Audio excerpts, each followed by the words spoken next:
Dancing, So as Not to Be Dead, an introduction by Ray Bradbury, my waiter friend, Laurent, working at the Brasserie Champs du Mars near the Eiffel Tower, one night while serving me une grande beer, explained his life. I work from 10 to 12 hours, sometimes 14, he says.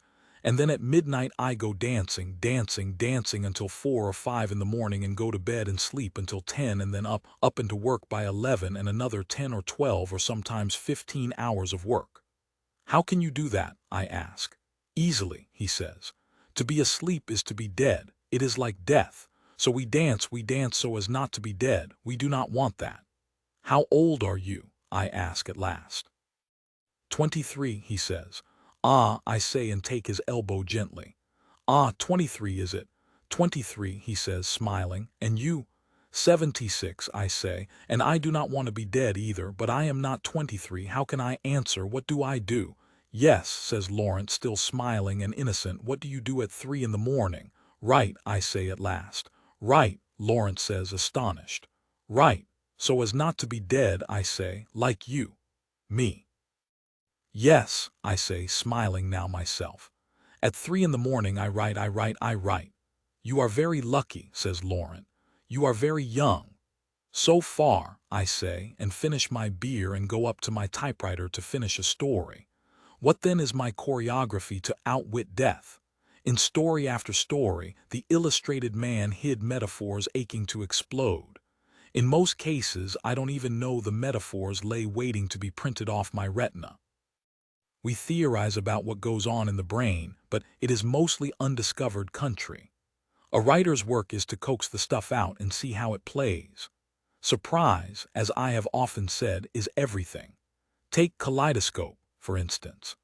I decided one morning 46 years ago to explode a rocket and toss my astronauts out into a wilderness of space to see what would happen. The result was a story that was reprinted in countless anthologies and appeared and reappeared in high school and college auditoriums. Students across country performed the story in class to teach me once again that theater doesn't need sets, lights, costumes, or sound. Just actors in school or in someone's garage or storefront speaking the lines and sensing the passion. Shakespeare's bare stage still stays as prime example. Watching the kids act the dark territory of Kaleidoscope on a bright summer afternoon in San Fernando Valley decided me to write and stage my own version. How do you cram 1,000,000 miles of interplanetary flight onto a stage 40 feet wide and 20 deep before an audience of 99? You just do it. And when the last human meteor fires down the sky, there's not a dry eye in the house. All space, time, and the heartbeats of 7 men are trapped in the words which, when spoken, set them free. What if is the operative term for many of these stories. What if you landed on a far world the day after Christ had just left to go elsewhere? Or what if he were still there, waiting? Hence, the man. What if you could create a world within a room that 40 years later would be dubbed the first virtual reality, and introduced a family to that room where its walls might operate on their psyches and deliver forth nightmares? I built the room on my typewriter and let my family prowl. By noon, the lions had leaped off the walls and my children were having tea at the finale. What if a man could order a marionette robot that was his exact clone? What would happen if he left it with his wife while he went out nights? Marionettes, Inc. What if all your favorite childhood authors hid out on Mars because their books were being burned on Earth? The Exiles. The start of more fires I would light with books 3 years later, Fahrenheit 451. What if the colored people, that's what they were called when I wrote The Other Foot in 1949, arrived on Mars first, put down roots, built towns, and prepared to welcome the whites when they arrived? What would happen next? I wrote the story to find out. Then I couldn't find an American magazine that would buy the story.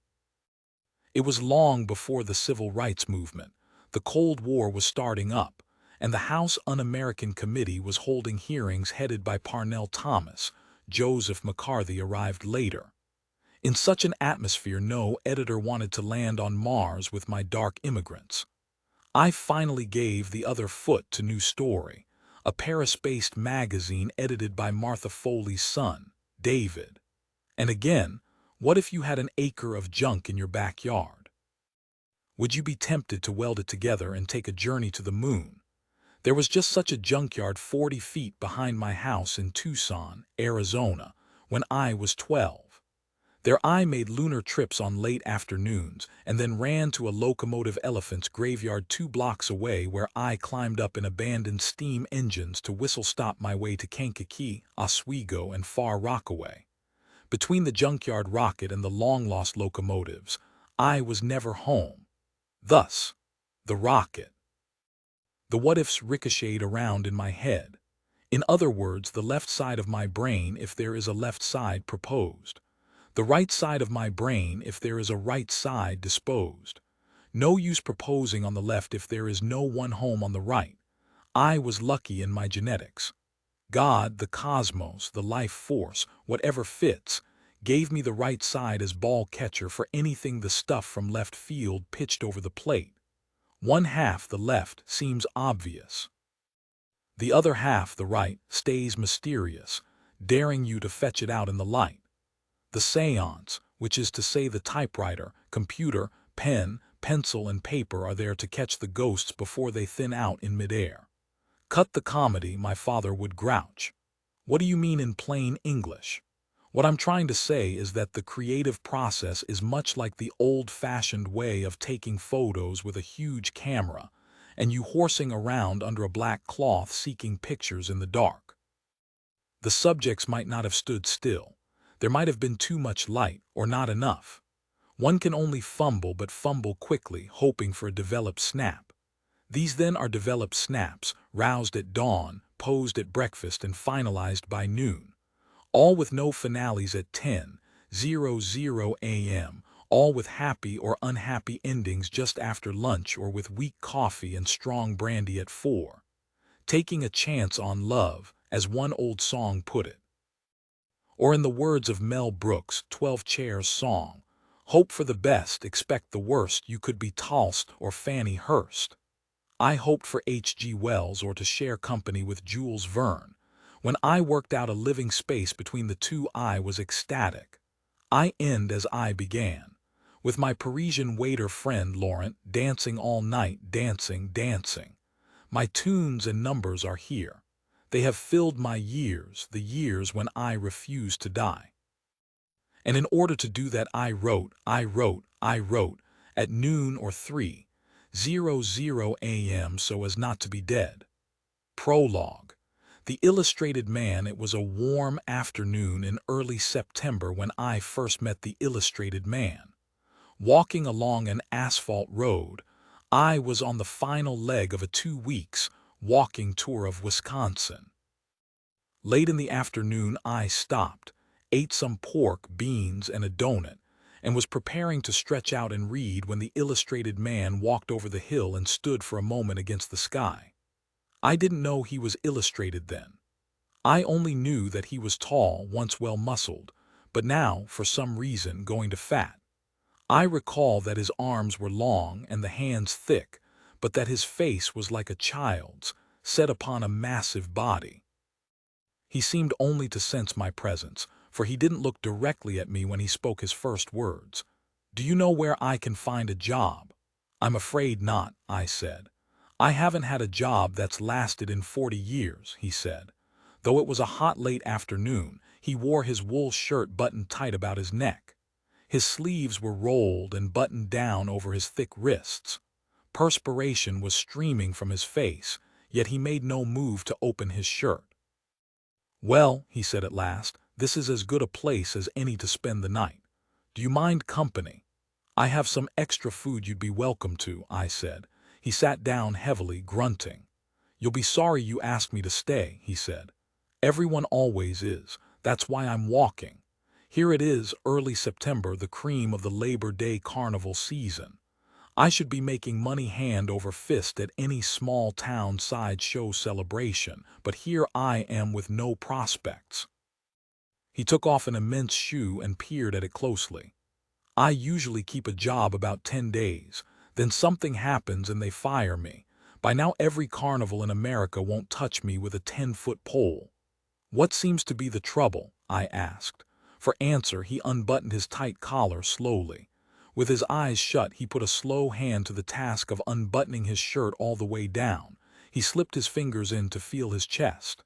Funny, he said, eyes still shut. You can't feel them, but they're there.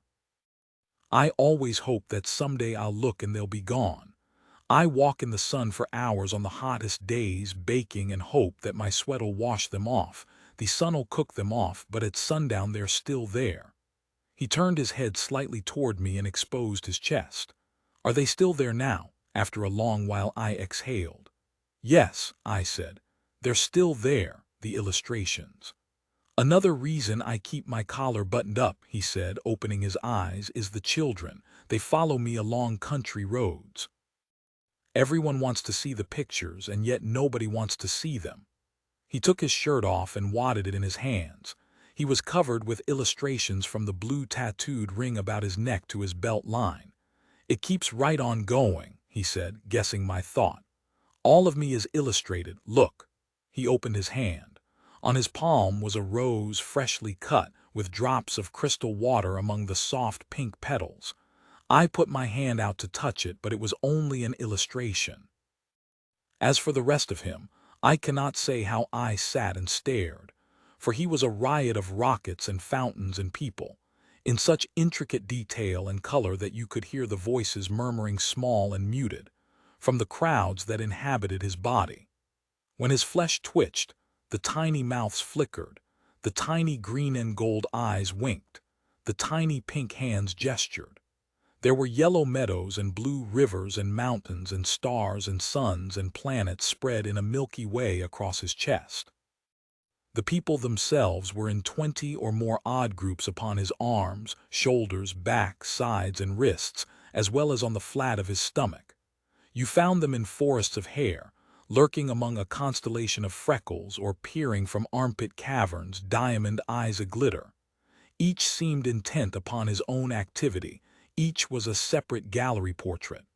Why, they're beautiful, I said. How can I explain about his illustrations? If El Greco had painted miniatures in his prime, no bigger than your hand, infinitely detailed with all his sulphurous color, elongation, and anatomy, perhaps he might have used this man's body for his art. The colors burned in 3 dimensions.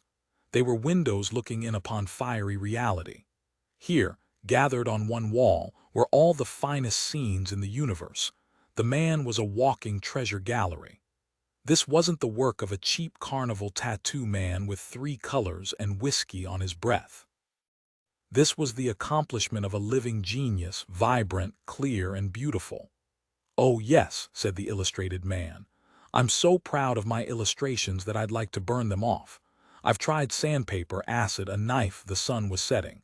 The moon was already up in the east. For you see, said the illustrated man, these illustrations predict the future. I said nothing.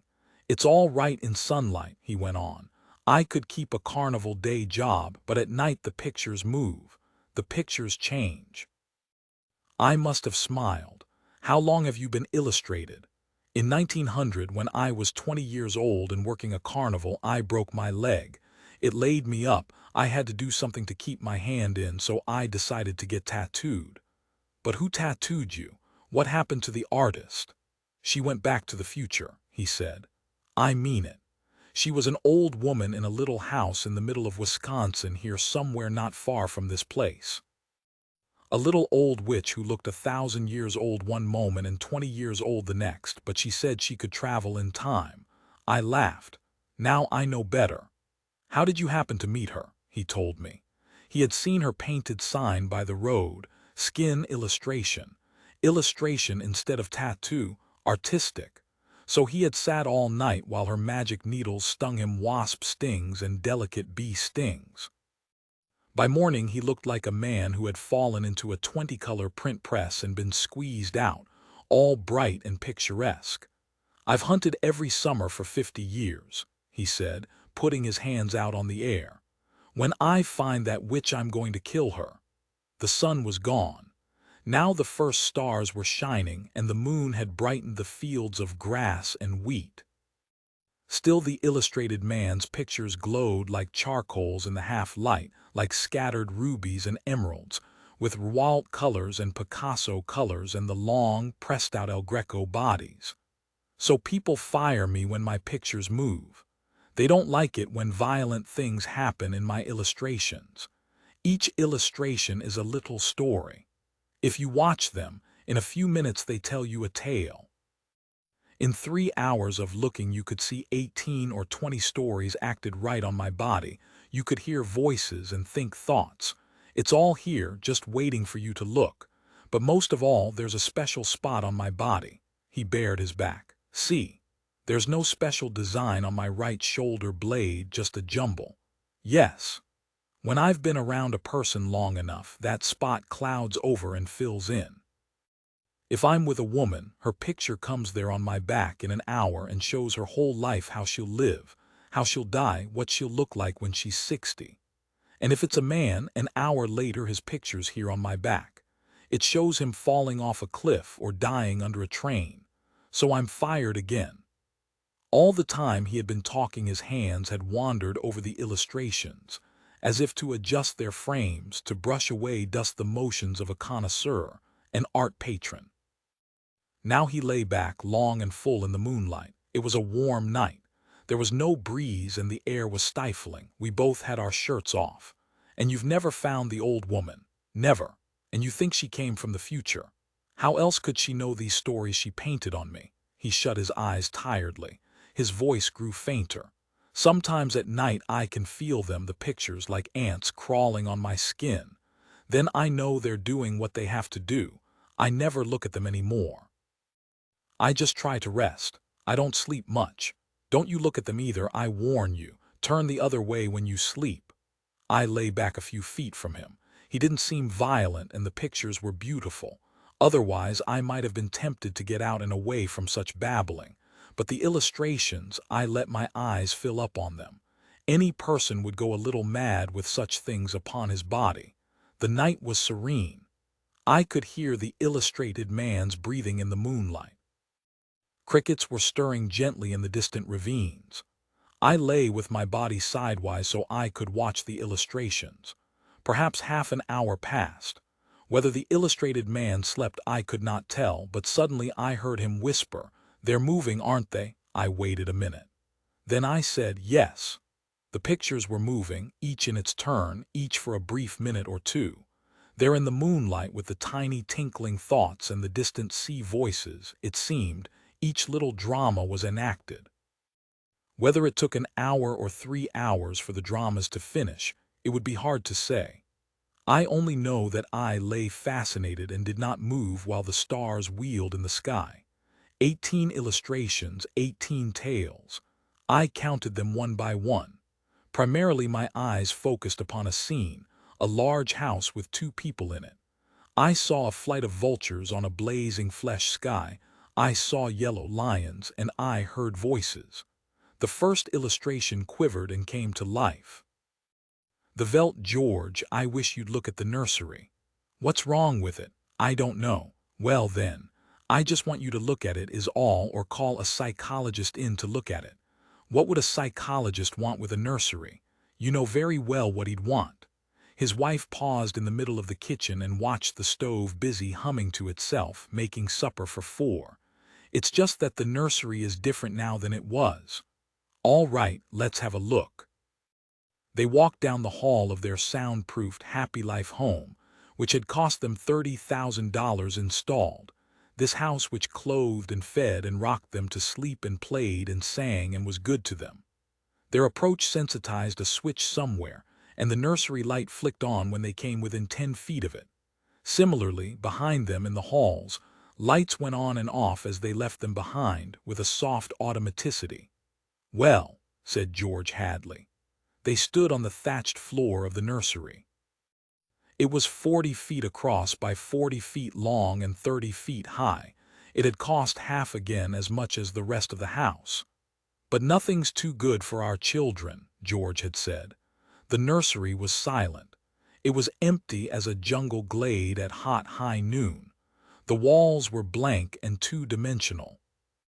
Now, as George and Lydia Hadley stood in the center of the room, the walls began to purr and recede into crystalline distance, it seemed, and presently an African Veldt appeared in 3 dimensions on all sides, in colors reproduced to the final pebble and bit of straw. The ceiling above them became a deep sky with a hot yellow sun. George Hadley felt the perspiration start on his brow. "Let's get out of this sun," he said. "This is a little too real, but I don't see anything wrong." "Wait a moment, you'll see," said his wife. Now the hidden odorophonics were beginning to blow a wind of odor at the two people in the middle of the baked Veldtland.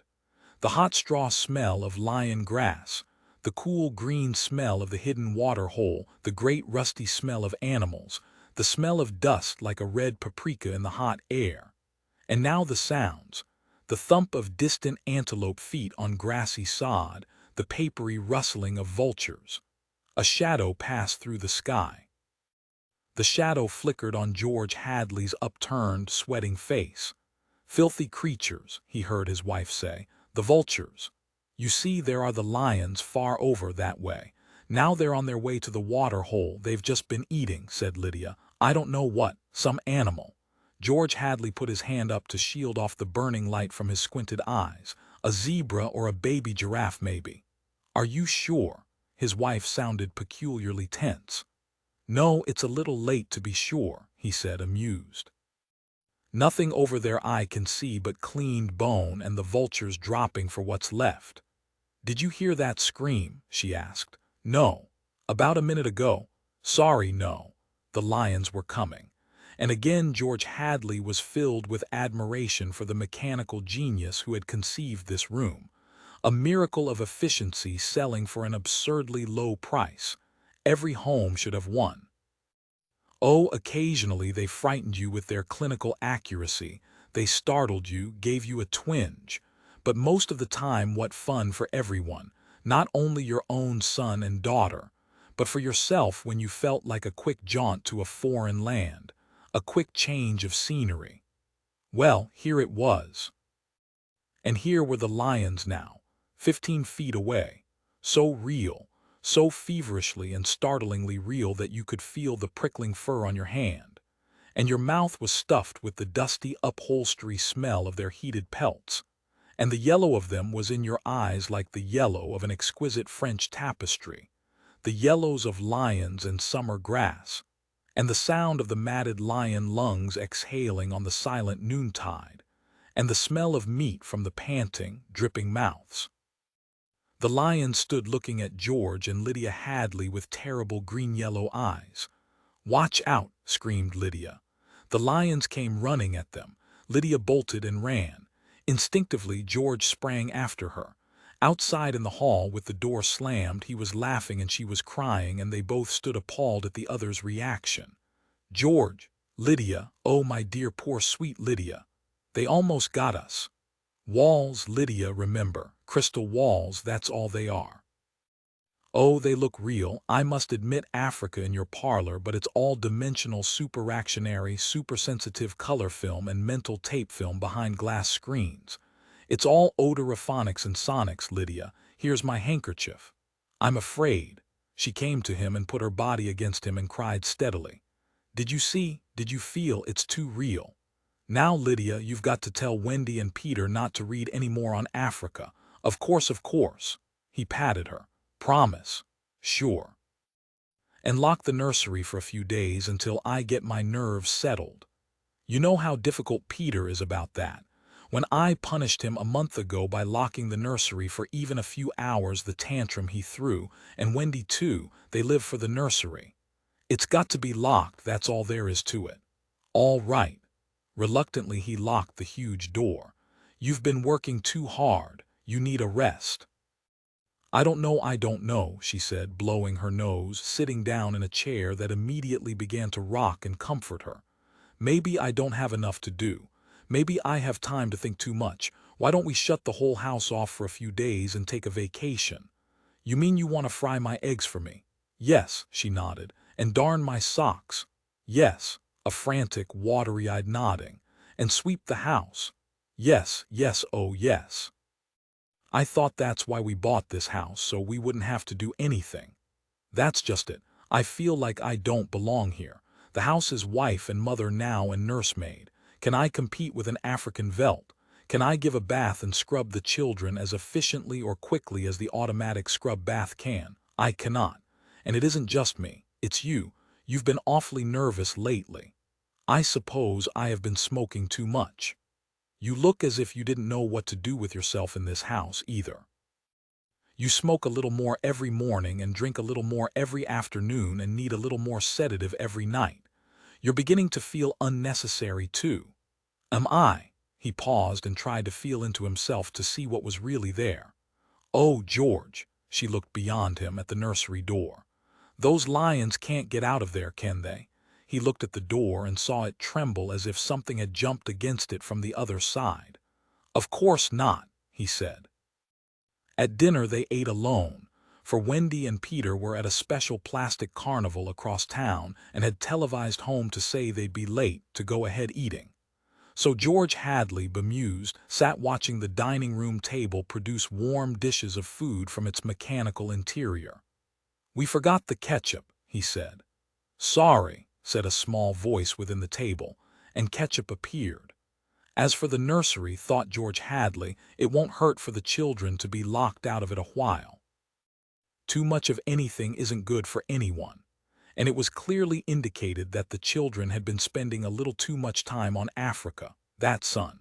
He could feel it on his neck still like a hot paw, and the lions, and the smell of blood. Remarkable how the nursery caught the telepathic emanations of the children's minds and created life to fill their every desire. The children thought lions and there were lions. The children thought zebras and there were zebras. Sun, sun. Giraffes, giraffes. Death and death, that last. He chewed tastelessly on the meat that the table had cut for him. Death thoughts. They were awfully young, Wendy and Peter, for death thoughts. Or no, you were never too young, really. Long before you knew what death was, you were wishing it on someone else. When you were 2 years old, you were shooting people with cap pistols. But this, the long, hot African Veldt, the awful death in the jaws of a lion, and repeated again and again. Where are you going? He didn't answer Lydia. Preoccupied, he let the lights glow softly on ahead of him, extinguish behind him as he padded to the nursery door. He listened against it. Far away, a lion roared. He unlocked the door and opened it.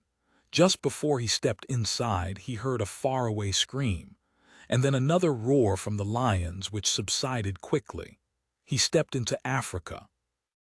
How many times in the last year had he opened this door and found Wonderland, Alice, the Mock Turtle, or Aladdin and his magical lamp, or Jack Pumpkinhead of Oz, or Dr. Dolittle, or the cow jumping over a very real-appearing moon, all the delightful contraptions of a make-believe world.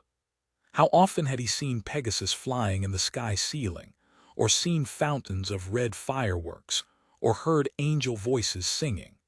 But now, this yellow-hot Africa, this bake oven with murder in the heat. Perhaps Lydia was right.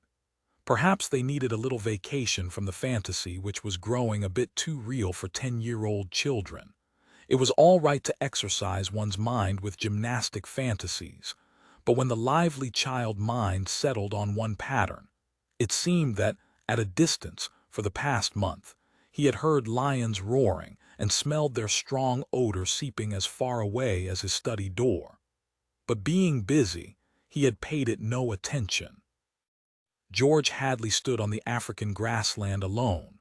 The lions looked up from their feeding, watching him. The only flaw to the illusion was the open door through which he could see his wife, far down the dark hall like a framed picture, eating her dinner abstractedly. Go away, he said to the lions. They did not go. He knew the principle of the room exactly. You sent out your thoughts, whatever you thought would appear. Let's have Aladdin and his lamp, he snapped. The Veltland remained, the lions remained. Come on, room. I demand Aladdin, he said. Nothing happened. The lions mumbled in their baked pelts. Aladdin, he went back to dinner. The fool room's out of order, he said. It won't respond. Or what? Or it can't respond, said Lydia, because the children have thought about Africa and lions and killing so many days that the room's in a rut. Could be, or Peter set it to remain that way. Set it. He may have got into the machinery and fixed something. Peter doesn't know machinery. He's a wise one for 10. That IQ of his, nevertheless. Hello, Mom. Hello, Dad. The Hadleys turned. Wendy and Peter were coming in the front door, cheeks like peppermint candy, eyes like bright blue agate marbles, a smell of ozone on their jumpers from their trip in the helicopter. You're just in time for supper, said both parents. We're full of strawberry ice cream and hot dogs, said the children, holding hands. But we'll sit and watch. Yes, come tell us about the nursery, said George Hadley. The brother and sister blinked at him and then at each other. Nursery. All about Africa and everything, said the father with false joviality. I don't understand, said Peter. Your mother and I were just traveling through Africa with rod and reel, Tom Swift and his electric lion, said George Hadley. There's no Africa in the nursery, said Peter simply. Oh, come now, Peter, we know better. I don't remember any Africa, said Peter to Wendy. Do you? No. Run see and come tell, she obeyed. Wendy, come back here, said George Hadley, but she was gone. The house lights followed her like a flock of fireflies. Too late, he realized he had forgotten to lock the nursery door after his last inspection. Wendy'll look and come tell us, said Peter. She doesn't have to tell me, I've seen it. I'm sure you're mistaken, Father. I'm not, Peter. Come along now. But Wendy was back. It's not Africa, she said breathlessly. We'll see about this, said George Hadley, and they all walked down the hall together and opened the nursery door. There was a green, lovely forest, a lovely river, a purple mountain, high voices singing, and Rima, lovely and mysterious, lurking in the trees with colorful flights of butterflies like animated bouquets, lingering in her long hair. The African Veldtland was gone. The lions were gone. Only Rima was here now, singing a song so beautiful that it brought tears to your eyes. George Hadley looked in at the changed scene. Go to bed, he said to the children. They opened their mouths. You heard me, he said. They went off to the air closet, where a wind sucked them like brown leaves up the flue to their slumber rooms. George Hadley walked through the singing glade and picked up something that lay in the corner near where the lions had been. He walked slowly back to his wife. What is that? She asked. An old wallet of mine, he said. He showed it to her. The smell of hot grass was on it and the smell of a lion. There were drops of saliva on it. It had been chewed, and there were blood smears on both sides. He closed the nursery door and locked it tight. In the middle of the night he was still awake, and he knew his wife was awake. Do you think Wendy changed it? She said at last in the dark room. Of course. Made it from a veldt into a forest and put Rima there instead of lions. Yes. Why? I don't know, but it's staying locked until I find out.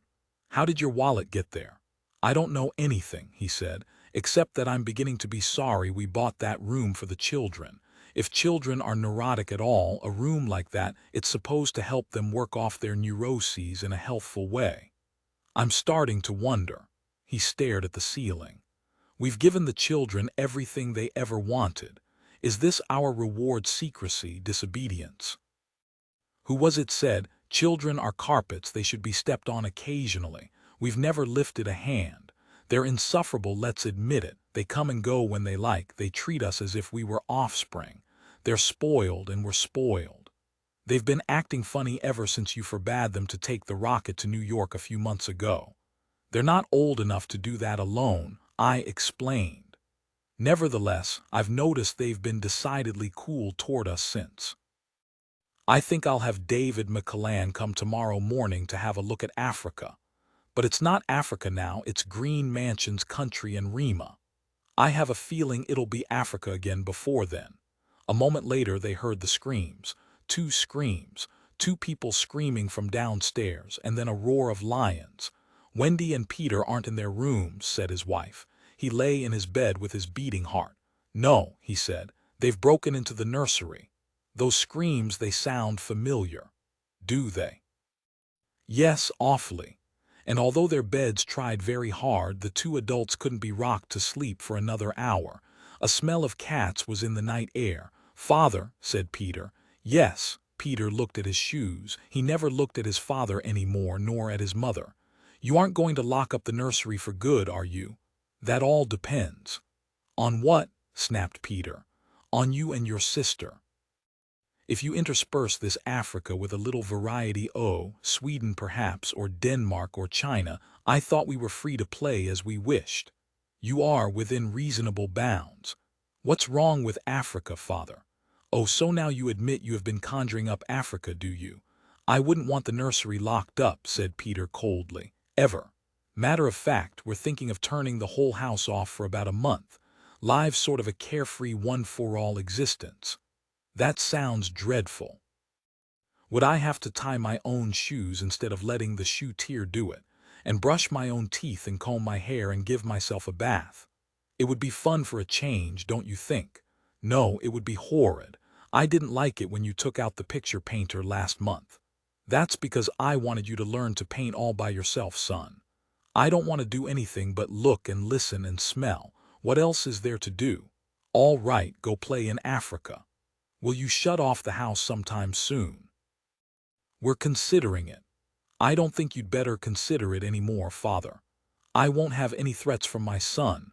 "Very well," and Peter strolled off to the nursery. "Am I on time?" said David McCallan. "Breakfast?" asked George Hadley. "Thanks, had some. What's the trouble?" "David, you're a psychologist." "I should hope so." "Well then, have a look at our nursery. You saw it a year ago when you dropped by. Did you notice anything peculiar about it then?" "Can't say I did. The usual violences, a tendency toward a slight paranoia here or there, usual in children because they feel persecuted by parents constantly, but really nothing." They walked down the hall. "I locked the nursery up," explained the father, "and the children broke back into it during the night. I let them stay so they could form the patterns for you to see." There was a terrible screaming from the nursery. "There it is," said George Hadley. "See what you make of it." They walked in on the children without rapping. The screams had faded. The lions were feeding.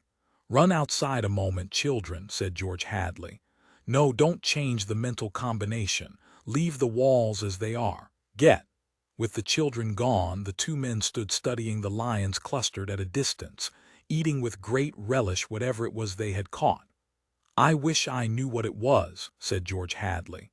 "Sometimes I can almost see." "Do you think if I brought high-powered binoculars here?" and David McCallan laughed dryly.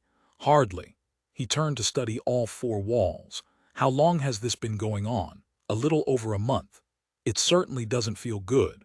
"I want facts, not feelings." "My dear George, a psychologist never saw a fact in his life.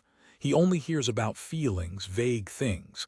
This doesn't feel good, I tell you. Trust my hunches and my instincts. I have a nose for something bad. This is very bad. My advice to you is to have the whole damn room torn down and your children brought to me every day during the next year for treatment." "Is it that bad?" "I'm afraid so. One of the original uses of these nurseries was so that we could study the patterns left on the walls by the child's mind, study at our leisure, and help the child. In this case, however, the room has become a channel toward destructive thoughts instead of a release away from them. Didn't you sense this before?" "I sensed only that you had spoiled your children more than most, and now you're letting them down in some way." "What way?" "I wouldn't let them go to New York." "What else?" "I've taken a few machines from the house and threatened them a month ago with closing up the nursery unless they did their homework. I did close it for a few days to show I meant business." "Aha! Does that mean anything?" "Everything. Where before they had a Santa Claus, now they have a Scrooge. Children prefer Santa. You've let this room and this house replace you and your wife and your children's affections. This room is their mother and father, far more important in their lives than their real parents. And now you come along and want to shut it off. No wonder there's hatred here. You can feel it coming out of the sky. Feel that, son. George, you'll have to change your life. Like too many others, you've built it around creature comforts. Why, you'd starve tomorrow if something went wrong in your kitchen. You wouldn't know how to tap an egg. Nevertheless, turn everything off. Start new. It'll take time, but we'll make good children out of bad in a year. Wait and see. But won't the shock be too much for the children, shutting the room up abruptly for good? I don't want them going any deeper into this, that's all. The lions were finished with their red feast. The lions were standing on the edge of the clearing watching the two men. Now I'm feeling persecuted, said McClellan. Let's get out of here. I never have cared for these damned rooms. Make me nervous. The lions look real, don't they? Said George Hadley. I don't suppose there's any way that they could become real. Not that I know. Some flaw in the machinery, a tampering or something. No, they went to the door. I don't imagine the room will like being turned off, said the father. Nothing ever likes to die, even a room. I wonder if it hates me for wanting to switch it off. Paranoia is thick around here today, said David McClellan. You can follow it like a spoor. Hello, he bent and picked up a bloody scarf. This yours? No, George Hadley's face was rigid. It belongs to Lydia. They went to the fuse box together and threw the switch that killed the nursery. The two children were in hysterics. They screamed and pranced and threw things. They yelled and sobbed and swore and jumped at the furniture. You can't do that to the nursery, you can't. Now, children. The children flung themselves onto a couch, weeping. George, said Lydia Hadley, turn on the nursery just for a few moments. You can't be so abrupt. No, you can't be so cruel. Lydia, it's off and it stays off. And the whole damn house dies as of here and now. The more I see of the mess we've put ourselves in, the more it sickens me. We've been contemplating our mechanical, electronic navels for too long. My God, how we need a breath of honest air. And he marched about the house, turning off the voice clocks, the stoves, the heaters, the shoe shiners, the shoelacers, the body scrubbers and swabbers and massagers, and every other machine he could put his hand to. The house was full of dead bodies, it seemed. It felt like a mechanical cemetery. So silent. None of the humming hidden energy of machines waiting to function at the tap of a button. Don't let them do it, wailed Peter at the ceiling, as if he was talking to the house, the nursery. Don't let Father kill everything. He turned to his father. Oh, I hate you. Insults won't get you anywhere. I wish you were dead. We were for a long while. Now we're going to really start living. Instead of being handled and massaged, we're going to live. Wendy was still crying and Peter joined her again. Just a moment, just one moment, just another moment of nursery, they wailed. Oh, George, said the wife, it can't hurt. All right, if they'll only just shut up. 1 minute, mind you, and then off forever. Daddy, daddy, daddy, sang the children, smiling with wet faces. And then we're going on a vacation.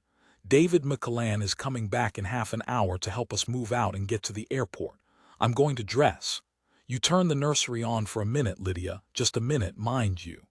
And the three of them went babbling off while he let himself be vacuumed upstairs through the air flue and set about dressing himself. A minute later Lydia appeared. I'll be glad when we get away, she sighed. Did you leave them in the nursery? I wanted to dress too. Oh, that horrid Africa, what can they see in it? Well, in 5 minutes we'll be on our way to Loa. Lord, how did we ever get in this house? What prompted us to buy a nightmare? Pride, money, foolishness. I think we'd better get downstairs before those kids get engrossed with those damned beasts again. Just then they heard the children calling, Daddy, Mommy, come quick, quick. They went downstairs and the air flew and ran down the hall. The children were nowhere in sight. Wendy, Peter, they ran into the nursery. The Veltland was empty save for the lions waiting, looking at them. Peter, Wendy, the door slammed. Wendy, Peter, George Hadley and his wife whirled and ran back to the door. Open the door, cried George Hadley, trying the knob. Why, they've locked it from the outside. Peter, he beat at the door. Open up. He heard Peter's voice outside against the door. Don't let them switch off the nursery and the house, he was saying. Mr. and Mrs. George Hadley beat at the door. Now, don't be ridiculous, children. It's time to go. Mr. McClellan'll be here in a minute, and then they heard the sounds. The lions on 3 sides of them in the yellow veldt grass, padding through the dry straw, rumbling and roaring in their throats. The lions. Mr. Hadley looked at his wife, and they turned and looked back at the beasts edging slowly forward, crouching, tails stiff. Mr. and Mrs. Hadley screamed, and suddenly they realized why those other screams had sounded familiar. "Well, here I am," said David McCallan in the nursery doorway. "Oh, hello." He stared at the two children seated in the center of the open glade eating a little picnic lunch. Beyond them was the water hole and the yellow Veldtland. Above was the hot sun. He began to perspire. "Where are your father and mother?" The children looked up and smiled. "Oh, they'll be here directly." "Good, we must get going." At a distance, Mr. McCallan saw the lions fighting and clawing and then quieting down to feed in silence under the shady trees. He squinted at the lions with his hand up to his eyes. Now the lions were done feeding. They moved to the water hole to drink. A shadow flickered over Mr. McCallan's hot face. Many shadows flickered. The vultures were dropping down the blazing sky. "A cup of tea?" asked Wendy in the silence. The illustrated man shifted in his sleep. He turned, and each time he turned another picture came to view, coloring his back, his arm, his wrist. He flung a hand over the dry night grass. The fingers uncurled, and there upon his palm another illustration stirred to life. He twisted, and on his chest was an empty space of stars and blackness, deep, deep, and something moving among those stars, something falling in the blackness, falling while I watched. Kaleidoscope. The first concussion cut the rocket up the side with a giant can opener. The men were thrown into space like a dozen wriggling silverfish. They were scattered into a dark sea, and the ship in a million pieces went on, a meteor swarm seeking a lost sun. "Barclay, Barclay, where are you?" The sound of voices calling like lost children on a cold night. "Wood, Wood, Captain, Hollies, Hollies, this is Stone. Stone, this is Hollies, where are you?" "I don't know, how can I, which way is up, I'm falling, good God, I'm falling." They fell as pebbles fall down wells. They were scattered as jackstones are scattered from a gigantic throw. And now instead of men there were only voices, all kinds of voices, disembodied and impassioned in varying degrees of terror and resignation. "We're going away from each other." This was true. Hollies, swinging head over heels, knew this was true. He knew it with a vague acceptance. They were parting to go their separate ways, and nothing could bring them back. They were wearing their sealed-tight space suits with the glass tubes over their pale faces, but they hadn't had time to lock on their force units. With them, they could be small lifeboats in space, saving themselves, saving others, collecting together, finding each other until they were an island of men with some plan. But without the force units snapped to their shoulders, they were meteors, senseless, each going to a separate and irrevocable fate. A period of perhaps 10 minutes elapsed while the first terror died and a metallic calm took its place. Space began to weave its strange voices in and out on a great dark loom, crossing, recrossing, making a final pattern. "Stone to Hollies, how long can we talk by phone? It depends on how fast you're going your way and I'm going mine." "An hour, I make it." "That should do it," said Hollies, abstracted and quiet. "What happened?" said Hollies a minute later. "The rocket blew up, that's all." "Rockets do blow up. Which way are you going?" "It looks like I'll hit the moon." "It's Earth for me. Back to old Mother Earth at 10,000 miles per hour. I'll burn like a match." Hollies thought of it with a queer abstraction of mind. He seemed to be removed from his body, watching it fall down and down through space, as objective as he had been in regard to the first falling snowflakes of a winter season long gone. The others were silent, thinking of the destiny that had brought them to this, falling, and nothing they could do to change it. Even the captain was quiet, for there was no command or plan he knew that could put things back together again. "Oh, it's a long way down. Oh, it's a long way down, a long, long, long way down," said a voice. "I don't want to die, I don't want to die, it's a long way down." "Who's that?" "I don't know." "Stimson, I think. Stimson, is that you?" "It's a long, long way, and I don't like it. Oh God, I don't like it." "Stimson, this is Hollies. Stimson, you hear me? A pause while they fell separate from one another. "Stimson." "Yes," he replied at last. "Stimson, take it easy, we're all in the same fix. I don't want to be here, I want to be somewhere else. There's a chance we'll be found." I must be," said Stimson. "I don't believe this, I don't believe any of this is happening." "It's a bad dream," said someone. "Shut up," said Hollies. "Come and make me," said the voice. It was Applegate. He laughed easily with a similar objectivity. "Come and shut me up."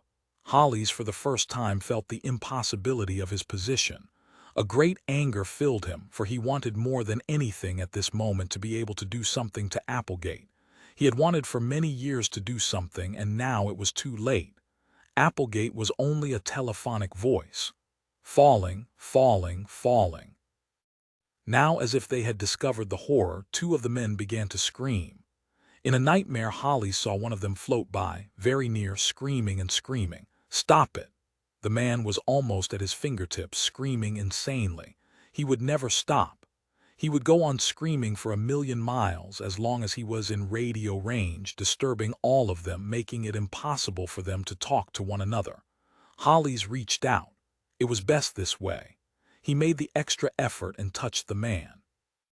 He grasped the man's ankle and pulled himself up along the body until he reached the head. The man screamed and clawed frantically, like a drowning swimmer. The screaming filled the universe. One way or the other, thought Hollies. The moon or earth or meteors will kill him, so why not now? He smashed the man's glass mask with his iron fist. The screaming stopped. He pushed off from the body and let it spin away on its own course, falling. Falling down space. Hollies and the rest of them went in the long, endless dropping and whirling of silence. "Hollies, you still there?" Hollies did not speak, but felt the rush of heat in his face. "This is Applegate again." "All right, Applegate. Let's talk, we haven't anything else to do," the captain cut in. "That's enough of that, we've got to figure a way out of this." "Captain, why don't you shut up?" said Applegate. "What?" "You heard me, Captain. Don't pull your rank on me, you're 10,000 miles away by now, and let's not kid ourselves. As Stimson puts it, it's a long way down. See here, Applegate, Kennett, this is a mutiny of one. I haven't a damn thing to lose. Your ship was a bad ship and you were a bad captain, and I hope you break when you hit the moon. I'm ordering you to stop. Go on, order me again." Applegate smiled across 10,000 miles. The captain was silent. Applegate continued.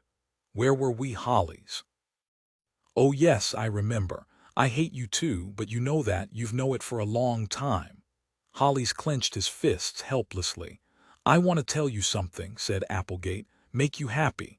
I was the one who blackballed you with the rocket company 5 years ago." A meteor flashed by. Hollies looked down and his left hand was gone. Blood spurted. Suddenly there was no air in his suit. He had enough air in his lungs to move his right hand over and twist a knob at his left elbow, tightening the joint and sealing the leak. It had happened so quickly that he was not surprised. Nothing surprised him anymore. The air in the suit came back to normal in an instant now that the leak was sealed, and the blood that had flowed so swiftly was pressured as he fastened the knob yet tighter until it made a tourniquet. All of this took place in a terrible silence on his part, and the other men chatted. That one man, Lesper, went on and on with his talk about his wife on Mars, his wife on Venus, his wife on Jupiter, his money, his wondrous times, his drunkenness, his gambling, his happiness. On and on while they all fell. Lesper reminisced on the past, happy while he fell to his death. It was so very odd. Space, thousands of miles of space, and these voices vibrating in the center of it.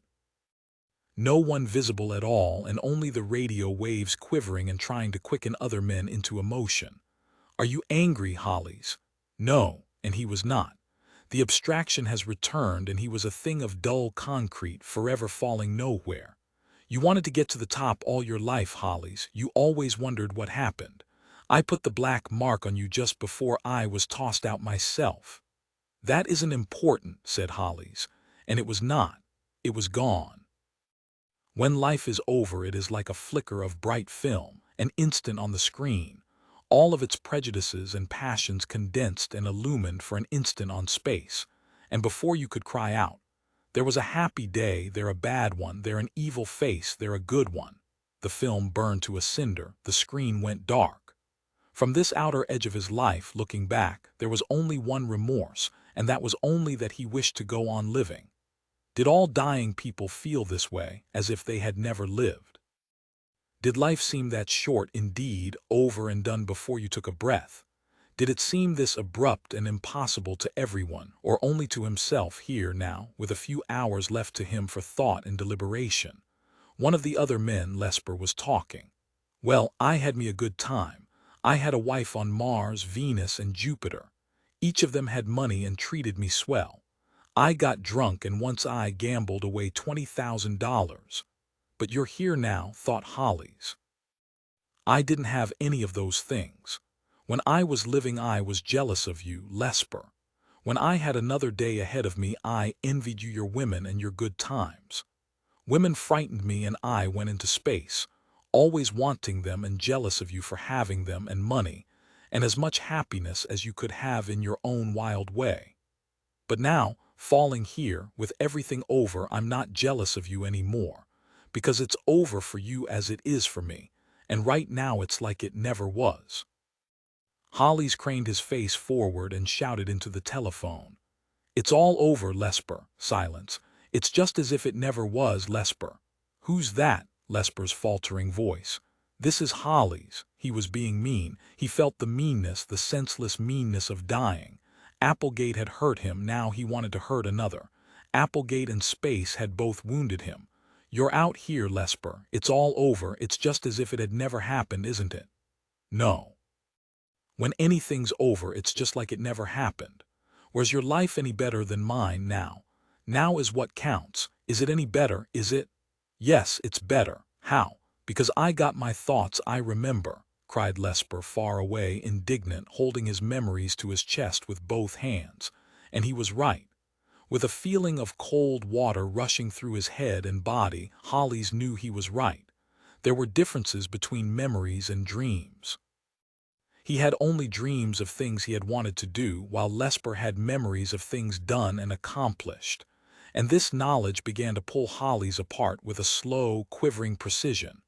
What good does it do you? He cried to Lesper. Now, when a thing's over it's not good anymore. You're no better off than me. I'm resting easy, said Lesper. I've had my turn. I'm not getting mean at the end like you. Mean. Hollies turned the word on his tongue. He had never been mean as long as he could remember in his life. He had never dared to be mean. He must have saved it all of these years for such a time as this. Mean. He rolled the word into the back of his mind. He felt tears start into his eyes and roll down his face. Someone must have heard his gasping voice. Take it easy, Hollies. It was, of course, ridiculous. Only a minute before he had been giving advice to others to Stimson. He had felt a braveness which he had thought to be the genuine thing, and now he knew that it had been nothing but shock and the objectivity possible in shock. Now he was trying to pack a lifetime of suppressed emotion into an interval of minutes. I know how you feel, Hollies, said Lesper, now 20,000 miles away, his voice fading. I don't take it personally. But aren't we equal, he wondered. Lesper and I, here now. If a thing's over, it's done, and what good is it? You die anyway. But he knew he was rationalizing, for it was like trying to tell the difference between a live man and a corpse. There was a spark in one, and not in the other, an aura, a mysterious element. So it was with Lesper and himself. Lesper had lived a good full life, and it made him a different man now, and he, Hollies, had been as good as dead for many years. They came to death by separate paths, and in all likelihood, if there were kinds of death, their kinds would be as different as night from day. The quality of death, like that of life, must be of an infinite variety, and if one has already died once, then what was there to look for in dying for good and all as he was now? It was a second later that he discovered his right foot was cut sheer away. It almost made him laugh. The air was gone from his suit again. He bent quickly, and there was blood, and the meteor had taken flesh and suit away to the ankle. Oh, death in space was most humorous. It cut you away, piece by piece, like a black and invisible butcher. He tightened the valve at the knee, his head whirling into pain, fighting to remain aware, and with the valve tightened, the blood retained, the air kept. He straightened up and went on falling, for that was all there was left to do. Hollies. Hollies nodded sleepily, tired of waiting for death. This is Applegate again, said the voice. Yes. I've had time to think. I listen to you. This isn't good. It makes us bad. This is a bad way to die. It brings all the bile out. You listening, Hollies? Yes. I lied a minute ago. I lied. I didn't blackball you. I don't know why I said that. Guess I wanted to hurt you. You seemed the one to hurt. We've always fought. Guess I'm getting old fast and repenting fast. I guess listening to you be mean made me ashamed. Whatever the reason, I want you to know I was an idiot too. There's not an ounce of truth in what I said. To hell with you. Hollies felt his heart begin to work again. It seemed as if it hadn't worked for 5 minutes, but now all of his limbs began to take color and warmth. The shock was over, and the successive shocks of anger and terror and loneliness were passing. He felt like a man emerging from a cold shower in the morning, ready for breakfast and a new day. Thanks, Applegate. Don't mention it. Up your nose, you bastard. Hey, said Stone. What? Hollies called across space, for Stone of all of them was a good friend. I've got myself into a meteor swarm, some little asteroids. Meteors. I think it's the Myrmidon cluster that goes out past Mars and in toward Earth once every 5 years. I'm right in the middle. It's like a big kaleidoscope. You get all kinds of colors and shapes and sizes. God, it's beautiful, all that metal. Silence. I'm going with them, said Stone. They're taking me off with them. I'll be damned. He laughed. Hollies looked to see but saw nothing.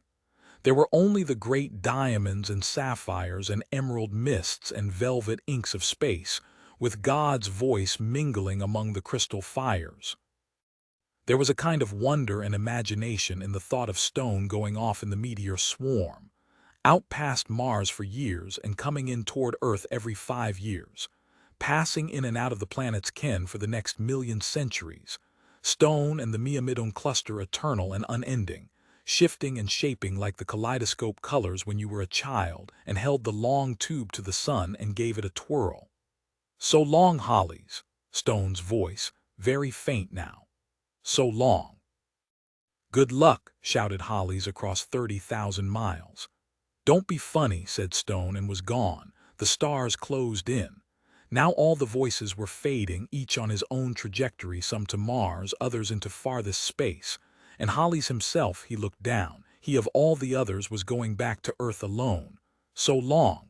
Take it easy. So long, Hollies. That was Applegate, the many goodbyes, the short farewells. And now the great loose brain was disintegrating. The components of the brain, which had worked so beautifully and efficiently in the skull case of the rocket ship firing through space, were dying one by one. The meaning of their life together was falling apart. And as a body dies when the brain ceases functioning, so the spirit of the ship and their long time together and what they meant to one another was dying. Applegate was now no more than a finger blown from the parent body, no longer to be despised and worked against. The brain was exploded, and the senseless, useless fragments of it were far scattered. The voices faded, and now all of space was silent. Hollies was alone, falling. They were all alone. Their voices had died like echoes of the words of God spoken and vibrating in the star deep. There went the captain to the moon, their Stone with the meteor swarm, their Stimson, their Applegate toward Pluto, their Smith and Turner and Underwood and all the rest, the shards of the kaleidoscope that had formed a thinking pattern for so long hurled apart. And I, thought Hollies, what can I do? Is there anything I can do now to make up for a terrible and empty life? If only I could do one good thing to make up for the meanness I collected all these years and didn't even know was in me. But there's no one here but myself, and how can you do good all alone? You can't. Tomorrow night I'll hit Earth's atmosphere. I'll burn, he thought, and be scattered in ashes all over the continental lands. I'll be put to use. Just a little bit, but ashes are ashes and they'll add to the land. He fell swiftly, like a bullet, like a pebble, like an iron weight, objective, objective all of the time now, not sad or happy or anything, but only wishing he could do a good thing now that everything was gone, a good thing for just himself to know about. When I hit the atmosphere, I'll burn like a meteor. I wonder, he said, if anyone'll see me. The small boy on the country road looked up and screamed. Look, Mom, look, a falling star. The blazing white star fell down the sky of dusk in Illinois. Make a wish, said his mother. Make a wish. The illustrated man turned in the moonlight. He turned again and again and again. The other foot, when they heard the news, they came out of the restaurants and cafes and hotels and looked at the sky. They lifted their dark hands over their upturned white eyes.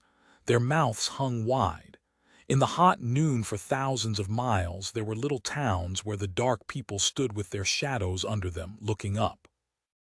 In her kitchen, Hattie Johnson covered the boiling soup, wiped her thin fingers on a cloth, and walked carefully to the back porch.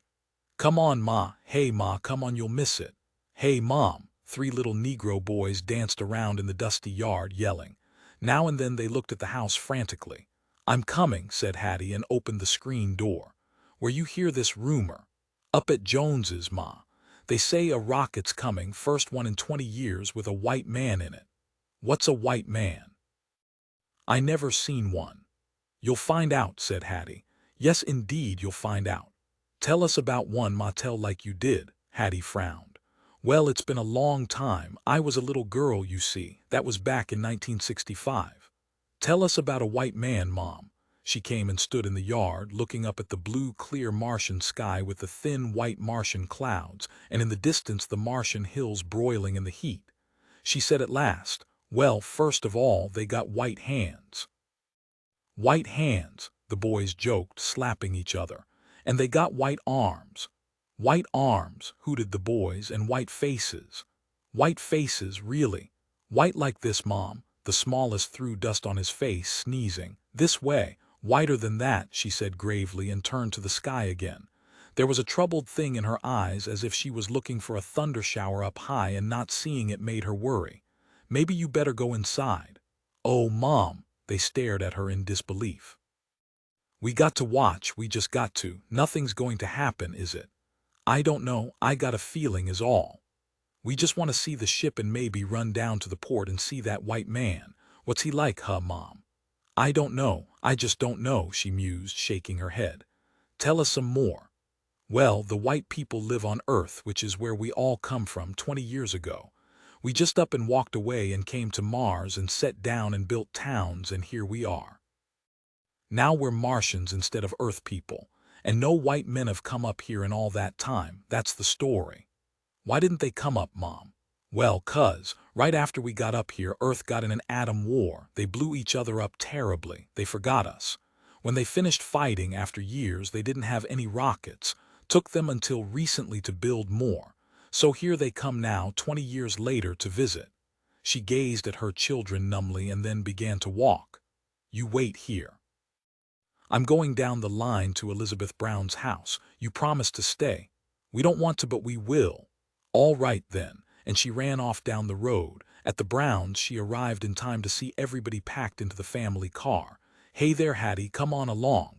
Where you going? She said, breathlessly running up. To see the white man. That's right, said Mr. Brown seriously. He waved at his load.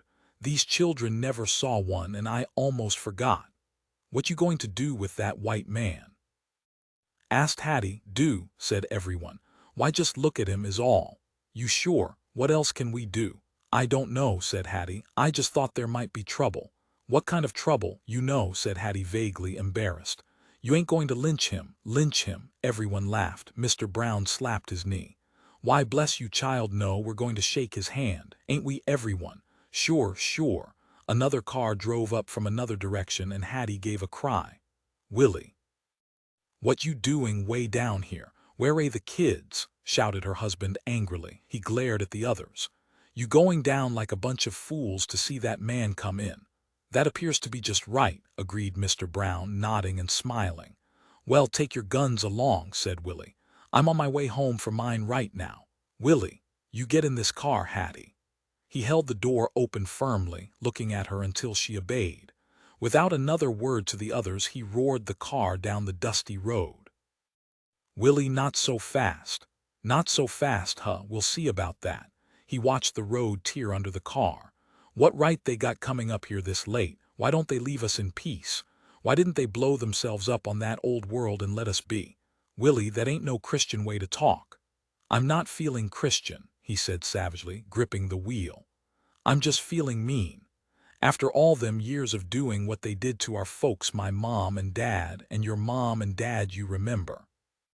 You remember how they hung my father on Knockwood Hill and shot my mother. You remember. Or you got a memory that's short like the others." "I remember," she said. "You remember Dr. Phillips and Mr. Burton and their big houses, and my mother's washing shack, and Dad working when he was old, and the thanks he got was being hung by Dr. Phillips and Mr. Burton." "Well," said Willie, "the shoe's on the other foot now. We'll see who gets laws passed against him, who gets lynched, who rides the back of streetcars, who gets segregated in shows. We'll just wait and see." "Oh, Willie, you're talking trouble. Everybody's talking. Everybody's thought on this day, thinking it'd never be. Thinking, what kind of day would it be if the white man ever came up here to Mars? But here's the day, and we can't run away. Ain't you going to let the white people live up here?" "Sure." He smiled, but it was a wide, mean smile, and his eyes were mad. "They can come up and live and work here. Why, certainly. All they got to do to deserve it is live in their own small part of town, the slums, and shine our shoes for us and mop up our trash and sit in the last row in the balcony. That's all we ask. And once a week we hang one or two of them. Simple. You don't sound human, and I don't like it." "You'll have to get used to it," he said. He braked the car to a stop before the house and jumped out.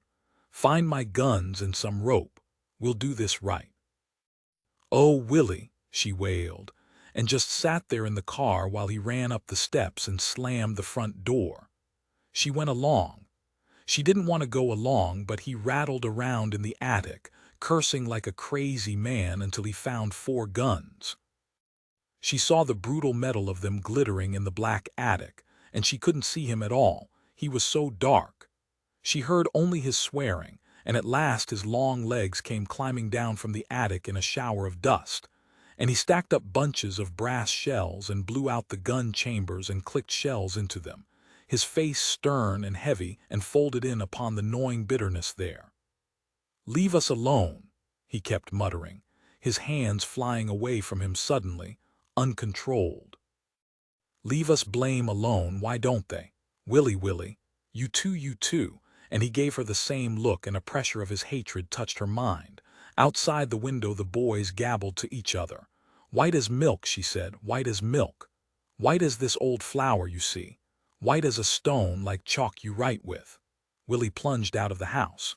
"You children come inside, I'm locking you up. You ain't seeing no white man, you ain't talking about them, you ain't doing nothing. Come on now."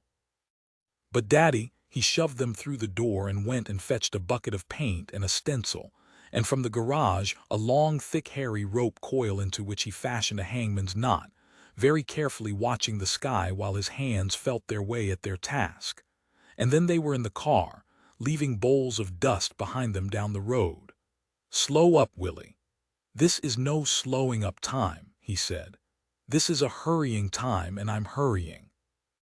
All along the road people were looking up in the sky, or climbing in their cars, or riding in cars, and guns were sticking up out of some cars like telescopes sighting all the evils of a world coming to an end. She looked at the guns. "You been talking," she accused her husband. "That's what I been doing," he grunted, nodding. He watched the road fiercely. "I stopped at every house and I told them what to do, to get their guns, to get paint, to bring rope and be ready. And here we all are, the welcoming committee, to give them the key to the city. Yes, sir." She pressed her thin, dark hands together to push away the terror growing in her now, and she felt the car bucket and lurch around other cars.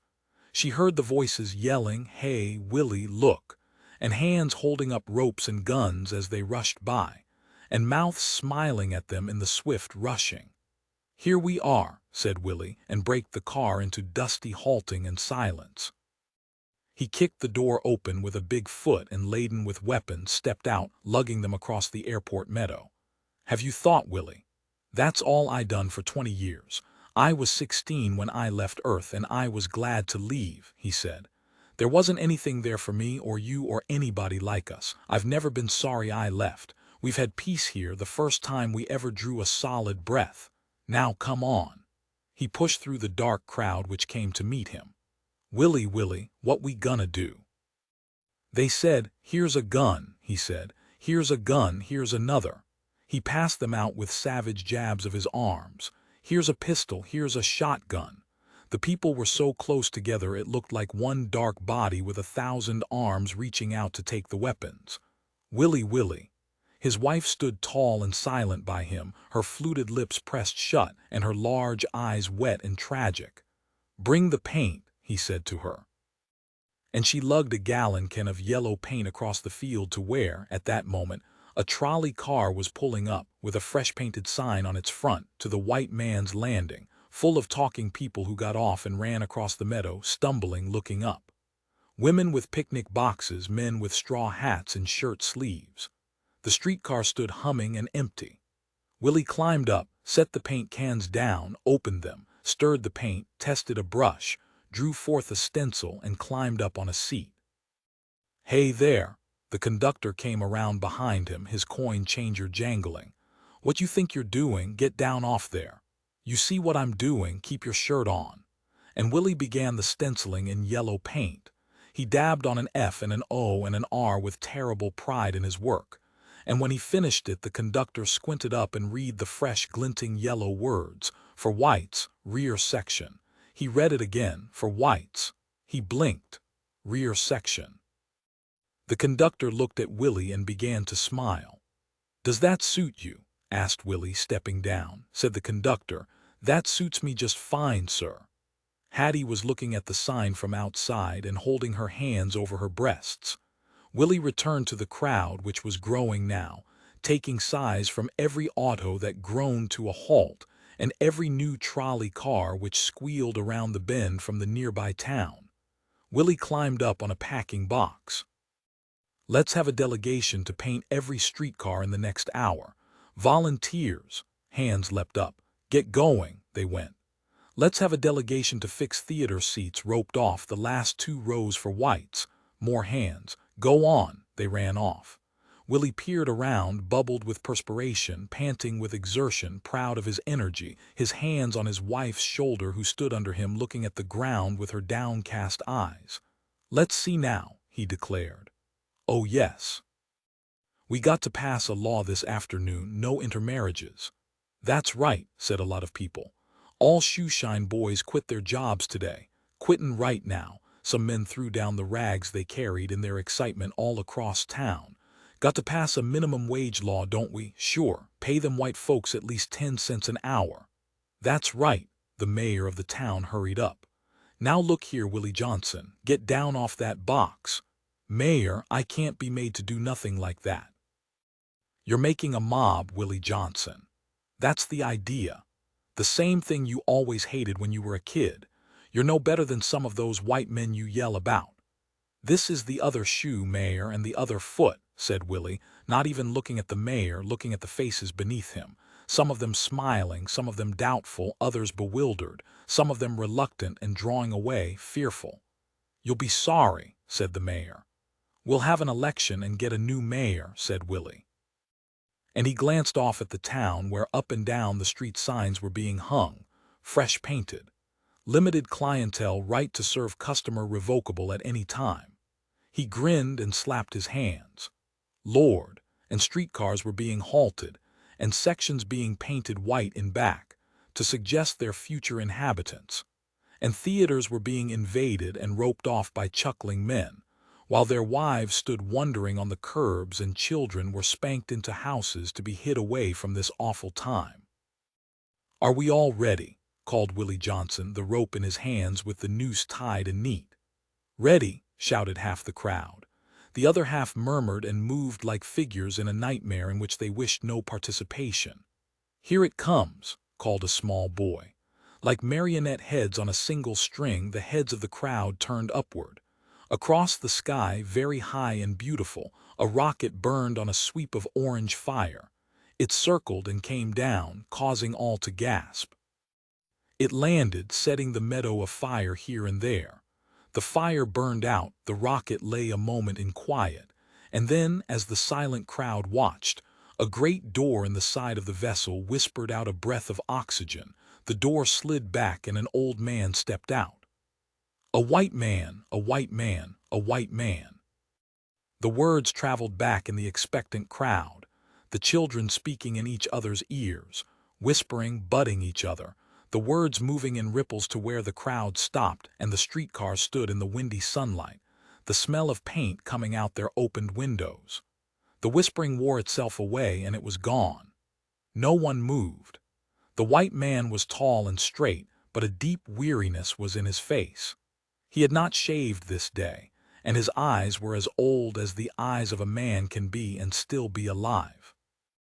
His eyes were colorless, almost white and sightless with things he had seen in the passing years. He was as thin as a winter bush. His hands trembled and he had to lean against the portway of the ship as he looked out over the crowd. He put out a hand and half smiled but drew his hand back. No one moved. He looked down into their faces, and perhaps he saw but did not see the guns and the ropes, and perhaps he smelled the paint. No one ever asked him.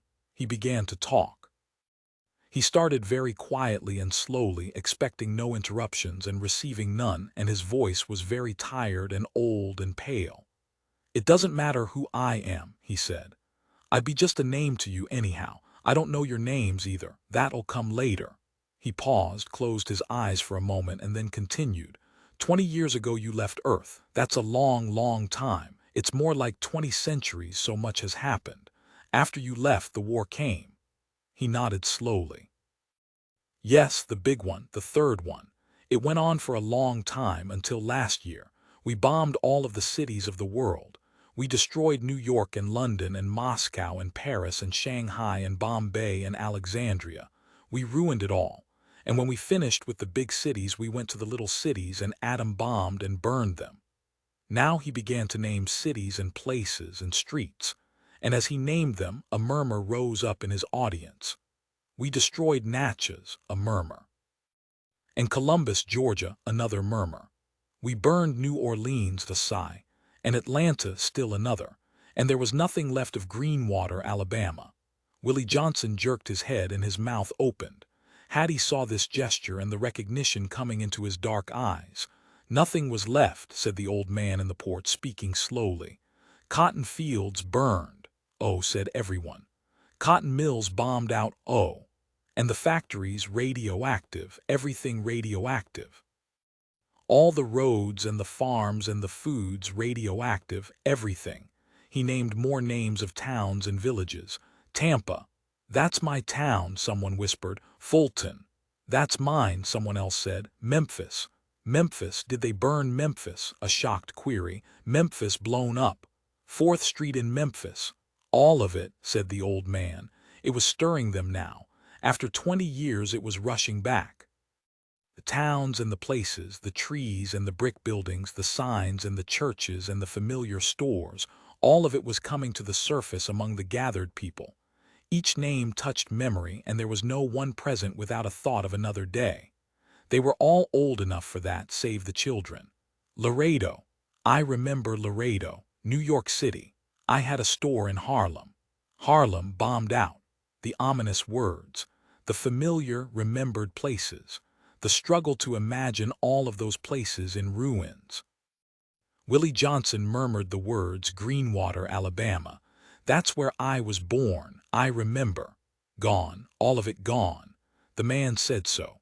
The man continued, "So we destroyed everything and ruined everything, like the fools that we were and the fools that we are. We killed millions.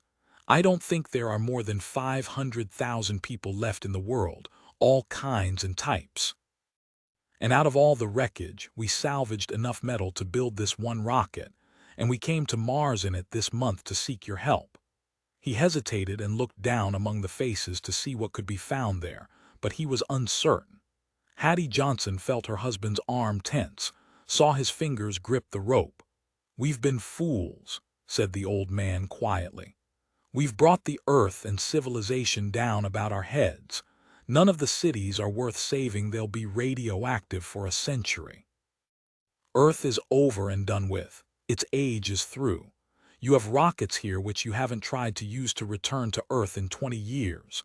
Now I've come to ask you to use them, to come to Earth to pick up the survivors and bring them back to Mars. To help us go on at this time. We've been stupid. Before God, we admit our stupidity and our evilness. All the Chinese and the Indians and the Russians and the British and the Americans, we're asking to be taken in. Your Martian soil has lain fallow for numberless centuries. There's room for everyone. It's good soil. I've seen your fields from above. We'll come and work it for you. Yes, we'll even do that. We deserve anything you want to do to us, but don't shut us out. We can't force you to act now. If you want, I'll get into my ship and go back, and that will be all there is to it. We won't bother you again. But we'll come here and we'll work for you and do the things you did for us: clean your houses, cook your meals, shine your shoes, and humble ourselves in the sight of God for the things we have done over the centuries to ourselves, to others, to you." He was finished. There was a silence of silences, a silence you could hold in your hand, and a silence that came down like a pressure of a distant storm over the crowd. Their long arms hung like dark pendulums in the sunlight, and their eyes were upon the old man, and he did not move now but waited. Willie Johnson held the rope in his hands. Those around him watched to see what he might do. His wife Hattie waited, clutching his arm. She wanted to get at the hate of them all, to pry at it and work at it until she found a little chink, and then pull out a pebble or a stone or a brick, and then a part of the wall, and once started, the whole edifice might roar down and be done away with. It was teetering now. But which was the keystone, and how to get at it? How to touch them and get a thing started in all of them to make a ruin of their hate? She looked at Willie there in the strong silence, and the only thing she knew about the situation was him and his life and what had happened to him, and suddenly he was the keystone. Suddenly she knew that if he could be pried loose, then the thing in all of them might be loosened and torn away. "Mister," she stepped forward. She didn't even know the first words to say. The crowd stared at her back. She felt them staring. "Mister," the man turned to her with a tired smile. "Mister," she said, "do you know Knockwood Hill in Greenwater, Alabama?" The old man spoke over his shoulder to someone within the ship. A moment later a photographic map was handed out and the man held it, waiting. "You know the big oak on top of that hill, mister, the big oak. The place where Willie's father was shot and hung and found swinging in the morning wind." "Yes." "Is that still there?" asked Hattie. "It's gone," said the old man. "Blown up. The hill's all gone, and the oak tree too, you see." He touched the photograph. "Let me see that," said Willie, jerking forward and looking at the map. Hattie blinked at the white man, heart pounding. "Tell me about Greenwater," she said quickly. "What do you want to know? About Dr. Phillips? Is he still alive?" A moment in which the information was found in a clicking machine within the rocket, killed in the war. "And his son? Dead. What about their house? Burned, like all the other houses. What about that other big tree on Knockwood Hill?" "All the trees went burned." "That tree went, you're sure?" said Willie. "Yes." Willie's body loosened somewhat. "And what about that Mr. Burton's house and Mr. Burton?" "No houses at all left, no people. You know Mrs. Johnson's washing shack, my mother's place, the place where she was shot. That's gone too. Everything's gone. Here are the pictures, you can see for yourself." The pictures were there to be held and looked at and thought about. The rocket was full of pictures and answers to questions. Any town, any building, any place. Willie stood with the rope in his hands. He was remembering Earth, the green Earth and the green town where he was born and raised. And he was thinking now of that town gone to pieces, to ruin, blown up and scattered, all of the landmarks with it, all of the supposed or certain evil scattered with it, All of the hard men gone, the stables, the ironsmiths, the curio shops, the soda founts, the gin mills, the river bridges, the lynching trees, the buckshot-covered hills, the roads, the cows, the mimosas. And his own house, as well as those big pillared houses down near the long river, those white mortuaries where the women as delicate as moths fluttered in the autumn light, distant, far away. Those houses where the cold men rocked, with glasses of drink in their hands, guns leaned against the porch newels, sniffing the autumn airs and considering death. Gone, all gone, gone and never coming back. Now for certain, all of that civilization ripped into confetti and strewn at their feet. Nothing of it left to hate, not an empty brass gun shell, or a twisted hemp, or a tree, or even a hill of it to hate. Nothing but some alien people in a rocket, people who might shine his shoes and ride in the back of trolleys or sit far up in midnight theaters. "You won't have to do that," said Willie Johnson. His wife glanced at his big hands. His fingers were opening. The rope, released, fell and coiled upon itself along the ground. They ran through the streets of their town and tore down the new signs so quickly made, and painted out the fresh yellow signs on streetcars, and they cut down the ropes in the theater balconies and unloaded their guns and stacked their ropes away. "A new start for everyone," said Hattie on the way home in their car. "Yes," said Willie at last. "The Lord's let us come through, a few here and a few there, and what happens next is up to all of us. The time for being fools is over. We got to be something else except fools.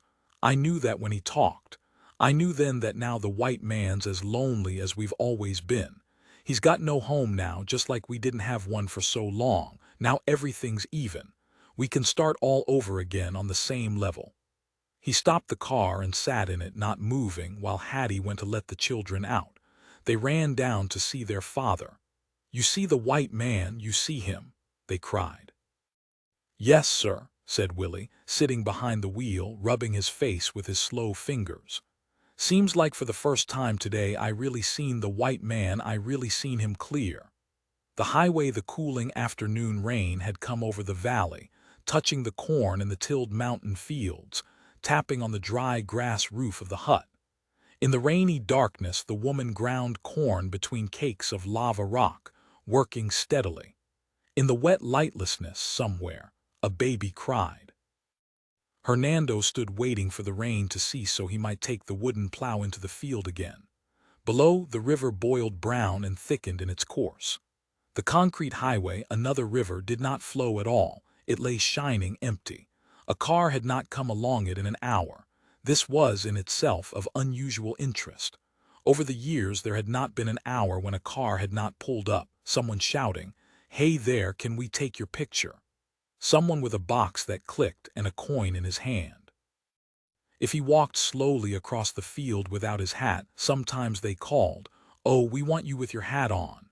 And they waved their hands, rich with gold things that told time or identified them, or did nothing at all but winked like spiders' eyes in the sun. So he would turn and go back to get his hat. His wife spoke. "Something is wrong, Hernando." The road. Something big has happened. Something big to make the road so empty this way." He walked from the hut slowly and easily, the rain washing over the twined shoes of grass and thick tire rubber he wore. He remembered very well the incident of this pair of shoes. The tire had come into the hut with violence one night, exploding the chickens and the pots apart. It had come alone, rolling swiftly. The car, off which it had come, had rushed on as far as the curve and hung a moment, headlights reflected, before plunging into the river. The car was still there. One might see it on a good day, when the river ran slow and the mud cleared. Deep under, its metal shining, long and low and very rich, lay the car. But then the mud came in again and you saw nothing. The following day he had carved the shoe soles from the tire rubber. He reached the highway now and stood upon it, listening to the small sounds it made in the rain. Then suddenly, as if at a signal, the cars came. Hundreds of them, miles of them, rushing and rushing as he stood by and by him. The big, long black cars heading north toward the United States, roaring, taking the curves at too great a speed, with a ceaseless blowing and honking. And there was something about the faces of the people packed into the cars, something which dropped him into a deep silence. He stood back to let the cars roar on. He counted them until he tired. 500, 1,000 cars passed, and there was something in the faces of all of them. But they moved too swiftly for him to tell what this thing was. Finally, the silence and emptiness returned. The swift, long, low convertible cars were gone. He heard the last horn fade. The road was empty again. It had been like a funeral cortege, but a wild one racing, hair out, screaming to some ceremony ever northward. Why? He could only shake his head and rub his fingers softly at his sides. Now all alone, a final car. There was something very, very final about it. Down the mountain road in the thin, cool rain, fuming up great clouds of steam, came an old Ford. It was traveling as swiftly as it might. He expected it to break apart any instant. When this ancient Ford saw Hernando, it pulled up, caked with mud and rusted, the radiator bubbling angrily. "May we have some water, please, senor?" A young man, perhaps 21, was driving. He wore a yellow sweater, an open-collared white shirt, and gray pants. In the topless car, the rain fell upon him and 5 young women packed so they could not move in the interior. They were all very pretty, and they were keeping the rain from themselves and the driver with old newspapers. But the rain got through to them, soaking their bright dresses, soaking the young man.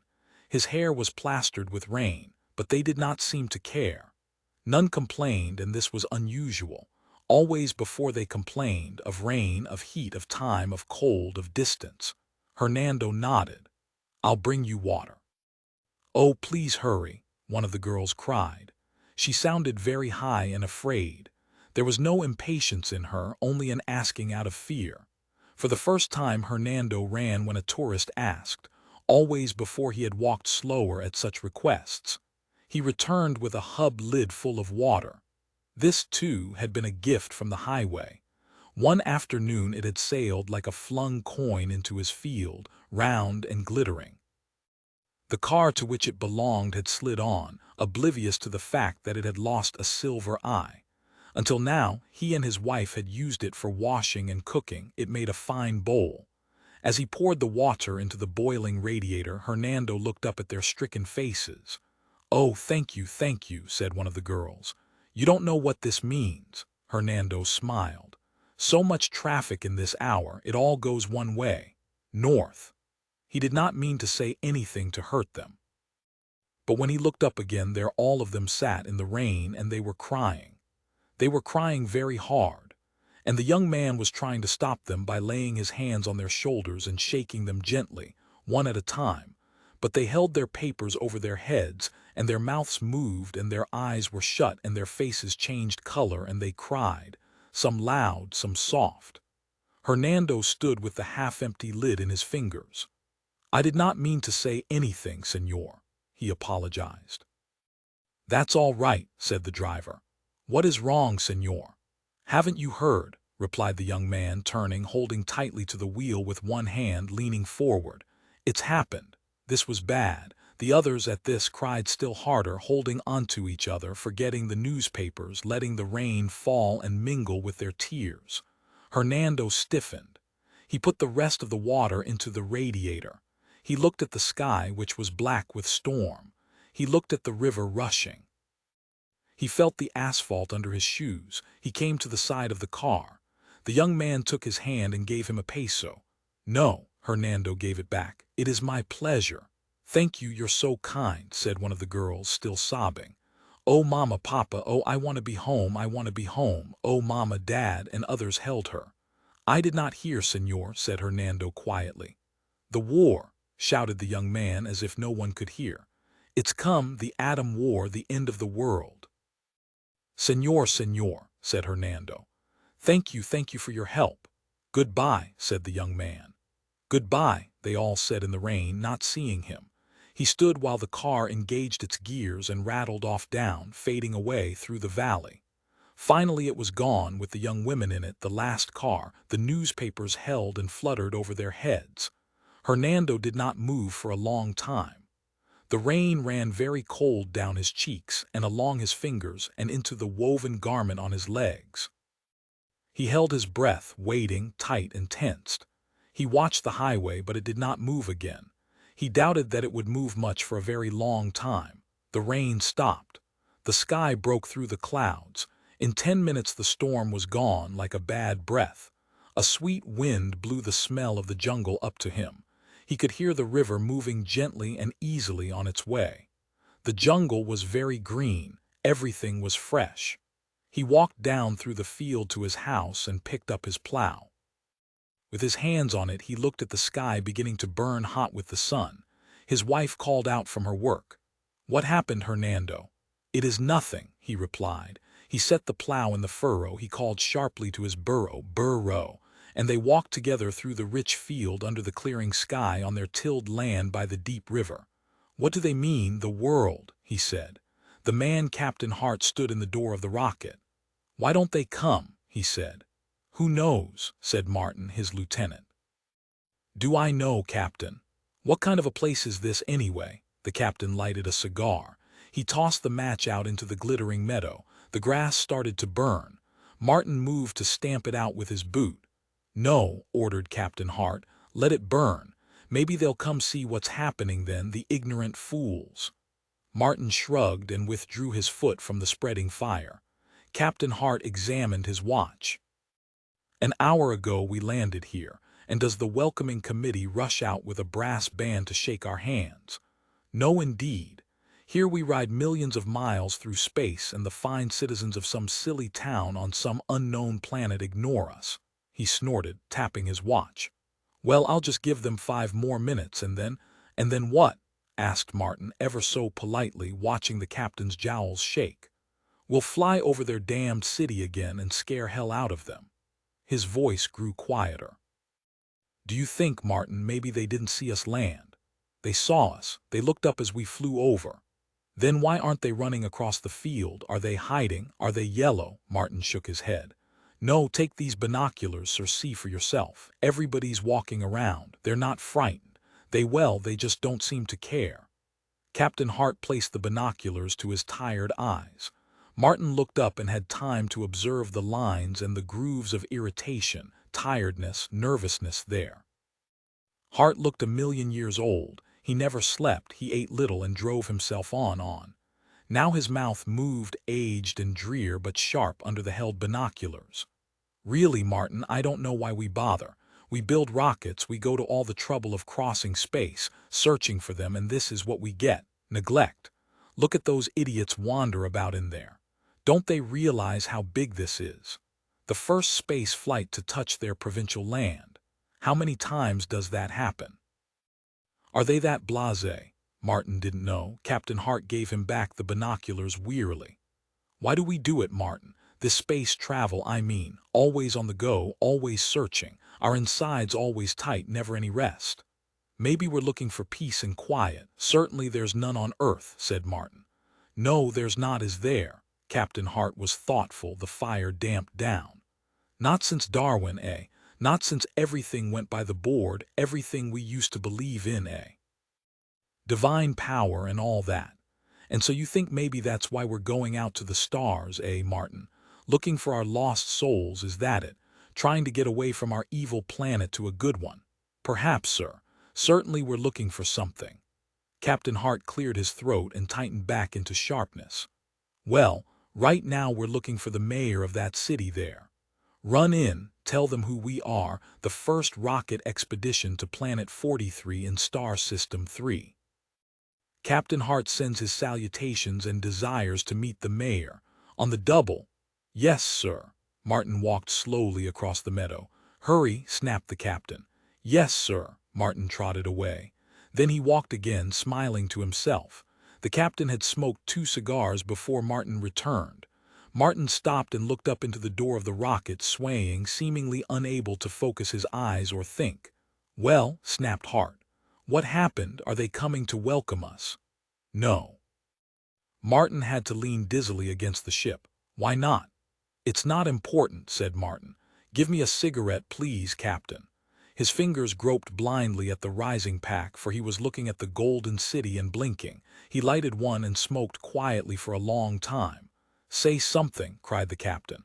"Aren't they interested in our rocket?" Martin said. "What? Oh, the rocket." He inspected his cigarette. "No, they're not interested. Seems we came at an inopportune time." Inopportune time. Martin was patient. "Captain, listen. Something big happened yesterday in that city. It's so big, so important that we're second-rate second fiddle. I've got to sit down." He lost his balance and sat heavily, gasping for air. The captain chewed his cigar angrily. "What happened?" Martin lifted his head, smoke from the burning cigarette in his fingers blowing in the wind.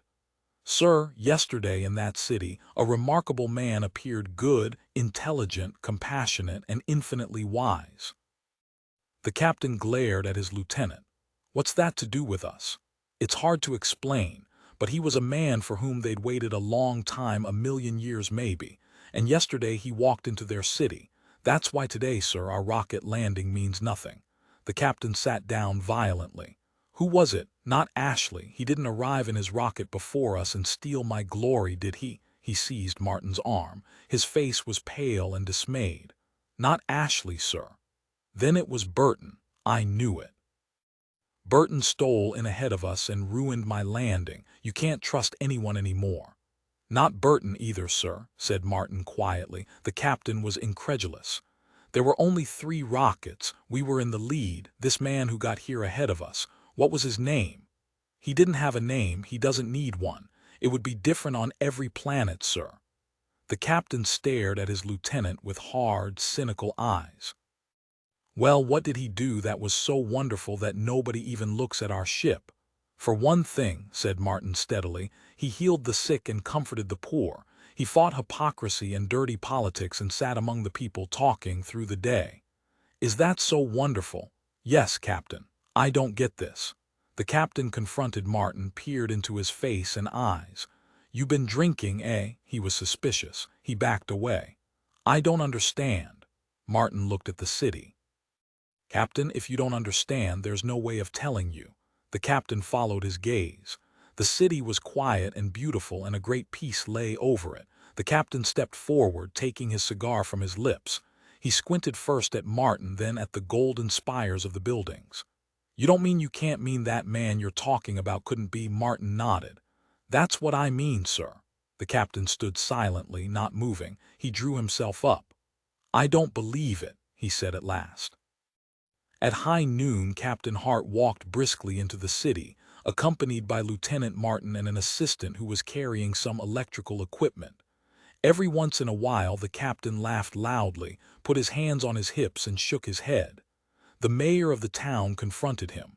Martin set up a tripod, screwed a box onto it, and switched on the batteries. "Are you the mayor?" The captain jabbed a finger out. "I am," said the mayor. The delicate apparatus stood between them, controlled and adjusted by Martin and the assistant. Instantaneous translations from any language were made by the box. The words sounded crisply on the mild air of the city. "About this occurrence yesterday," said the captain. "It occurred. It did. You have witnesses. We have. May we talk to them?" "Talk to any of us," said the mayor. "We are all witnesses." In an aside to Martin, the captain said, "Mass hallucination." To the mayor, "What did this man, this stranger, look like?" "That would be hard to say," said the mayor, smiling a little. "Why would it? Opinions might differ slightly." "I'd like your opinion, sir, anyway," said the captain. "Record this," he snapped to Martin over his shoulder. The lieutenant pressed the button of a hand recorder. "Well," said the mayor of the city, "he was a very gentle and kind man. He was of a great and knowing intelligence." "Yes, yes, I know, I know." The captain waved his fingers. "Generalizations. I want something specific. What did he look like?" "I don't believe that is important," replied the mayor. "It's very important," said the captain sternly. "I want a description of this fellow. If I can't get it from you, I'll get it from others." To Martin, "I'm sure it must have been Burton pulling one of his practical jokes." Martin would not look him in the face. Martin was coldly silent. The captain snapped his fingers. "There was something or other a healing." "Healings," said the mayor. "May I see one?" "You may," said the mayor. "My son." He nodded at a small boy who stepped forward. He was afflicted with a withered arm. "Now look upon it." At this the captain laughed tolerantly. "Yes, yes, this isn't even circumstantial evidence, you know. I didn't see the boy's withered arm. I see only his arm whole and well. That's no proof. What proof have you that the boy's arm was withered yesterday and today is well?" "My word is my proof," said the mayor simply. "My dear man," cried the captain, "you don't expect me to go on hearsay, do you?" "Oh, no." "I'm sorry," said the mayor, looking upon the captain with what appeared to be curiosity and pity. "Do you have any pictures of the boy before today?" asked the captain. After a moment a large oil portrait was carried forth, showing the son with a withered arm. "My dear fellow," the captain waved it away. "Anybody can paint a picture. Paintings lie. I want a photograph of the boy." There was no photograph. Photography was not a known art in their society. "Well," sighed the captain, face twitching, "let me talk to a few other citizens. We're getting nowhere." He pointed at a woman. "You," she hesitated. "Yes, you come here," ordered the captain. "Tell me about this wonderful man you saw yesterday." The woman looked steadily at the captain. "He walked among us and was very fine and good." "What color were his eyes?" "The color of the sun, the color of the sea, the color of a flower, the color of the mountains, the color of the night." "That'll do." The captain threw up his hands. "See, Martin, absolutely nothing. Some charlatan wanders through whispering sweet nothings in their ears, and—" "Please stop it," said Martin. The captain stepped back. "What?" "You heard what I said," said Martin. "I like these people. I believe what they say. You're entitled to your opinion, but keep it to yourself, sir." "You can't talk to me this way," shouted the captain. "I've had enough of your high-handedness," replied Martin. "Leave these people alone. They've got something good and decent, and you come and foul up the nest and sneer at it." "Well, I've talked to them too. I've gone through the city and seen their faces, and they've got something you'll never have, a little simple faith, and they'll move mountains with it. You're boiled because someone stole your act, got here ahead, and made you unimportant." "I'll give you 5 seconds to finish," remarked the captain. "I understand. You've been under a strain, Martin. Months of traveling in space, nostalgia, loneliness. And now with this thing happening, I sympathize, Martin. I overlook your petty insubordination." "I don't overlook your petty tyranny," replied Martin. "I'm stepping out. I'm staying here." "You can't do that. Can't I try and stop me? This is what I came looking for. I didn't know it, but this is it. This is for me. Take your filth somewhere else and foul up other nests with your doubt and your scientific method." He looked swiftly about. "These people have had an experience, and you can't seem to get it through your head that it's really happened, and we were lucky enough to almost arrive in time to be in on it. People on Earth have talked about this man for 20 centuries after he walked through the old world. We've all wanted to see him and hear him, and never had the chance. And now today we just miss seeing him by a few hours." Captain Hart looked at Martin's cheeks. "You're crying like a baby. Stop it." "I don't care." "Well, I do. In front of these natives we're to keep up a front. You're overwrought. As I said, I forgive you." "I don't want your forgiveness." "You idiot. Can't you see this is one of Burton's tricks to fool these people, to bilk them, to establish his oil and mineral concerns under a religious guise? You fool, Martin. You absolute fool. You should know Earthmen by now. They'll do anything, blaspheme, lie, cheat, steal, kill to get their ends. Anything is fine if it works. The true pragmatist, that's Burton, you know him." The captain scoffed heavily. "Come off it, Martin. Admit it. This is the sort of scaly thing Burton might carry off, polish up these citizens and pluck them when they're ripe." "No," said Martin, thinking of it. The captain put his hands up. "That's Burton. That's him. That's his dirt, that's his criminal way. I have to admire the old dragon, flaming in here in a blaze and a halo and a soft word and a loving touch, with a medicated salve here and a healing ray there. That's Burton all right."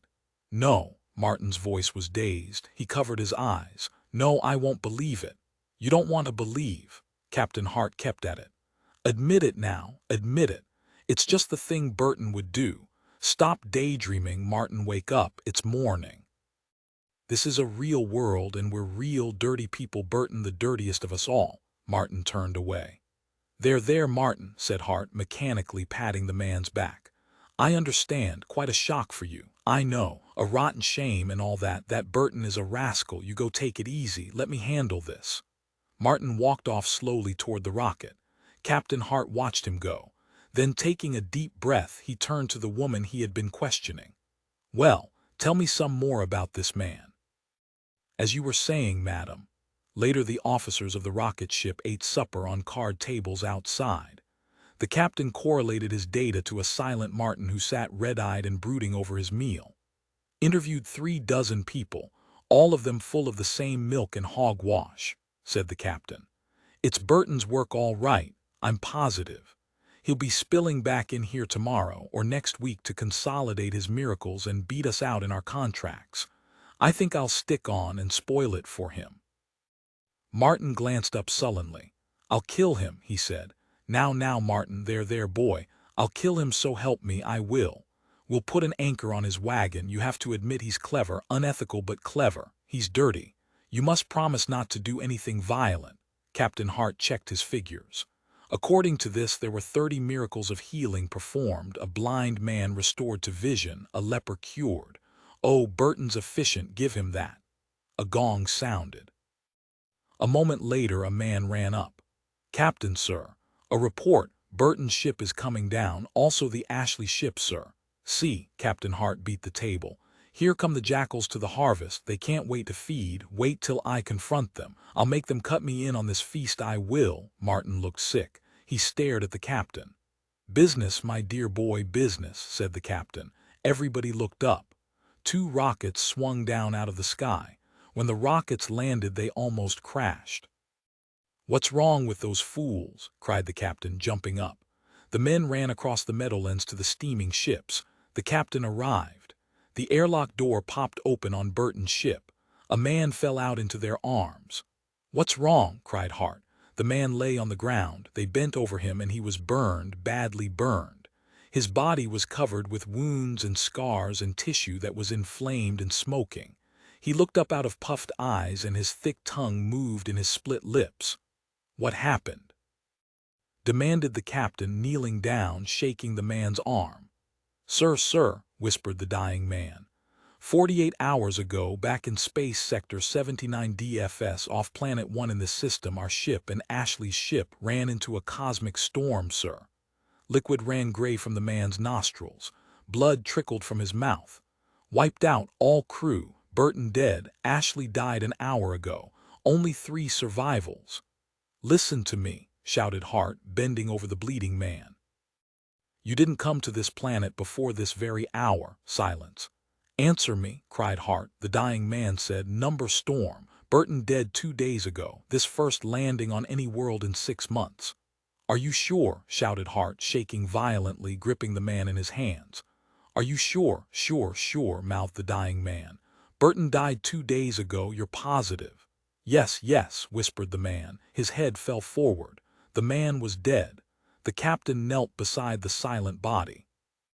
The captain's face twitched, the muscles jerking involuntarily. The other members of the crew stood back of him, looking down. Martin waited. The captain asked to be helped to his feet finally, and this was done. They stood looking at the city. That means, said Martin. We're the only ones who have been here, whispered Captain Hart. And that man, what about that man, Captain? Asked Martin. The captain's face twitched senselessly. He looked very old indeed and gray. His eyes were glazed.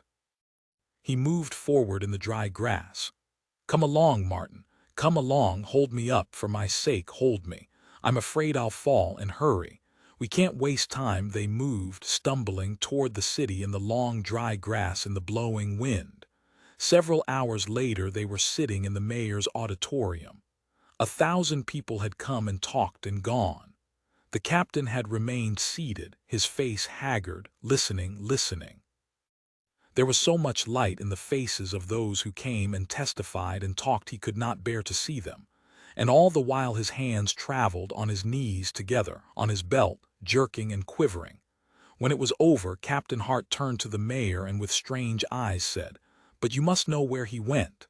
He didn't say where he was going, replied the mayor. To one of the other nearby worlds, demanded the captain. I don't know. You must know. Do you see him?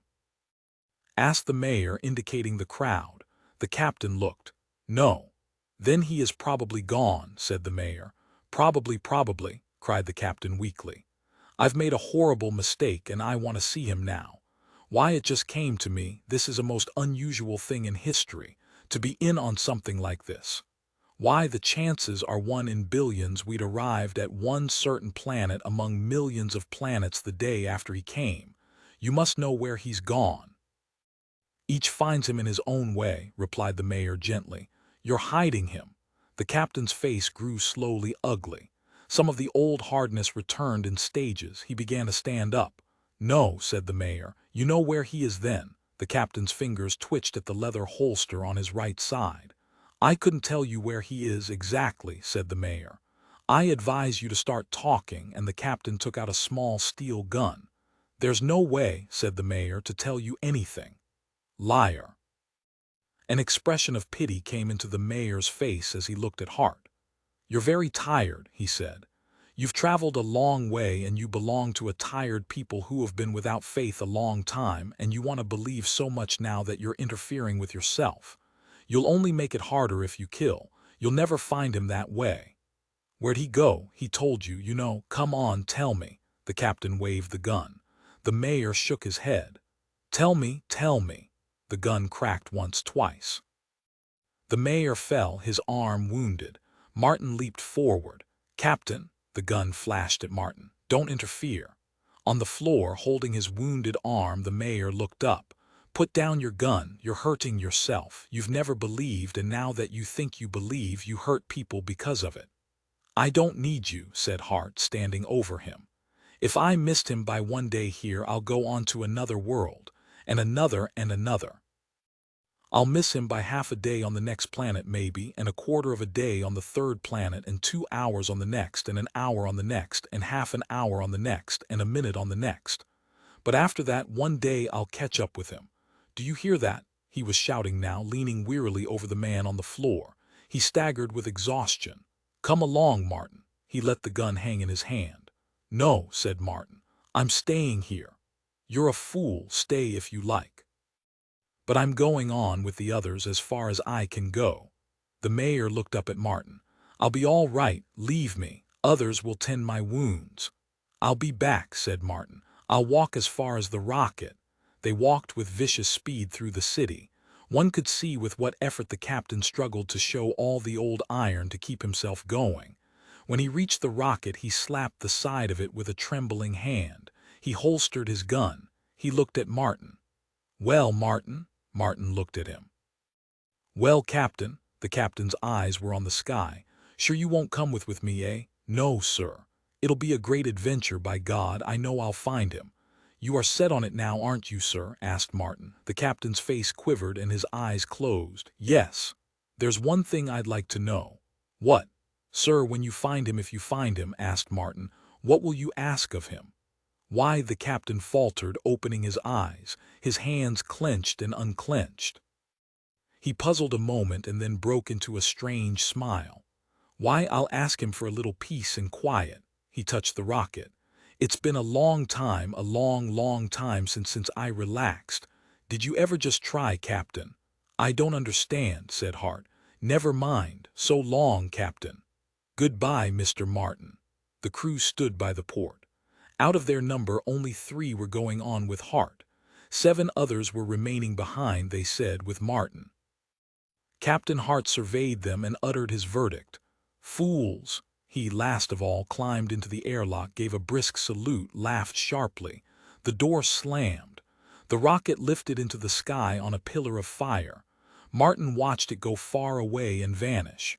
At the meadow's edge, the mayor, supported by several men, beckoned. He's gone, said Martin, walking up. Yes, poor man, he's gone, said the mayor. And he'll go on, planet after planet, seeking and seeking. And always he will be an hour late, or a half hour late, or 10 minutes late, or a minute late. And finally, he will miss out by only a few seconds. And when he has visited 300 worlds and is 70 or 80 years old, he will miss out by only a fraction of a second, and then a smaller fraction of a second. And he will go on, thinking to find that very thing which he left behind here on this planet, in this city. Martin looked steadily at the mayor. The mayor put out his hand. Was there ever any doubt of it? He beckoned to the others and turned. Come along now, we mustn't keep him waiting. They walked into the city. The rain continued. It was a hard rain, a perpetual rain, a sweating and steaming rain. It was a mizzle, a downpour, a fountain, a whipping at the eyes, an undertow at the ankles. It was a rain to drown all rains and the memory of rains. It came by the pound and the ton. It hacked at the jungle and cut the trees like scissors and shaved the grass and tunneled the soil and molted the bushes. It shrank men's hands into the hands of wrinkled apes. It rained a solid, glassy rain, and it never stopped. How much farther, Lieutenant? I don't know. A mile, 10 miles, 1,000. Aren't you sure? How can I be sure? I don't like this rain. If we only knew how far it is to the sun dome, I'd feel better. Another hour or two from here. You really think so, Lieutenant? Of course. Or are you lying to keep us happy? I'm lying to keep you happy. Shut up. The two men sat together in the rain. Behind them sat two other men who were wet and tired and slumped like clay that was melting. The lieutenant looked up. He had a face that once had been brown, and now the rain had washed it pale, and the rain had washed the color from his eyes, and they were white, as were his teeth, and as was his hair. He was all white. Even his uniform was beginning to turn white and perhaps a little green with fungus. The lieutenant felt the rain on his cheeks. How many million years since the rain stopped raining here on Venus? Don't be crazy, said one of the two other men. It never stops raining on Venus. It just goes on and on. I've lived here for 10 years and I never saw a minute or even a second when it wasn't pouring. It's like living underwater, said the lieutenant and rose up, shrugging his guns into place. Well, we'd better get going. We'll find that sun dome yet. Or we won't find it, said the cynic. It's an hour or so. Now you're lying to me, Lieutenant. No, now I'm lying to myself. This is one of those times when you've got to lie. I can't take much more of this. They walked down the jungle trail, now and then looking at their compasses. There was no direction anywhere, only what the compass said. There was a gray sky and rain falling and jungle and a path, and far back behind them somewhere, a rocket in which they had ridden and fallen. A rocket in which lay two of their friends, dead and dripping rain. They walked in single file, not speaking. They came to a river which lay wide and flat and brown, flowing down to the great single sea. The surface of it was stippled in a billion places by the rain. All right, Simmons. The lieutenant nodded, and Simmons took a small packet from his back which, with a pressure of hidden chemical, inflated into a large boat.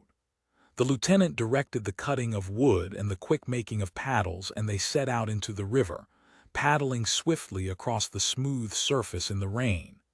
The lieutenant felt the cold rain on his cheeks and on his neck and on his moving arms. The cold was beginning to seep into his lungs. He felt the rain on his ears, on his eyes, on his legs. I didn't sleep last night, he said. Who could? Who has? When? How many nights have we slept? 30 nights, 30 days. Who can sleep with rain slamming their head, banging away? I'd give anything for a hat, anything at all, just so it wouldn't hit my head anymore. I get headaches. My head is sore, it hurts all the time. I'm sorry I came to China, said one of the others. First time I ever heard Venus called China. Sure, China, Chinese water cure, remember the old torture, rope you against a wall, drop 1 drop of water on your head every half hour. You go crazy waiting for the next one.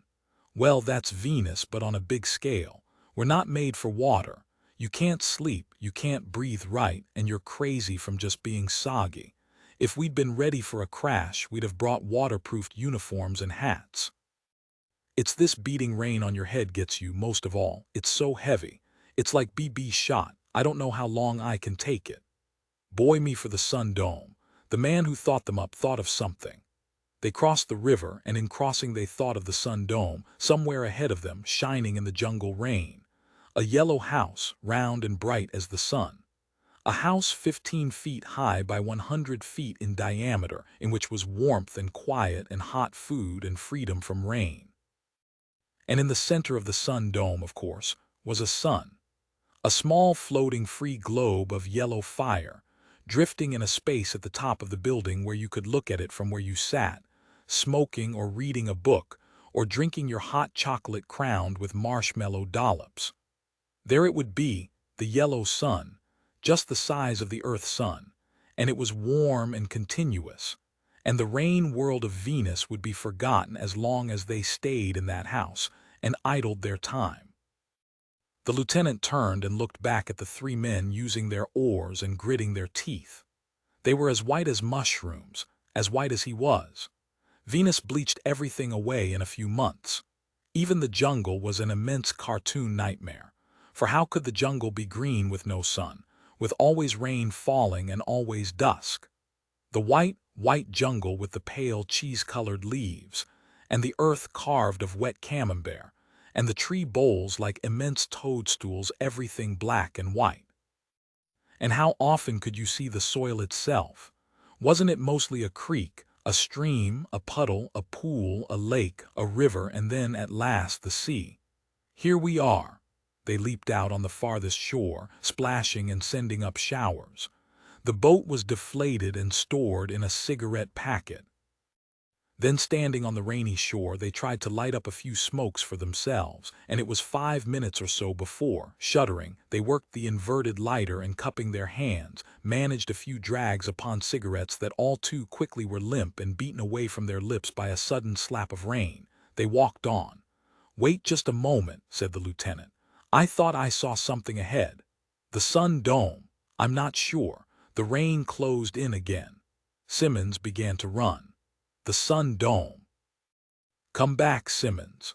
The sun dome. Simmons vanished in the rain. The others ran after him. They found him in a little clearing, and they stopped and looked at him and what he had discovered. The rocket ship. It was lying where they had left it. Somehow they had circled back and were where they had started. In the ruin of the ship, green fungus was growing up out of the mouths of the two dead men. As they watched, the fungus took flower, the petals broke away in the rain, and the fungus died. How did we do it?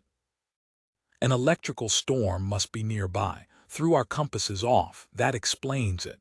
You're right. What'll we do now? Start out again? Good Lord, we're not any closer to anywhere. Let's try to keep calm about it, Simmons. Calm, this rain's driving me wild. We've enough food for another 2 days if we're careful. The rain danced on their skin, on their wet uniforms. The rain streamed from their noses and ears, from their fingers and knees. They looked like stone fountains frozen in the jungle, issuing forth water from every pore. And as they stood, from a distance they heard a roar. And the monster came out of the rain. The monster was supported upon 1,000 electric blue legs. It walked swiftly and terribly. It struck down a leg with a driving blow. Everywhere a leg struck a tree fell and burned. Great whiffs of ozone filled the rainy air, and smoke blew away and was broken up by the rain. The monster was a half-mile wide and a mile high, and it felt of the ground like a great blind thing. Sometimes, for a moment, it had no legs at all. And then in an instant 1,000 whips would fall out of its belly, white-blue whips to sting the jungle. "There's the electrical storm," said one of the men. "There's the thing ruined our compasses, and it's coming this way." "Lie down, everyone," said the lieutenant. "Run," cried Simmons. "Don't be a fool. Lie down. It hits the highest points. We may get through unhurt. Lie down about 50 feet from the rocket. It may very well spend its force there and leave us be. Get down." The men flopped. "Is it coming?" they asked each other after a moment. "Coming. Is it nearer? 200 yards off. Nearer. Here she is." The monster came and stood over them. It dropped down 10 blue bolts of lightning which struck the rocket. The rocket flashed like a beaten gong and gave off a metal ringing. The monster let down 15 more bolts which danced about in a ridiculous pantomime, feeling of the jungle and the watery soil. "No, no," one of the men jumped up. "Get down, you fool," said the lieutenant. "No." The lightning struck the rocket another dozen times. The lieutenant turned his head on his arm and saw the blue blazing flashes. He saw trees split and crumple into ruin. He saw the monstrous dark cloud turn like a black disk overhead and hurl down 100 other poles of electricity. The man who had leaped up was now running, like someone in a great hall of pillars. He ran and dodged between the pillars, and then at last a dozen of the pillars slammed down, and there was the sound a fly makes when landing upon the grill wires of an exterminator. The lieutenant remembered this from his childhood on a farm, and there was a smell of a man burned to a cinder. The lieutenant lowered his head. "Don't look up," he told the others. He was afraid that he too might run at any moment. The storm above them flashed down another series of bolts and then moved on away. Once again there was only the rain, which rapidly cleared the air of the charred smell, and in a moment the 3 remaining men were sitting and waiting for the beat of their hearts to subside into quiet once more. They walked over to the body, thinking that perhaps they could still save the man's life. They couldn't believe that there wasn't some way to help the man. It was the natural act of men who have not accepted death until they have touched it and turned it over and made plans to bury it or leave it there for the jungle to bury in an hour of quick growth. The body was twisted steel, wrapped in burned leather. It looked like a wax dummy that had been thrown into an incinerator and pulled out after the wax had sunk to the charcoal skeleton. Only the teeth were white, and they shone like a strange white bracelet dropped half through a clenched black fist. He shouldn't have jumped up. They said it almost at the same time. Even as they stood over the body it began to vanish, for the vegetation was edging in upon it, little vines and ivy and creepers, and even flowers for the dead. At a distance the storm walked off on blue bolts of lightning and was gone. They crossed a river and a creek and a stream, and a dozen other rivers and creeks and streams. Before their eyes rivers appeared, rushing, new rivers, while old rivers changed their courses, rivers the color of mercury, rivers the color of silver and milk. They came to the sea, the single sea. There was only one continent on Venus. This land was 3,000 miles long by 1,000 miles wide, and about this island was the single sea which covered the entire reigning planet. The single sea which lay upon the pallid shore with little motion, this way. The lieutenant nodded south. "I'm sure there are 2 sun domes down that way. While they were at it, why didn't they build 100 more? There's 120 of them now, aren't there? 126 as of last month. They tried to push a bill through Congress back on Earth a year ago to provide for a couple dozen more, but oh no, you know how that is. They'd rather a few men went crazy with the rain." They started south. The lieutenant and Simmons and the third man, Pickard, walked in the rain that fell heavily and lightly, in the rain that poured and hammered and did not stop falling upon the land and the sea and the walking people. Simmons saw it first. "There it is." "There's what?" "The sun dome." The lieutenant blinked the water from his eyes and raised his hands to ward off the stinging blows of the rain. At a distance there was a yellow glow on the edge of the jungle by the sea. It was indeed the sun dome. The men smiled at each other. "Looks like you were right, Lieutenant." "Luck. Brother, that puts muscle in me just seeing it. Come on, last one, there's a son of a bitch." Simmons began to trot. The others automatically fell in with this, gasping, tired, but keeping pace. "A big pot of coffee for me," panted Simmons, smiling. "And a pan of cinnamon buns, by God. And just lie there and let the old sun hit you. The guy that invented the sun domes, he should have got a medal." They ran faster. The yellow glow grew brighter. "Guess a lot of men went crazy before they figured out the cure. Think it'd be obvious right off." Simmons panted the words in cadence to his running. Rain, years ago, found a friend of mine out in the jungle wandering around in the rain, saying over and over, don't know enough to come in out of the rain. Don't know enough to come in out of the rain. Don't know enough, on and on, like that. Poor crazy bastard. Save your breath, they ran. They all laughed. They reached the door of the sun dome, laughing. Simmons yanked the door wide. "Hey," he yelled, "bring on the coffee and buns." There was no reply. They stepped through the door. The sun dome was empty and dark. There was no synthetic yellow sun floating in a high gaseous whisper at the center of the blue ceiling. There was no food waiting. It was cold as a vault. And through 1,000 holes which had been newly punctured in the ceiling, water streamed. The rain fell down, soaking into the thick rugs and the heavy modern furniture and splashing on the glass tables. The jungle was growing up like a moss in the room, on top of the bookcases and the divans. The rain slashed through the holes and fell upon the three men's faces. Pickard began to laugh quietly. "Shut up, Pickard. Ye gods, look what's here for us. No food, no sun, nothing. The Venusians, they did it, of course." Simmons nodded, with the rain funneling down on his face. The water ran in his silvered hair and on his white eyebrows. Every once in a while the Venusians come up out of the sea and attack a sun dome. They know if they ruin the sun domes they can ruin us. But aren't the sun domes protected with guns? Sure. Simmons stepped aside to a place that was relatively dry. But it's been 5 years since the Venusians tried anything. Defense relaxes. They caught this dome unaware. Where are the bodies? Venusians took them all down into the sea. I hear they have a delightful way of drowning you. It takes about 8 hours to drown the way they work it. Really delightful. I bet there isn't any food here at all. Pickard laughed. The lieutenant frowned at him, nodded at him so Simmons could see. Simmons shook his head and went back to a room at one side of the oval chamber. The kitchen was strewn with soggy loaves of bread and meat that had grown a faint green fur. Rain came through 100 holes in the kitchen roof. Brilliant. The lieutenant glanced up at the holes. "I don't suppose we can plug up all those holes and get snug here."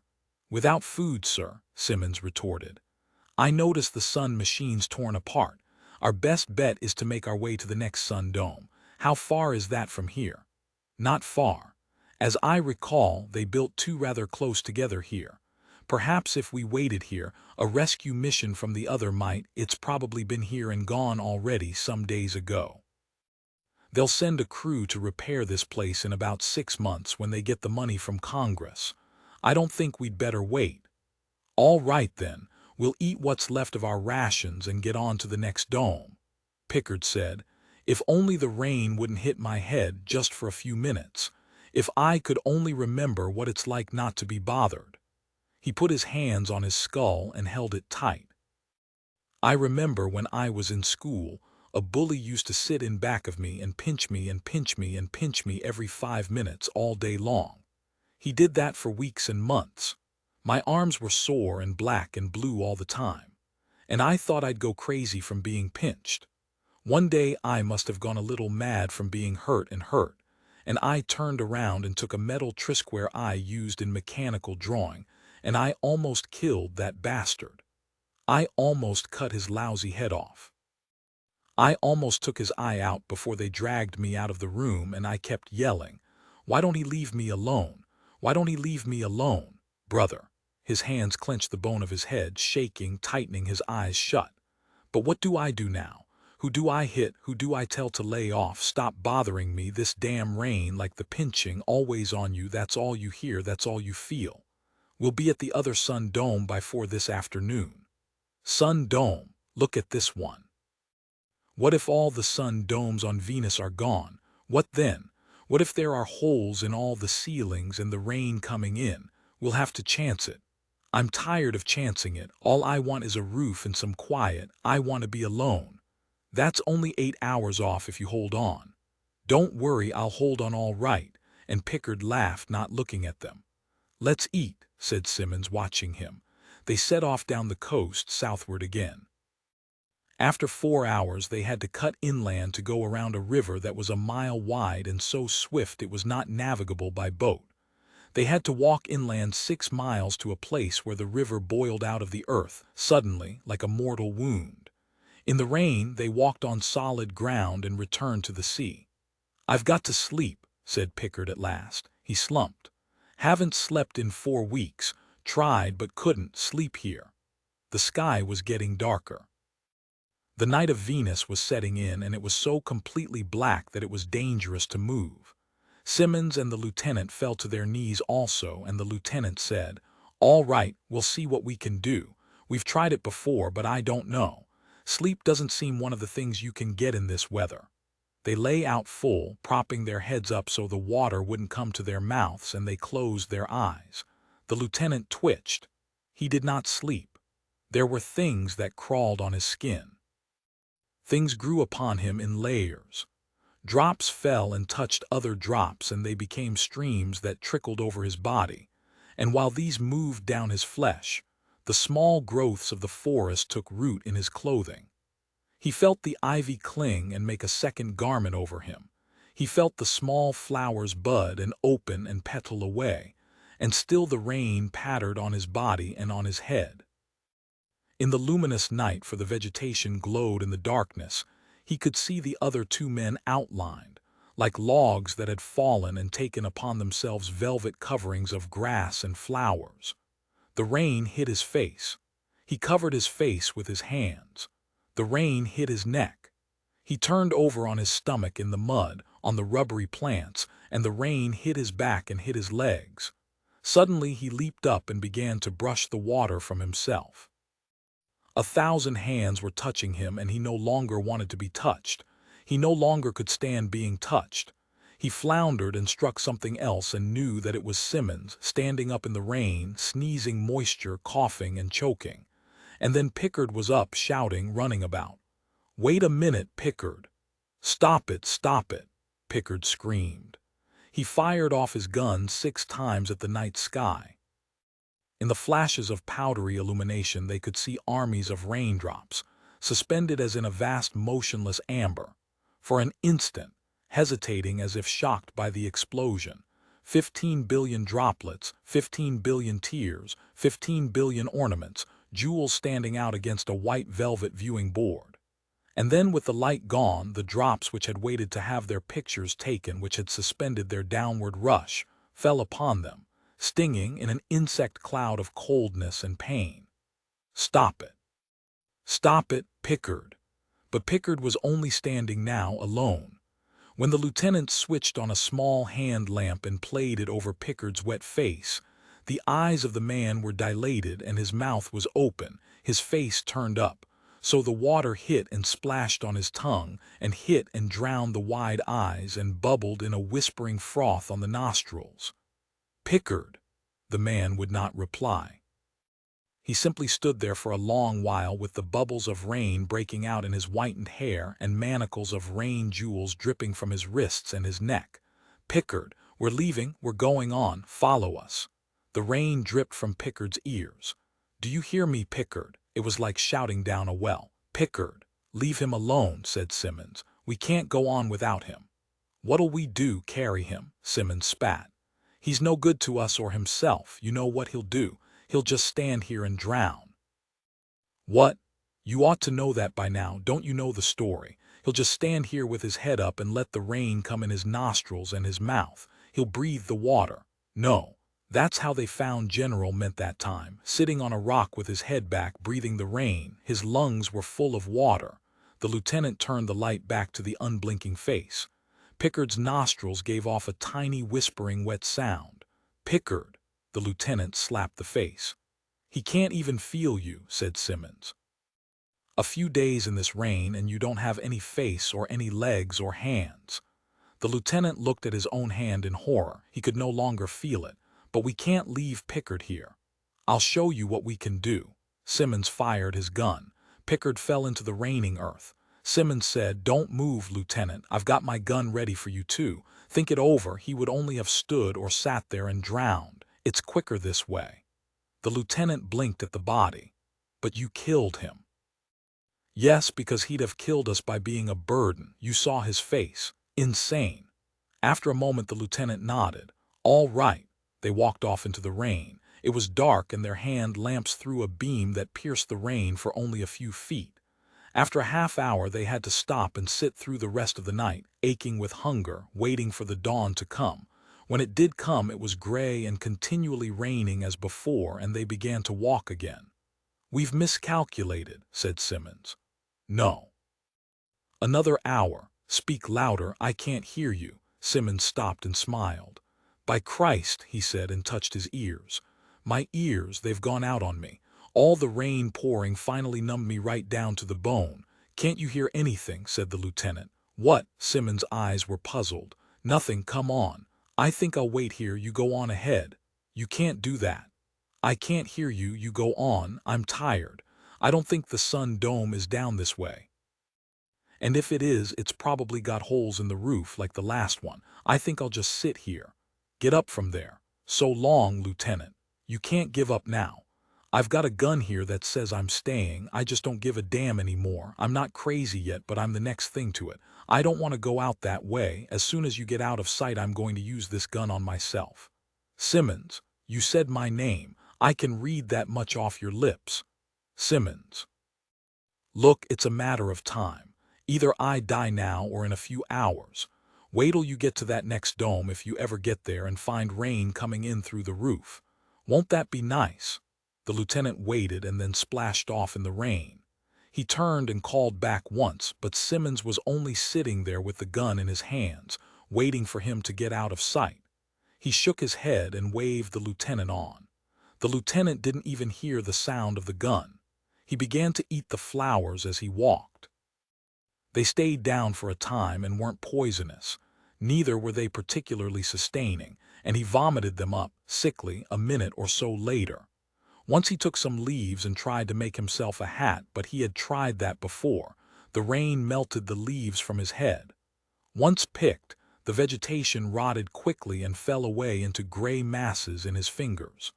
"Another 5 minutes," he told himself. "Another 5 minutes, and then I'll walk into the sea and keep walking. We weren't made for this. No earthman was or ever will be able to take it. Your nerves, your nerves." He floundered his way through a sea of slush and foliage and came to a small hill. At a distance there was a faint yellow smudge in the cold veils of water. The next sun dome. Through the trees, a long, round, yellow building far away. For a moment he only stood, swaying, looking at it. He began to run, and then he slowed down, for he was afraid. He didn't call out. What if it's the same one? What if it's the dead sun dome with no sun in it, he thought. He slipped and fell. Lie here, he thought, it's the wrong one. Lie here, it's no use. Drink all you want. But he managed to climb to his feet again and crossed several creeks, and the yellow light grew very bright, and he began to run again, his feet crashing into mirrors and glass, his arms flailing at diamonds and precious stones. He stood before the yellow door. The printed letters over it said the Sun Dome. He put his numb hand up to feel it. Then he twisted the doorknob and stumbled in. He stood for a moment looking about. Behind him the rain whirled at the door. Ahead of him, upon a low table, stood a silver pot of hot chocolate, steaming, and a cup, full, with a marshmallow in it. And beside that, on another tray, stood thick sandwiches of rich chicken meat and fresh-cut tomatoes and green onions. And on a rod just before his eyes was a great thick green Turkish towel, and a bin in which to throw wet clothes, and to his right a small cubicle in which heat rays might dry you instantly. And upon a chair, a fresh change of uniform, waiting for anyone himself, or any lost one to make use of it. And farther over, coffee in steaming copper urns, and a phonograph from which music was playing quietly, and books bound in red and brown leather. And near the books a soft deep cot upon which one might lie, exposed and bare, to drink in the rays of the one great bright thing which dominated the long room. He put his hands to his eyes.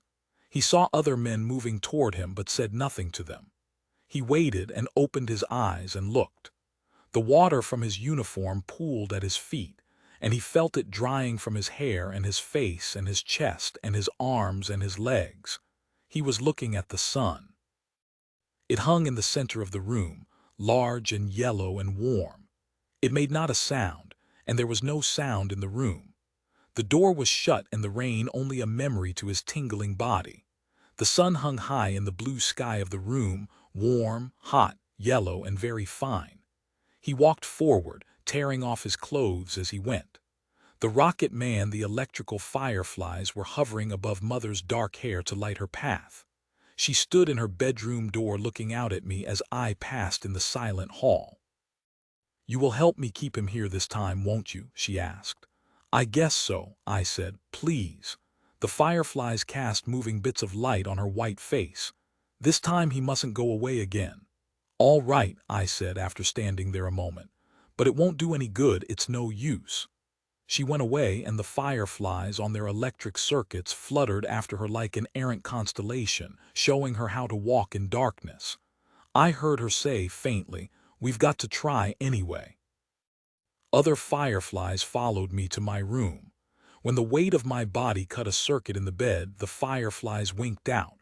It was midnight, and my mother and I waited, our rooms separated by darkness, in bed. The bed began to rock me and sing to me. I touched a switch. The singing and rocking stopped. I didn't want to sleep. I didn't want to sleep at all. This night was no different from 1,000 others in our time. We would wake nights and feel the cool air turn hot, feel the fire in the wind, or see the walls burned a bright color for an instant, and then we knew his rocket was over our house, his rocket, and the oak trees swaying from the concussion.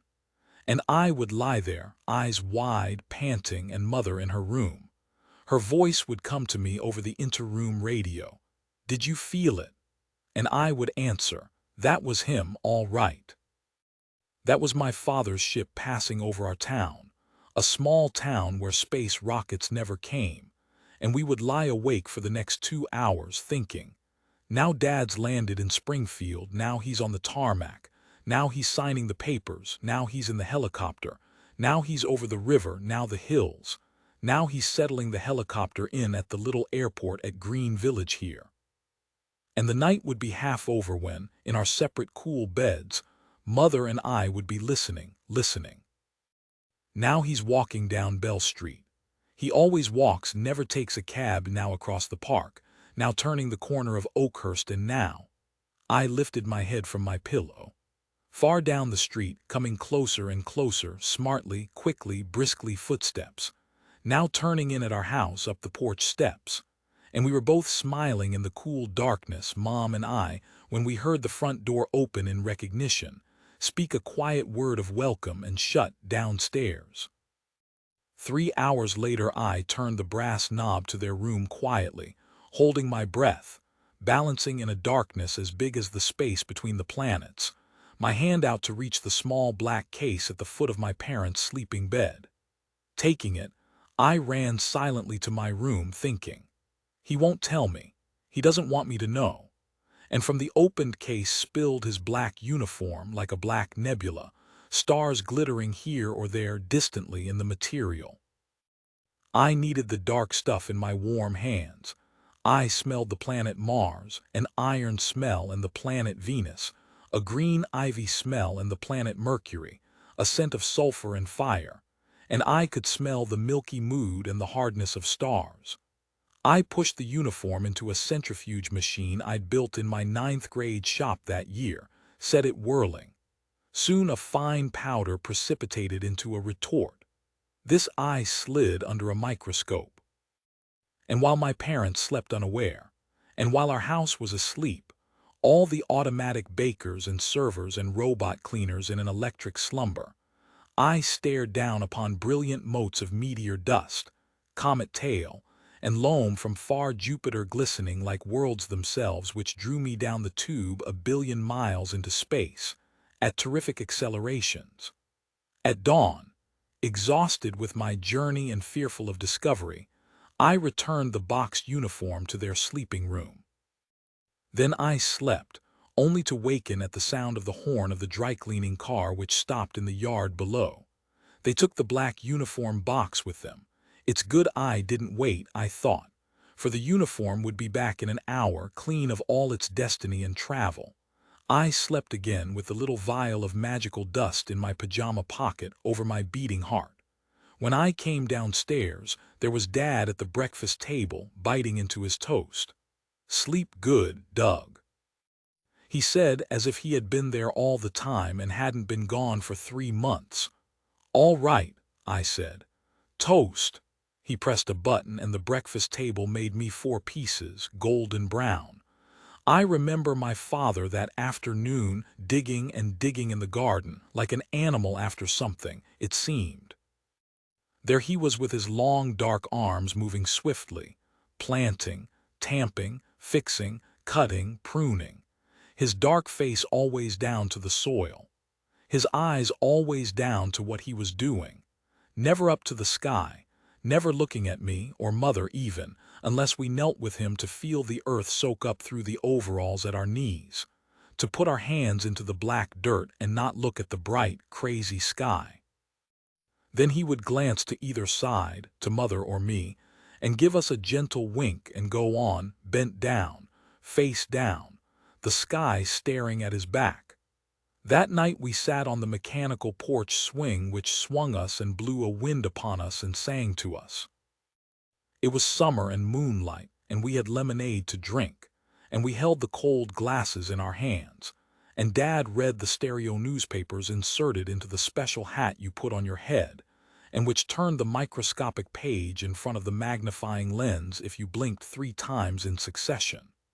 Dad smoked cigarettes and told me about how it was when he was a boy in the year 1997. After a while he said, as he had always said, "Why aren't you out playing kick the can, Doug?" I didn't say anything, but Mom said, "He does, on nights when you're not here." Dad looked at me and then, for the first time that day, at the sky. Mother always watched him when he glanced at the stars. The first day and night when he got home, he wouldn't look at the sky much. I thought about him gardening and gardening so furiously, his face almost driven into the earth. But the second night he looked at the stars a little more.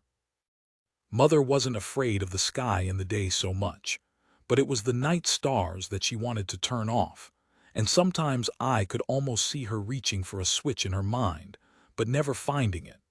And by the third night, maybe Dad'd be out here on the porch until way after we were all ready for bed, and then I'd hear Mom call him in, almost like she called me from the street at times. And then I would hear Dad fitting the electric door lock in place, with a sigh. And the next morning at breakfast I'd glance down and see his little black case near his feet as he buttered his toast and Mother slept late. "Well, be seeing you, Doug," he'd say, and we'd shake hands. "In about 3 months." "Right." And he'd walk away down the street, not taking a helicopter or beetle or bus, just walking with his uniform hidden in his small underarm case. He didn't want anyone to think he was vain about being a rocket man. Mother would come out to eat breakfast, 1 piece of dry toast, about an hour later. But now it was tonight, the first night, the good night, and he wasn't looking at the stars much at all. "Let's go to the television carnival," I said. "Fine," said Dad. Mother smiled at me, and we rushed off to town in a helicopter and took Dad through 1,000 exhibits to keep his face and head down with us and not looking anywhere else. And as we laughed at the funny things and looked serious at the serious ones, I thought, my father goes to Saturn and Neptune and Pluto, but he never brings me presents. Other boys whose fathers go into space bring back bits of ore from Callisto and hunks of black meteor or blue sand. But I have to get my own collection, trading from other boys, the Martian rocks and Mercurian sands which filled my room, but about which Dad would never comment. On occasion, I remembered, he brought something for Mother. He planted some Martian sunflowers once in our yard, but after he was gone a month and the sunflowers grew large, Mom ran out one day and cut them all down. Without thinking, as we paused at one of the 3-dimensional exhibits, I asked Dad the question I always asked. "What's it like out in space?" Mother shot me a frightened glance. It was too late. Dad stood there for a full half-minute trying to find an answer, then he shrugged. "It's the best thing in a lifetime of best things." Then he caught himself. "Oh, it's really nothing at all, routine, you wouldn't like it." He looked at me apprehensively. "But you always go back. Habit. Where are you going next?" "I haven't decided yet, I'll think it over." He always thought it over. In those days rocket pilots were rare and he could pick and choose, work when he liked. On the third night of his homecoming, you could see him picking and choosing among the stars. "Come on," said Mother, "let's go home." It was still early when we got home. I wanted Dad to put on his uniform. I shouldn't have asked, it always made Mother unhappy, but I could not help myself. I kept at him, though he had always refused. I had never seen him in it, and at last he said, "Oh, all right." We waited in the parlor while he went upstairs and the air flew. Mother looked at me dully, as if she couldn't believe that her own son could do this to her. I glanced away. "I'm sorry," I said. "You're not helping at all," she said. "At all." There was a whisper in the air flew a moment later. "Here I am," said Dad quietly.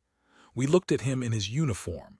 It was glossy black with silver buttons and silver rims to the heels of the black boots, and it looked as if someone had cut the arms and legs and body from a dark nebula, with little faint stars glowing through it. It fit as close as a glove fits to a slender long hand, and it smelled like cool air and metal and space. It smelled of fire and time. Father stood, smiling awkwardly, in the center of the room. "Turn around," said Mother. Her eyes were remote, looking at him. When he was gone, she never talked of him. She never said anything about anything but the weather or the condition of my neck and the need of a washcloth for it, or the fact that she didn't sleep nights. Once she said the light was too strong at night. "But there's no moon this week," I said. "There's starlight," she said. I went to the store and bought her some darker, greener shades. As I lay in bed at night, I could hear her pull them down tight to the bottom of the windows. It made a long, rustling noise. Once I tried to mow the lawn. "No," Mom stood in the door. "Put the mower away." So the grass went 3 months at a time without cutting. Dad cut it when he came home. She wouldn't let me do anything else either, like repairing the electrical breakfast maker or the mechanical book reader. She saved everything up as if for Christmas. And then I would see Dad hammering or tinkering and always smiling at his work, and Mother smiling over him, happy. No, she never talked of him when he was gone. And as for Dad, he never did anything to make a contact across the millions of miles. He said once, "If I called you, I'd want to be with you. I wouldn't be happy." Once Dad said to me, "Your mother treats me sometimes as if I weren't here, as if I were invisible." I had seen her do it. She would look just beyond him, over his shoulder, at his chin or hands, but never into his eyes. If she did look at his eyes, her eyes were covered with a film, like an animal going to sleep. She said yes at the right times and smiled, but always a half-second later than expected. "I'm not there for her," said Dad. But other days she would be there, and he would be there for her, and they would hold hands and walk around the block, or take rides, with Mom's hair flying like a girl's behind her, and she would cut off all the mechanical devices in the kitchen and bake him incredible cakes and pies and cookies, looking deep into his face, her smile a real smile. But at the end of such days, when he was there to her, she would always cry. And Dad would stand helpless, gazing about the room as if to find the answer, but never finding it. Dad turned slowly in his uniform for us to see. "Turn around again," said Mom. The next morning Dad came rushing into the house with handfuls of tickets. Pink rocket tickets for California, blue tickets for Mexico. "Come on," he said. "We'll buy disposable clothes and burn them when they're soiled. Look, we take the noon rocket to LA, the 2 o'clock helicopter to Santa Barbara, the 9 o'clock plane to Ensenada, sleep overnight. And we went to California and up and down the Pacific coast for a day and a half, settling at last on the sands of Malibu to cook wieners at night. Dad was always listening or singing or watching things on all sides of him, holding on to things as if the world were a centrifuge going so swiftly that he might be flung off away from us at any instant. The last afternoon at Malibu, Mom was up in the hotel room. Dad lay on the sand beside me for a long time in the hot sun. "Ah," he sighed, "this is it." His eyes were gently closed. He lay on his back, drinking the sun. "You miss this," he said. He meant on the rocket, of course. But he never said the rocket or mentioned the rocket and all the things you couldn't have on the rocket. You couldn't have a salt wind on the rocket or a blue sky or a yellow sun or mom's cooking. You couldn't talk to your 14-year-old boy on a rocket. "Let's hear it," he said at last. And I knew that now we would talk as we had always talked for 3 hours straight. All afternoon we would murmur back and forth in the lazy sun about my school grades, how high I could jump, how fast I could swim. Dad nodded each time I spoke and smiled and slapped my chest lightly in approval. We talked. We did not talk of rockets or space, but we talked of Mexico, where we had driven once in an ancient car, and of the butterflies we had caught in the rain forests of green, warm Mexico at noon, seeing the 100 butterflies sucked to our radiator, dying there, beating their blue and crimson wings, twitching, beautiful and sad. We talked of such things instead of the things I wanted to talk about, and he listened to me. That was the thing he did, as if he was trying to fill himself up with all the sound he could hear. He listened to the wind and the falling ocean and my voice, always with a rapt attention, a concentration that almost excluded physical bodies themselves and kept only the sounds. He shut his eyes to listen. I would see him listening to the lawn mower as he cut the grass by hand instead of using the remote-controlled device, and I would see him smelling the cut grass as it sprayed up at him behind the mower in a green fount. "Doug," he said about 5 in the afternoon as we were picking up our towels and heading back along the beach near the surf, "I want you to promise me something." "What?" "Don't ever be a rocket man." I stopped. "I mean it," he said. "Because when you're out there you want to be here, and when you're here you want to be out there. Don't start that. Don't let it get hold of you. But you don't know what it is. Every time I'm out there I think if I ever get back to Earth I'll stay there, I'll never go out again. But I go out and I guess I'll always go out. I've thought about being a rocket man for a long time," I said. He didn't hear me. "I try to stay here. Last Saturday when I got home I started trying so damned hard to stay here." I remembered him in the garden, sweating and all the traveling and doing and listening, and I knew that he did this to convince himself that the sea and the towns and the land and his family were the only real things and the good things. But I knew where he would be tonight, looking at the jewelry in Orion from our front porch. "Promise me you won't be like me," he said. I hesitated a while. "Okay," I said. He shook my hand. "Good boy," he said. The dinner was fine that night.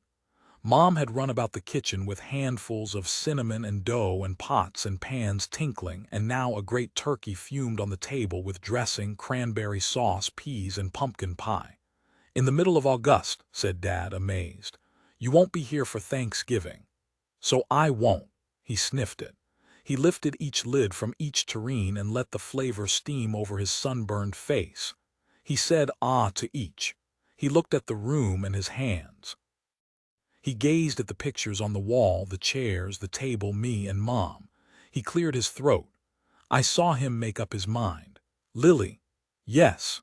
Mom looked across her table, which she had set like a wonderful silver trap, a miraculous gravy pit into which, like a struggling beast of the past caught in a tar pool, her husband might at last be caught and held, gazing out through a jail of wishbones, safe forever. Her eyes sparkled. "Lily," said Dad. "Go on," I thought crazily. "Say it quick. Say you'll stay home this time for good and never go away. Say it." Just then a passing helicopter jarred the room and the window panes shook with a crystal sound. Dad glanced at the window. The blue stars of evening were there and the red planet Mars was rising in the east. Dad looked at Mars a full minute. Then he put his hand out blindly toward me. "May I have some peas?" he said. "Excuse me," said Mother. "I'm going to get some bread." She rushed out into the kitchen. "But there's bread on the table," I said. Dad didn't look at me as he began his meal. I couldn't sleep that night. I came downstairs at 1 in the morning and the moonlight was like ice on all the housetops, and dew glittered in a snow field on our grass. I stood in the doorway in my pajamas, feeling the warm night wind, and then I knew that Dad was sitting in the mechanical porch swing, gliding gently. I could see his profile tilted back, and he was watching the stars wheel over the sky. His eyes were like gray crystal there, the moon in each one. I went out and sat beside him. We glided a while in the swing. At last I said, "How many ways are there to die in space?" "A million." "Name some." "The meteors hit you. The air goes out of your rocket, or comets take you along with them. Concussion, strangulation, explosion, centrifugal force, too much acceleration, too little. The heat, the cold, the sun, the moon, the stars, the planets, the asteroids, the planetoids, radiation. And do they bury you? They never find you. Where do you go? A billion miles away, traveling graves they call them. You become a meteor or a planetoid traveling forever through space. I said nothing. "One thing," he said later, "it's quick in space. Death, it's over like that. You don't linger. Most of the time you don't even know it. You're dead and that's it." We went up to bed. It was morning. Standing in the doorway, Dad listened to the yellow canary singing in its golden cage. "Well, I've decided," he said.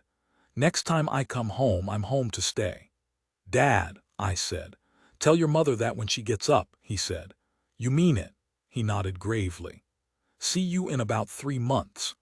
And there he went off down the street, carrying his uniform in its secret box, whistling and looking at the tall green trees and picking chinaberries off the chinaberry bush as he brushed by, tossing them ahead of him as he walked away into the bright shade of early morning. I asked Mother about a few things that morning after Father had been gone a number of hours. "Dad said that sometimes you don't act as if you hear or see him," I said, and then she explained everything to me quietly. "When he went off into space 10 years ago, I said to myself, he's dead, or as good as dead, so think of him dead. And when he comes back 3 or 4 times a year, it's not him at all, it's only a pleasant little memory or a dream. And if a memory stops or a dream stops, it can't hurt half as much. So most of the time I think of him dead, but other times I can't help myself.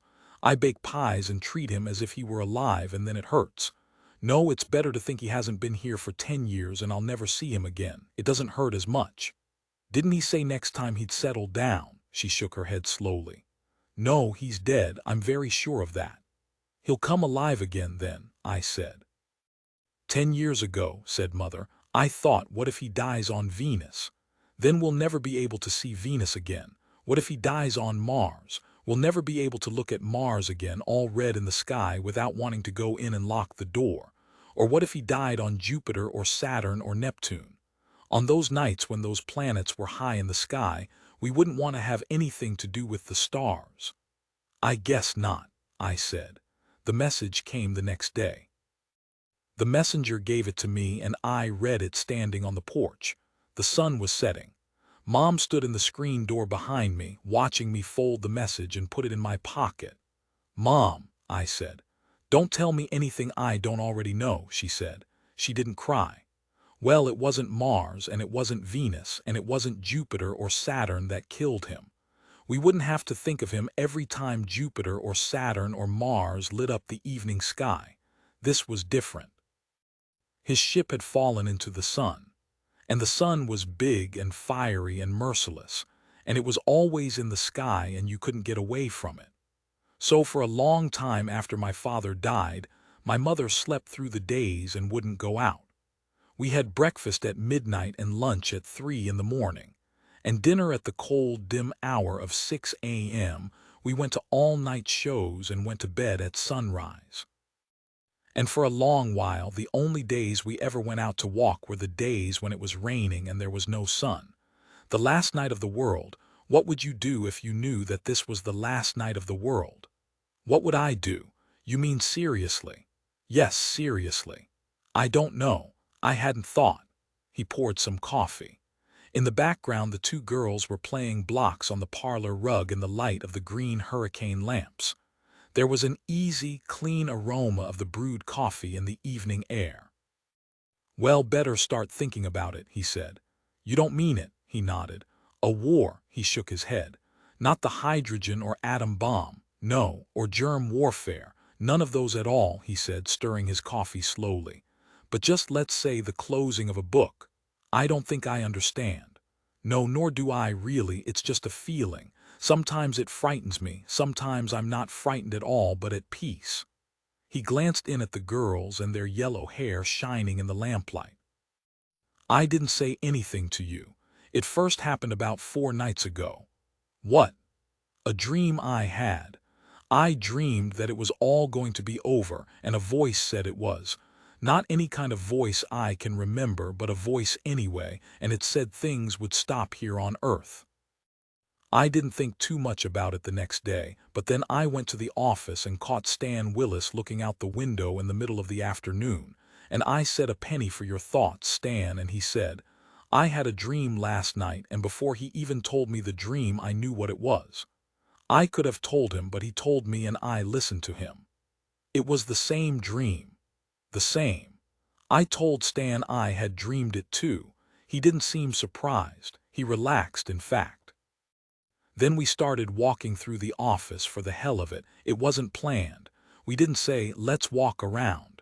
We just walked around on our own, and everywhere we saw people looking at their desks or their hands or out windows. I talked to a few, so did Stan. And they all had dreamed, all of them, the same dream with no difference. Do you believe in it? Yes, I've never been more certain. And when will it stop? The world, I mean. Sometime during the night for us, and then as the night goes on around the world, that'll go too. It'll take 24 hours for it all to go. They sat a while not touching their coffee. Then they lifted it slowly and drank, looking at each other. "Do we deserve this?" she said. "It's not a matter of deserving, it's just that things didn't work out. I notice you didn't even argue about this. Why not?" "I guess I've a reason," she said. "The same one everyone at the office had." She nodded slowly. "I didn't want to say anything. It happened last night, and the women on the block talked about it among themselves today. They dreamed. I thought it was only a coincidence." She picked up the evening paper. "There's nothing in the paper about it. Everyone knows, so there's no need." He sat back in his chair, watching her. "Are you afraid?" "No, I always thought I would be, but I'm not." "Where's that spirit called self-preservation they talk so much about?" "I don't know." "You don't get too excited when you feel things are logical. This is logical. Nothing else but this could have happened from the way we've lived. We haven't been too bad, have we?" "No, nor enormously good. I suppose that's the trouble, we haven't been very much of anything except us, while a big part of the world was busy being lots of quite awful things." The girls were laughing in the parlor. "I always thought people would be screaming in the streets at a time like this." "I guess not." "You don't scream about the real thing. Do you know, I won't miss anything but you and the girls. I never liked cities or my work or anything except you three. I won't miss a thing except perhaps the change in the weather and a glass of ice water when it's hot, and I might miss sleeping. How can we sit here and talk this way? Because there's nothing else to do. That's it, of course, for if there were, we'd be doing it. I suppose this is the first time in the history of the world that everyone has known just what they were going to do during the night. I wonder what everyone else will do now this evening for the next few hours. Go to a show, listen to the radio, watch television, play cards, put the children to bed, go to bed themselves, like always. In a way, that's something to be proud of, like always." They sat a moment, and then he poured himself another coffee. "Why do you suppose it's tonight?" "Because." "Why not some other night in the last century, or 5 centuries ago, or 10? Maybe it's because it was never October 19, 1969, ever before in history, and now it is, and that's it. Because it's the year when things are as they are all over the world, and that's why it's the end. There are bombers on their schedules both ways across the ocean tonight that'll never see land. That's part of the reason why." "Well," he said, getting up, "what shall it be?" "Wash the dishes." They washed the dishes and stacked them away with special neatness. At 8:30 the girls were put to bed and kissed good night, and the little lights by their beds turned on and the door left open just a trifle. "I wonder," said the husband, coming from the bedroom and glancing back, standing there with his pipe for a moment. "What? If the door will be shut all the way, or if it'll be left just a little ajar so some light comes in. I wonder if the children know." No, of course not. They sat and read the papers and talked and listened to some radio music and then sat together by the fireplace watching the charcoal embers as the clock struck 10:30 and 11 and 11:30. They thought of all the other people in the world who had spent their evening each in his own special way. "Well," he said at last. He kissed his wife for a long time. "We've been good for each other anyway." "Do you want to cry?" he asked. "I don't think so." They moved through the house and turned out the lights and went into the bedroom and stood in the night cool darkness undressing and pushing back the covers. "The sheets are so clean and nice. I'm tired. We're all tired." They got into bed and lay back. "Just a moment," she said. He heard her get out of bed and go into the kitchen. A moment later she returned. "I left the water running in the sink," she said. Something about this was so very funny that he had to laugh. She laughed with him, knowing what it was that she had done that was funny. They stopped laughing at last and lay in their cool night bed, their hands clasped, their heads together. "Good night," he said after a moment. "Good night," she said. The exiles, their eyes were fire and the breath flamed out the witches' mouths as they bent to probe the cauldron with greasy stick and bony finger. "When shall we three meet again in thunder, lightning, or in rain?" They danced drunkenly on the shore of an empty sea, fouling the air with their three tongues and burning it with their cat's eyes malevolently a-glitter. Round about the cauldron go, in the poisoned entrails throw, double, double toil and trouble, fire burn and cauldron bubble. They paused and cast a glance about. "Where's the crystal? Where's the needles?" "Here." "Good. Is the yellow wax thickened?" "Yes. Pour it in the iron mold." "Is the wax figure done?" They shaped it like molasses adrip on their green hands. "Shove the needle through the heart." The crystal, fetch it from the tarot bag, dust it off, have a look." They bent to the crystal, their faces white. See. A rocket ship moved through space from the planet Earth to the planet Mars. On the rocket ship men were dying. The captain raised his head tiredly. "We'll have to use the morphine." "But Captain, you see yourself this man's condition." The captain lifted the wool blanket, and the man restrained beneath the wet sheet moved and groaned. The air was full of sulphurous thunder. I saw it. The man opened his eyes and stared at the port where there were only black spaces, reeling stars, Earth far removed, and the planet Mars rising large and red. "I saw it, a huge thing, a bat with a man's face spread over the front port, fluttering and fluttering, fluttering and fluttering." "Pulse?" asked the captain. The orderly measured it. 130. "He can't go on with that. Use the morphine. Come along, Smith." They moved away. Suddenly the floor plates were laced with bone and white skulls that screamed. The captain did not dare look down, and over the screaming he said, "Is this where Perce is?" turning in at a hatch. A white-smocked surgeon stepped away from a body. "I just don't understand it. How did Perce die?" "We don't know, Captain. It wasn't his heart, his brain, or shock. He just died." The captain felt the doctor's wrist, which changed to a hissing snake and bit him. The captain did not flinch. "Take care of yourself. You've a pulse too." The doctor nodded. "Perce complained of pains, needles," he said, in his wrists and legs. Said he felt like wax melting. He fell. I helped him up. He cried like a child. Said he had a silver needle in his heart. He died. Here he is. We can repeat the autopsy for you. Everything's physically normal." "That's impossible. He died of something." The captain walked to a port. He smelled of menthol and iodine and green soap on his polished and manicured hands. His white teeth were dentrificed and his ears scoured to a pinkness, as were his cheeks. His uniform was the color of new salt and his boots were black mirrors shining below him. His crisp crew-cut hair smelled of sharp alcohol. Even his breath was sharp and new and clean. There was no spot to him. He was a fresh instrument, honed and ready, still hot from the surgeon's oven. The men with him were from the same mold. One expected huge brass keys spiraling slowly from their backs. They were expensive, talented, well-oiled toys, obedient and quick. The captain watched the planet Mars grow very large in space. "We'll be landing in an hour on that damned place, Smith. Did you see any bats or have other nightmares?" "Yes, sir." The month before our rocket took off from New York, sir, white rats biting my neck, drinking my blood. I didn't tell. I was afraid you wouldn't let me come on this trip. Never mind, sighed the captain. I had dreams too. In all of my 50 years I never had a dream until that week before we took off from Earth. And then every night I dreamed I was a white wolf, caught on a snowy hill, shot with a silver bullet, buried with a stake in my heart. He moved his head toward Mars. Do you think, Smith, they know we're coming? We don't know if there are Martian people, sir. Don't we? They began frightening us off 8 weeks ago before we started. They've killed Peirce and Reynolds now. Yesterday they made Grenville go blind. How? I don't know. Bats, needles, dreams, men dying for no reason. I'd call it witchcraft in another day. But this is the year 2120, Smith. We're rational men. This all can't be happening, but it is. Whoever they are with their needles and their bats, they'll try to finish us all. He swung about.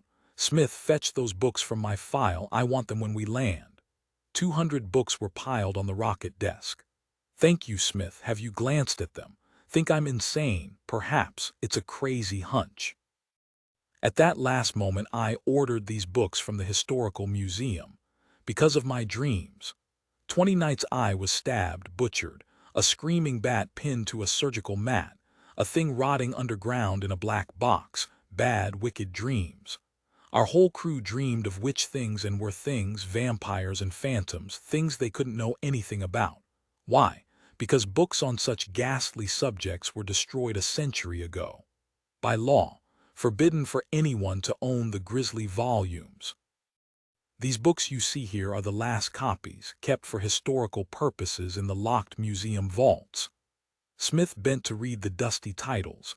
Tales of Mystery and Imagination by Edgar Allan Poe, Dracula by Bram Stoker, Frankenstein by Mary Shelley, The Turn of the Screw by Henry James, The Legend of Sleepy Hollow by Washington Irving, Rappaccini's Daughter by Nathaniel Hawthorne, An Occurrence at Owl Creek Bridge by Ambrose Bierce, Alice in Wonderland by Lewis Carroll, The Willows by Algernon Blackwood, The Wizard of Oz by L. Frank Baum, The Weird Shadow over Innsmouth by H.P. Lovecraft, and more.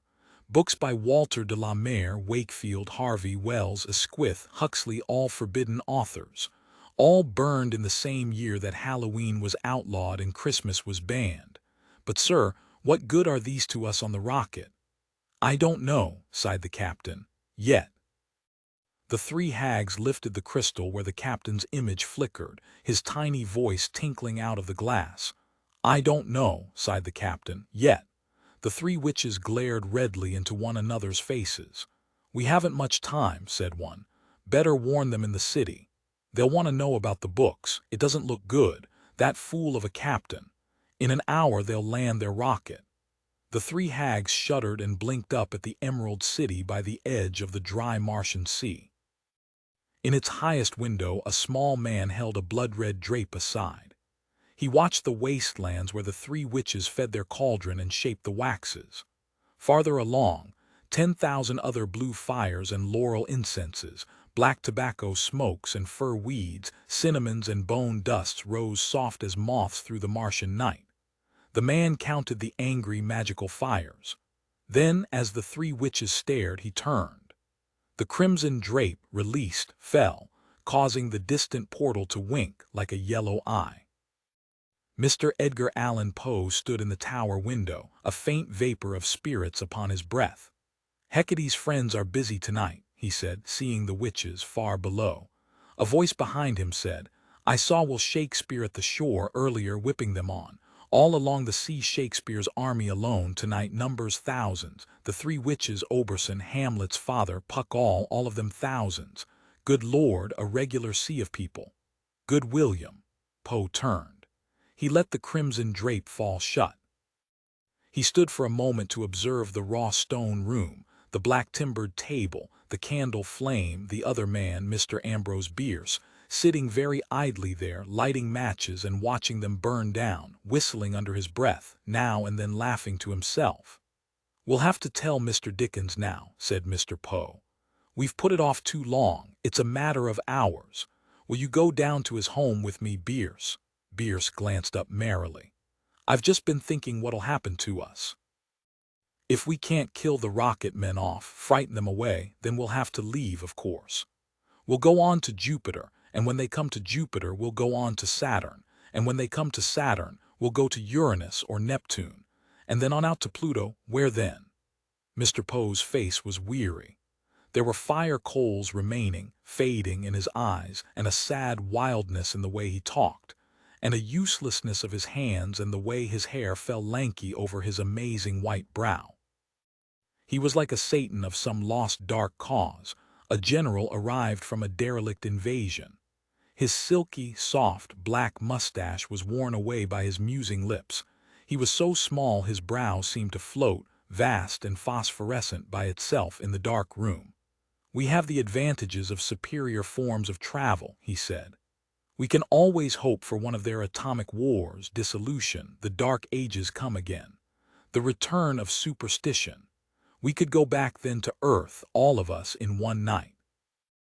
Mr. Poe's black eyes brooded under his round and luminant brow. He gazed at the ceiling. "So they're coming to ruin this world too. They won't leave anything undefiled, will they? Does a wolf pack stop until it's killed its prey and eaten the guts? It should be quite a war. I shall sit on the sidelines and be the scorekeeper. So many Earthmen boiled in oil, so many MSS.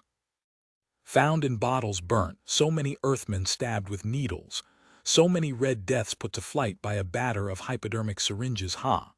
Poe swayed angrily, faintly drunk with wine. "What did we do? Be with us, Bierce, in the name of God. Did we have a fair trial before a company of literary critics? No. Our books were plucked up by neat, sterile surgeons' pliers and flung into vats to boil, to be killed of all their mortuary germs. Damn them all." "I find our situation amusing," said Bierce. They were interrupted by a hysterical shout from the tower stair. "Mr. Poe, Mr. Bierce."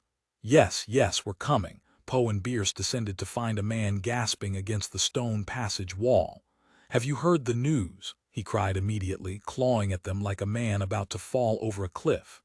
"In an hour they'll land. They're bringing books with them, old books," the witches said. "What were you doing in the tower at a time like this? Why aren't you acting?"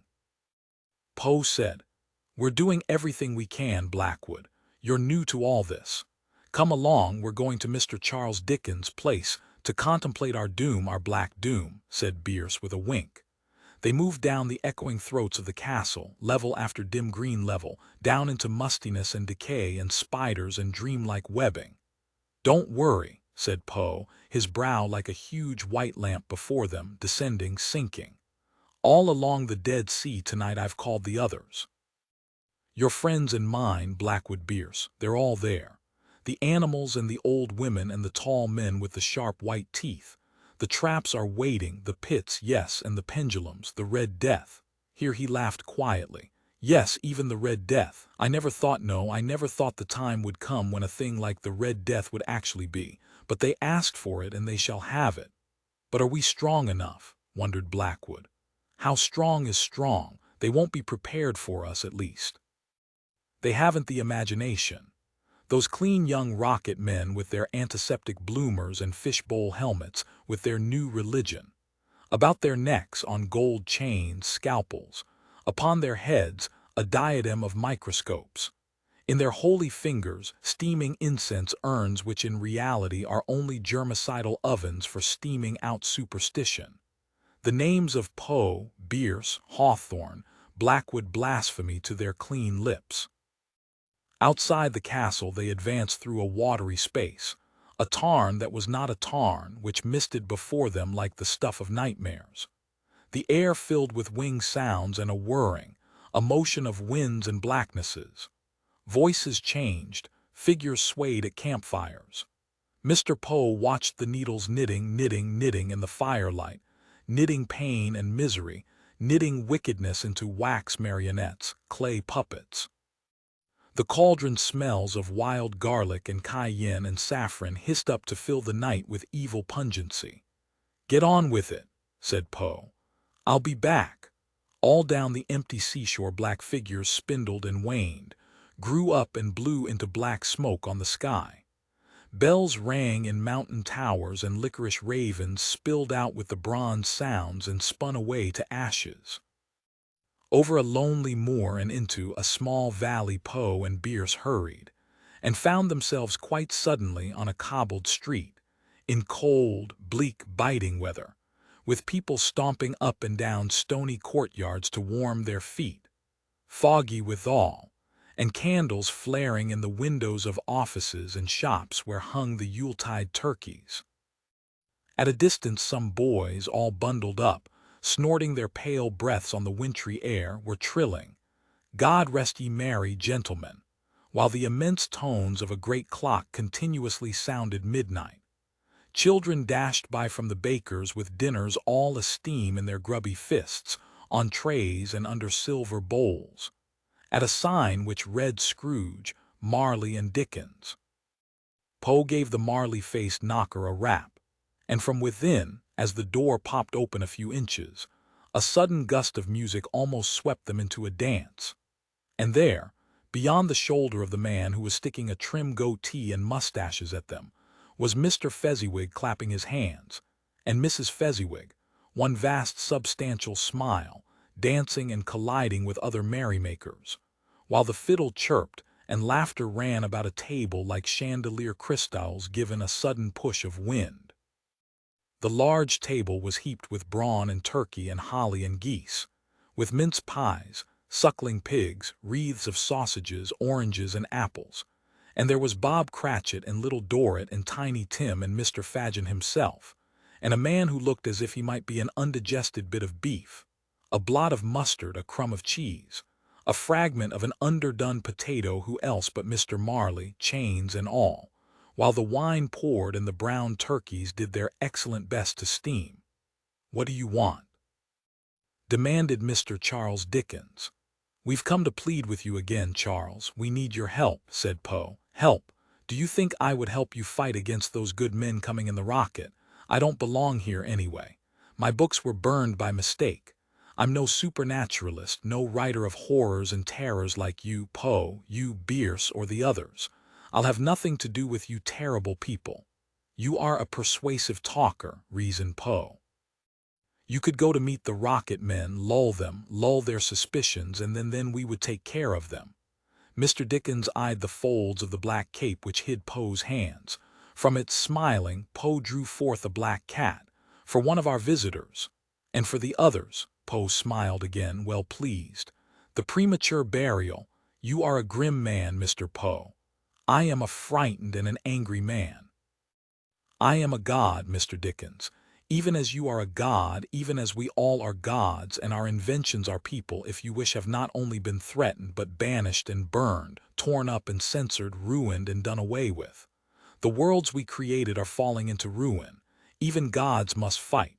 So," Mr. Dickens tilted his head, impatient to return to the party, the music, the food, "perhaps you can explain why we are here. How did we come here? War begets war. Destruction begets destruction. On Earth, a century ago, in the year 2020, they outlawed our books. Oh, what a horrible thing to destroy our literary creations that way. It summoned us out of what? Death, the beyond. I don't like abstract things. I don't know. I only know that our worlds and our creations called us and we tried to save them. And the only saving thing we could do was wait out the century here on Mars, hoping Earth might overweight itself with these scientists and their doubtings. But now they're coming to clean us out of here. Us and our dark things, and all the alchemists, witches, vampires, and were things that, one by one, retreated across space as science made inroads through every country on Earth, and finally left no alternative at all but exodus. You must help us. You have a good speaking manner. We need you." "I repeat, I am not of you. I don't approve of you and the others," cried Dickens angrily. "I was no player with witches and vampires and midnight things. What of A Christmas Carol? Ridiculous. One story. Oh, I wrote a few others about ghosts, perhaps, but what of that? My basic works had none of that nonsense. Mistaken or not, they grouped you with us. They destroyed your books, your worlds, too. You must hate them, Mr. Dickens." I admit they are stupid and rude, but that is all. Good day.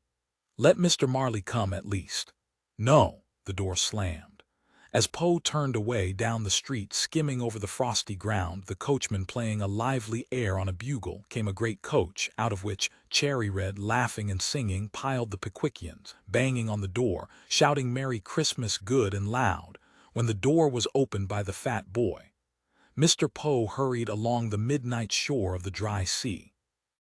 By fires and smoke he hesitated to shout orders to check the bubbling cauldrons, the poisons and the chalked pentagrams. "Good," he said, and ran on. "Fine," he shouted, and ran again. People joined him and ran with him. Here were Mr. Coppard and Mr. Machin running with him now. And there were hating serpents and angry demons and fiery bronze dragons and spitting vipers and trembling witches like the barbs and nettles and thorns and all the vile flotsam and jetsam of the retreating sea of imagination, left on the melancholy shore, whining and frothing and spitting. Mr. Machin stopped. He sat like a child on the cold sand. He began to sob. They tried to soothe him, but he would not listen. "I just thought," he said. "What happens to us on the day when the last copies of our books are destroyed? The air world. Don't speak of it." "We must," wailed Mr. Machin. Now, as the rocket comes down, you Mr. Poe, you Coppard, you Bierce, all of you grow faint, like wood smoke, blowing away. Your faces melt death, real death for all of us. We exist only through Earth's sufferance. If a final edict tonight destroyed our last few works, we'd be like lights put out." Coppard brooded gently. "I wonder who I am. In what earth mind tonight do I exist? In some African hut, some hermit reading my tales? Is he the lonely candle in the wind of time and science? The flickering orb sustaining me here in rebellious exile? Is it him? Or some boy in a discarded attic finding me only just in time? Oh, last night I felt ill to the marrows of me. For there is a body of the soul as well as a body of the body, and this soul body ached in all of its glowing parts, and last night I felt myself a candle guttering, when suddenly I sprang up, given new light, as some child sneezing with dust, in some yellow garret on earth once more found a worn, time-specked copy of me, and so I'm given a short respite. A door banged wide in a little hut by the shore. A thin, short man, with flesh hanging from him in folds, stepped out and, paying no attention to the others, sat down and stared into his clenched fists. "There's the one I'm sorry for," whispered Blackwood. "Look at him dying away. He was once more real than we who were men. They took him, a skeleton thought, and clothed him in centuries of pink flesh and snow beard and red velvet suit and black boot, made him reindeers, tinsel, holly. And after centuries of manufacturing him, they drowned him in a vat of Lysol, you might say." The men were silent. What must it be on earth, wondered Poe, without Christmas? No hot chestnuts, no tree, no ornaments or drums or candles, nothing but the snow and wind and the lonely, factual people. They all looked at the thin little old man with the scraggly beard and faded red velvet suit. "Have you heard his story?" "I can imagine it. The glitter-eyed psychiatrist, the clever sociologist, the resentful, froth-mouthed educationalist, the antiseptic parents. A regrettable situation," said Bierce, smiling, "for the Yuletide merchants who, toward the last there, as I recall, were beginning to put up holly and sing Noel the day before Halloween. With any luck at all this year, they might have started on Labor Day." Bierce did not continue. He fell forward with a sigh. As he lay upon the ground, he had time to say only, "How interesting." And then, as they all watched, horrified, his body burned into blue dust and charred bone, the ashes of which fled through the air in black tatters. Bierce, gone, his last book gone, someone on earth just now burned it. God rest him, nothing of him left now. For what are we but books, and when those are gone, nothing's to be seen. A rushing sound filled the sky. They cried out, terrified, and looked up. In the sky, dazzling it with sizzling fire clouds, was the rocket. Around the men on the seashore lanterns bobbed. There was a squealing and a bubbling and an odor of cooked spells. Candlelight pumpkins lifted into the cold, clear air. Thin fingers clenched into fists, and a witch screamed from her withered mouth. Ship, ship, break, fall, ship, ship, burn all, crack, flake, shake, melt, mummy dust, cat pelt. Time to go, murmured Blackwood. On to Jupiter, on to Saturn or Pluto. Run away, shouted Poe in the wind. Never, I'm a tired old man. Poe gazed into the old man's face and believed him. He climbed atop a huge boulder and faced the 10,000 gray shadows and green lights and yellow eyes on the hissing wind. The powders, he shouted. A thick hot smell of bitter almond, civet, cumin, wormseed, and orris. The rocket came down steadily down with the shriek of a damned spirit. Poe raged at it. He flung his fists up, and the orchestra of heat and smell and hatred answered in symphony. Like stripped tree fragments, bats flew upward. Burning hearts, flung like missiles, burst in bloody fireworks on the singed air. Down, down, relentlessly down, like a pendulum the rocket came. And Poe howled furiously and shrank back with every sweep and sweep of the rocket cutting and ravening the air.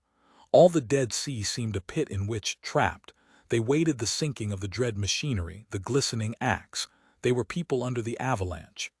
The snakes, screamed Poe, and luminous serpentines of undulant green hurtled toward the rocket.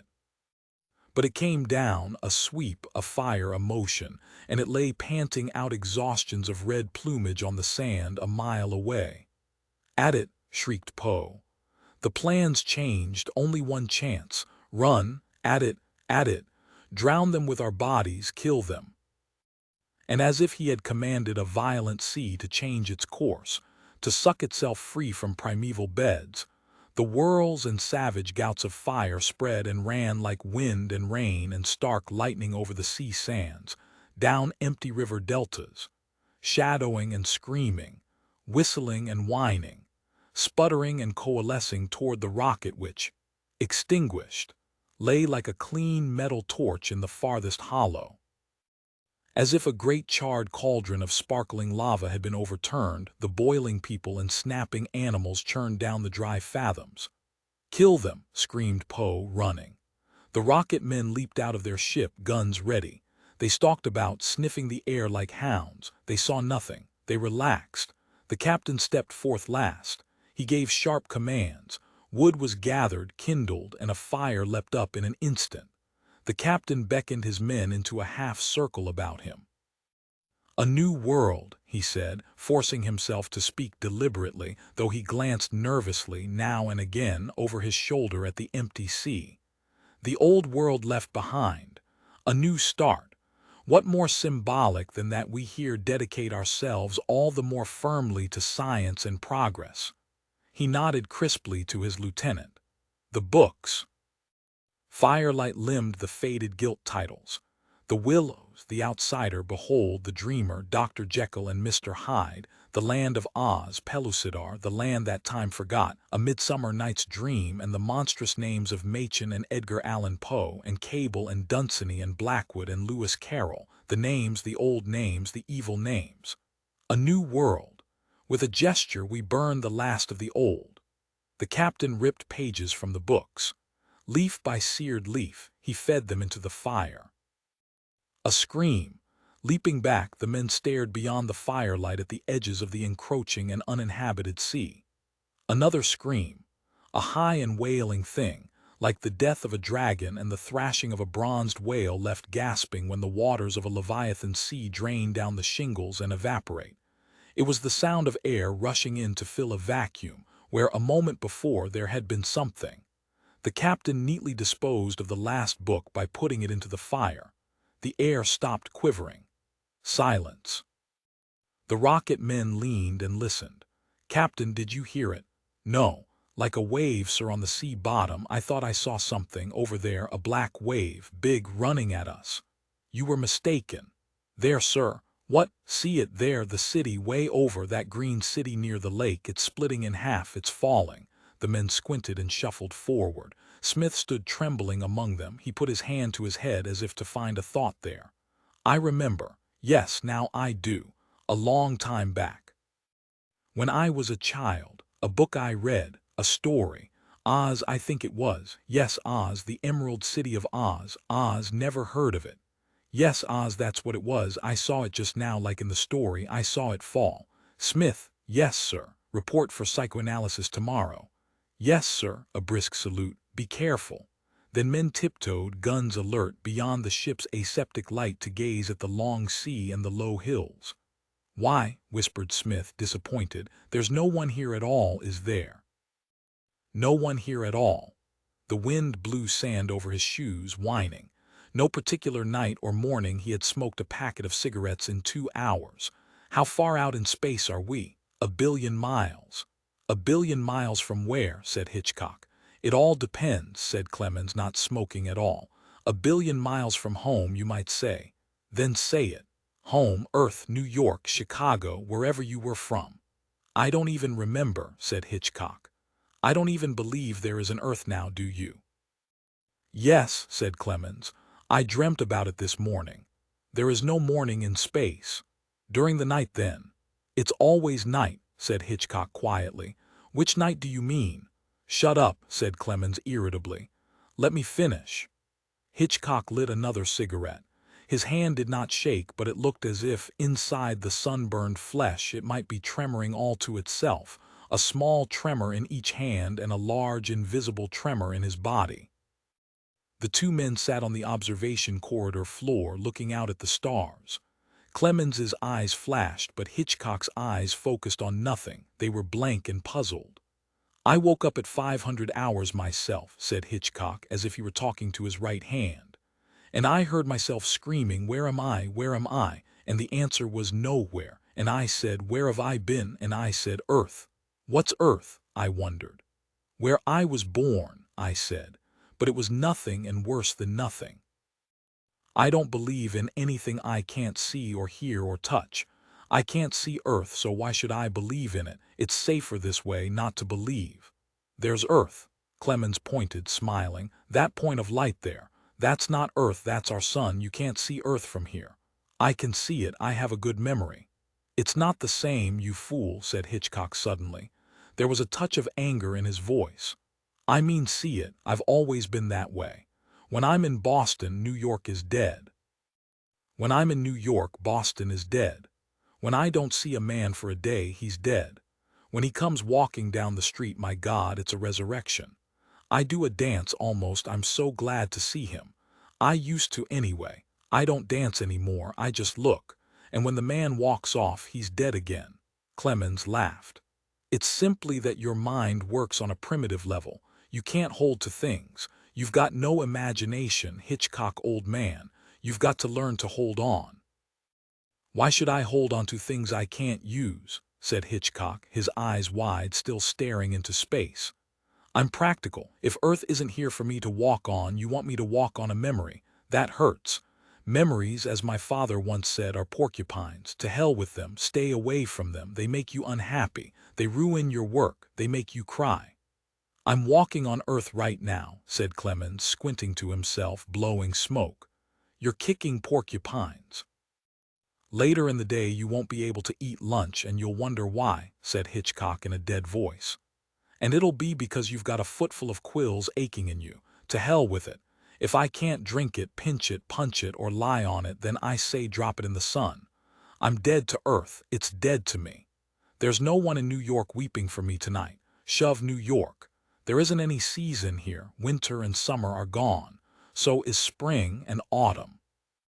It isn't any particular night or morning. It's space and space. The only thing right now is you and me and this rocket ship. And the only thing I'm positive of is me. That's all of it. Clemens ignored this.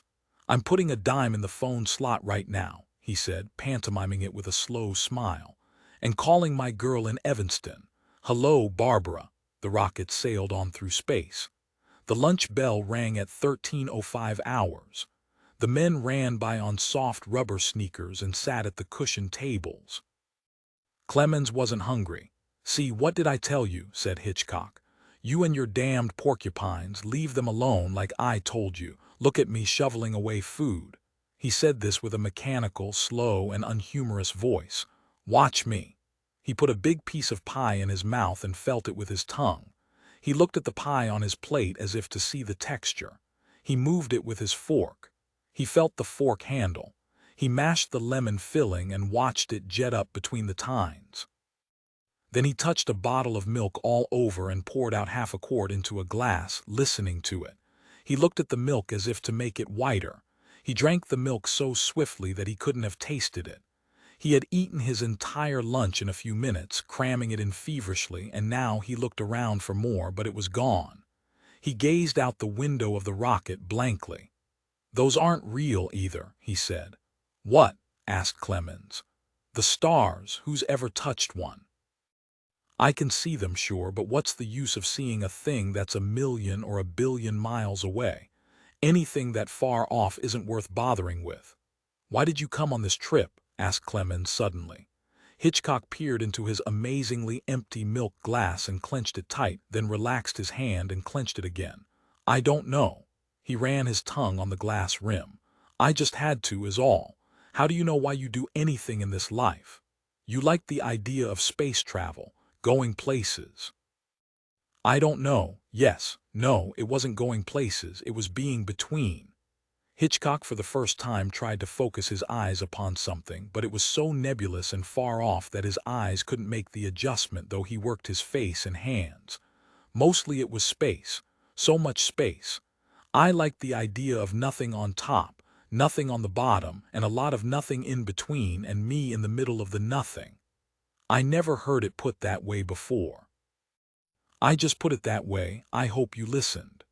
Hitchcock took out his cigarettes and lit up and began to suck and blow the smoke again and again. Clemens said, "What sort of childhood did you have, Hitchcock?" "I was never young. Whoever I was then is dead. That's more of your quills. I don't want to hide full thanks. I've always figured it that you die each day, and each day is a box, you see, all numbered and neat. But never go back and lift the lids because you've died a couple of 1,000 times in your life. And that's a lot of corpses, each dead a different way, each with a worse expression. Each of those days is a different you, somebody you don't know or understand or want to understand. You're cutting yourself off that way. Why should I have anything to do with that younger Hitchcock? He was a fool, and he was yanked around and taken advantage of and used. His father was no good, and he was glad when his mother died because she was the same.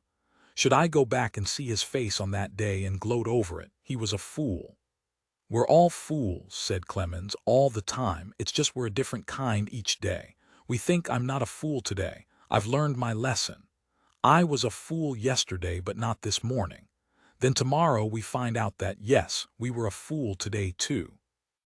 I think the only way we can grow and get on in this world is to accept the fact we're not perfect and live accordingly." "I don't want to remember imperfect things," said Hitchcock. "I can't shake hands with that younger Hitchcock, can I? Where is he? Can you find him for me? He's dead, so to hell with him. I won't shape what I do tomorrow by some lousy thing I did yesterday." "You've got it wrong." "Let me have it then." Hitchcock sat, finished with his meal, looking out the port. The other men glanced at him. "Do meteors exist?" asked Hitchcock. "You know damn well they do. In our radar machines, yes, as streaks of light in space. No, I don't believe in anything that doesn't exist and act in my presence. Sometimes," he nodded at the men finishing their food, "sometimes I don't believe in anyone or anything but me." He sat up. "Is there an upstairs to this ship?" "Yes. I've got to see it immediately." "Don't get excited. You wait here, I'll be right back." Hitchcock walked out swiftly. The other men sat nibbling their food slowly. A moment passed. One of the men raised his head. "How long's this been going on? I mean Hitchcock." "Just today. He acted funny the other day too."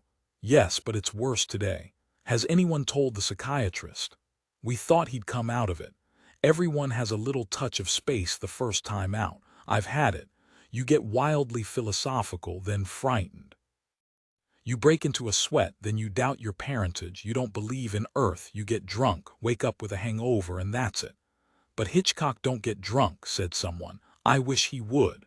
How'd he ever get past the examining board?" "How we all get past, they need men. Space scares the hell out of most people, so the board lets a lot of borderlines through." "That man isn't a borderline," said someone. "He's a fall off a cliff and no bottom to hit." They waited for 5 minutes. Hitchcock didn't come back. Clemens finally got up and went out and climbed the circular stairs to the flight deck above. Hitchcock was there, touching the wall tenderly. "It's here," he said. "Of course it is. I was afraid it might not be." Hitchcock peered at Clemens. "And you're alive." "I have been for a long time." "No," said Hitchcock. "Now, just now, this instant, while you're here with me, you're alive. A moment ago you weren't anything." "I was to me," said the other. "That's not important." "You weren't here with me," said Hitchcock. "Only that's important. Is the crew down below?" "Yes." "Can you prove it?" "Look, Hitchcock, you'd better see Dr. Edwards. I think you need a little servicing." "No, I'm all right. Who's the doctor, anyway? Can you prove he's on this ship?" "I can. All I have to do is call him." "No, I mean standing here in this instant. You can't prove he's here, can you?" "Not without moving. I can't." "You see, you have no mental evidence." "That's what I want. A mental evidence I can feel. I don't want physical evidence, proof you have to go out and drag in. I want evidence that you can carry in your mind and always touch and smell and feel. But there's no way to do that. In order to believe in a thing, you've got to carry it with you. You can't carry the earth or a man in your pocket. I want a way to do that, carry things with me always, so I can believe in them." How clumsy to have to go to all the trouble of going out and bringing in something terribly physical to prove something. I hate physical things because they can be left behind and become impossible to believe in them. Those are the rules of the game. I want to change them. Wouldn't it be fine if we could prove things with our mind and know for certain that things are always in their place? I'd like to know what a place is like when I'm not there. I'd like to be sure. That's not possible. "You know," said Hitchcock, "I first got the idea of coming out into space about 5 years ago, about the time I lost my job. Did you know I wanted to be a writer? Oh yes, one of those men who always talk about writing but rarely write, and too much temper. So I lost my good job and left the editorial business and couldn't get another job and went on downhill. Then my wife died. You see, nothing stays where you put it. You can't trust material things. I had to put my boy in an aunt's trust, and things got worse. Then one day I had a story published with my name on it, but it wasn't me." "I don't get you." Hitchcock's face was pale and sweating. "I can only say that I looked at the page with my name under the title, by Joseph Hitchcock, but it was some other man. There was no way to really prove that that man was me. The story was familiar. I knew I had written it, but that name on the paper still was not me. It was a symbol, a name. It was alien. And then I realized that even if I did become successful at writing, it would never mean a thing to me because I couldn't identify myself with that name. It would be soot and ashes. So I didn't write anymore. I was never sure, anyway, that the stories I had in my desk a few days later were mine, though I remembered typing them. There was always that gap of proof, that gap between doing and having done. What is done is dead and is not proof, for it is not an action. Only actions are important, and pieces of paper were remains of actions done and over and now unseen. The proof of doing was over and done. Nothing but memory remained, and I didn't trust my memory. Could I actually prove I'd written these stories? No. Can any author? I mean proof. I mean action as proof. No, not really. Not unless someone sits in the room while you type, and then maybe you're doing it from memory. And once a thing is accomplished, there is no proof, only memory. So then I began to find gaps between everything. I doubted I was married or had a child or ever had a job in my life. I doubted that I had been born in Illinois and had a drunken father and swinish mother. I couldn't prove anything. Oh yes, people could say, "You are thus and so and such," but that was nothing. "You should get your mind off stuff like that," said Clemens. "I can't. All the gaps and spaces." And that's how I got to thinking about the stars. I thought how I'd like to be in a rocket ship in space, in nothing, going on into nothing, with just a thin something, a thin eggshell of metal holding me, going on away from all the somethings with gaps in them that couldn't prove themselves. I knew then that the only happiness for me was space.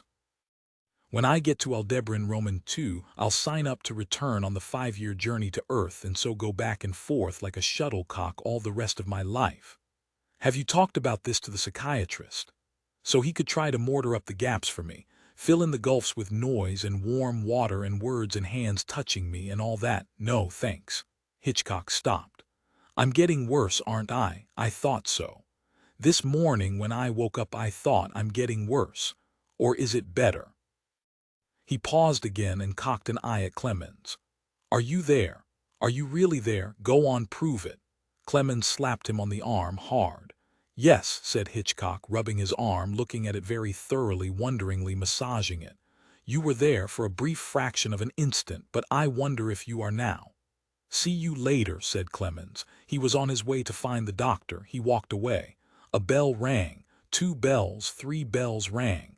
The ship rocked as if a hand had slapped it. There was a sucking sound, the sound of a vacuum cleaner turned on. Clemens heard the screams and felt the air thin. The air hissed away about his ears.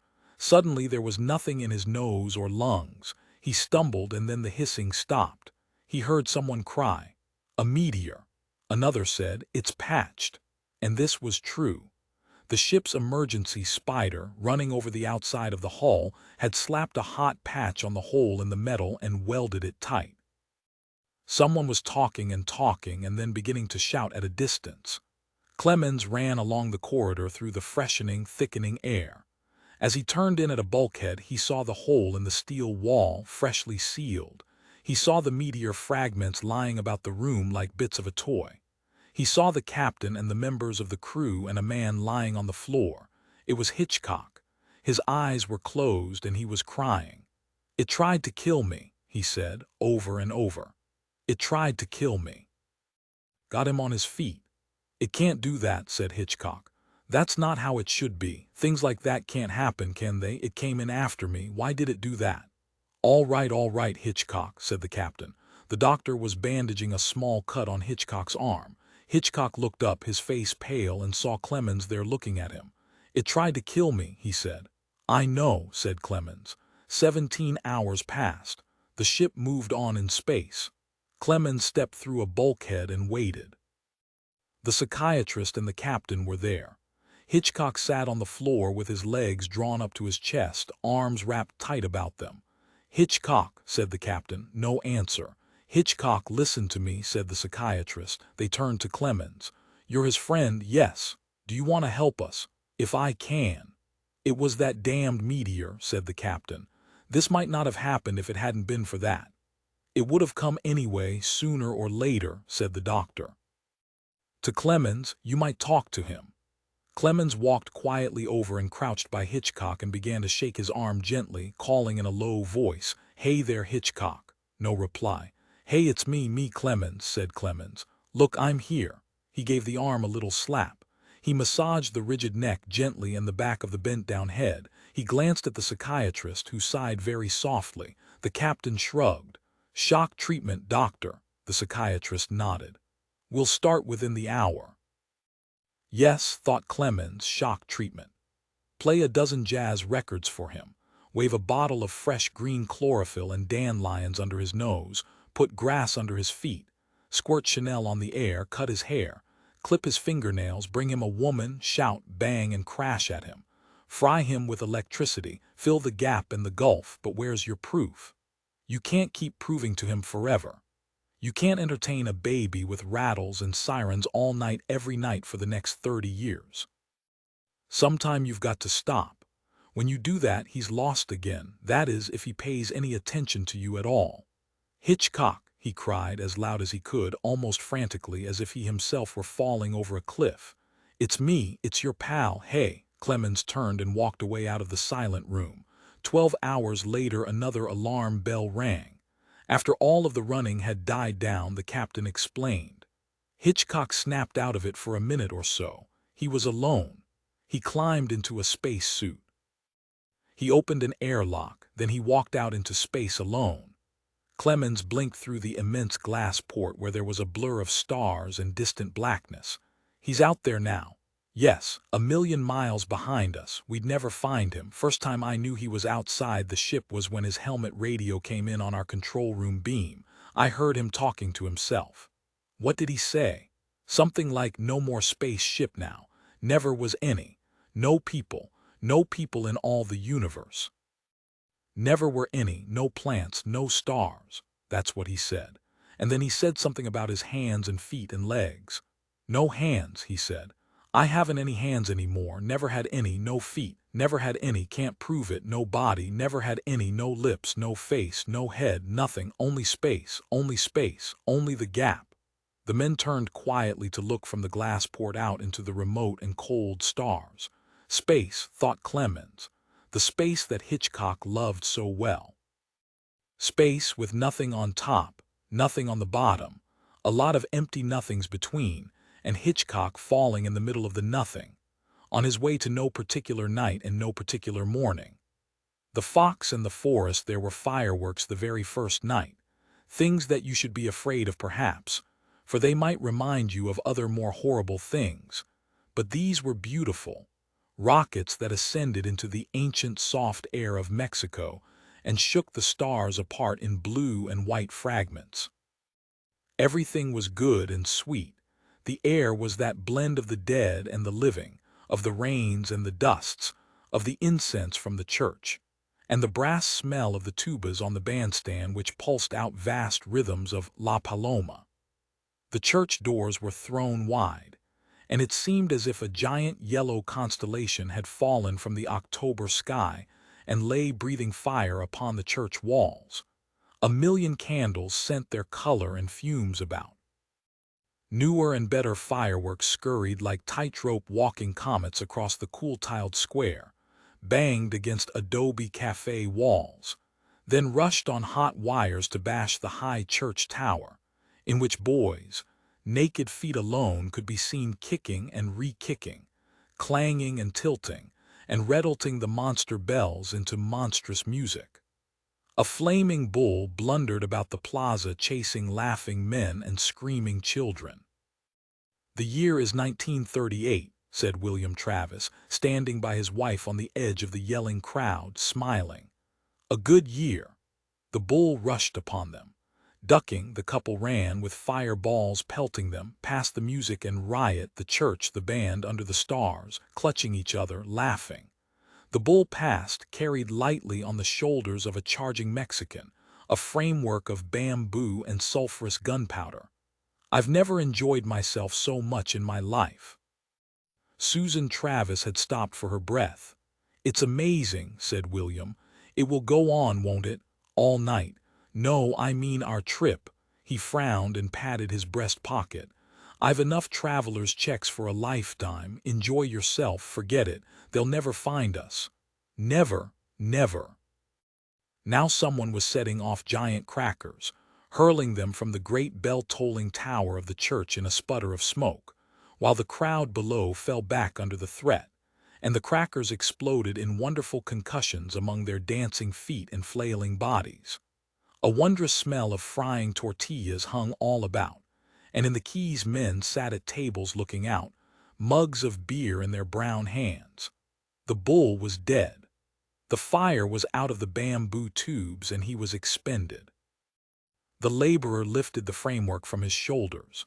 Little boys clustered to touch the magnificent papier-mâché head, the real horns.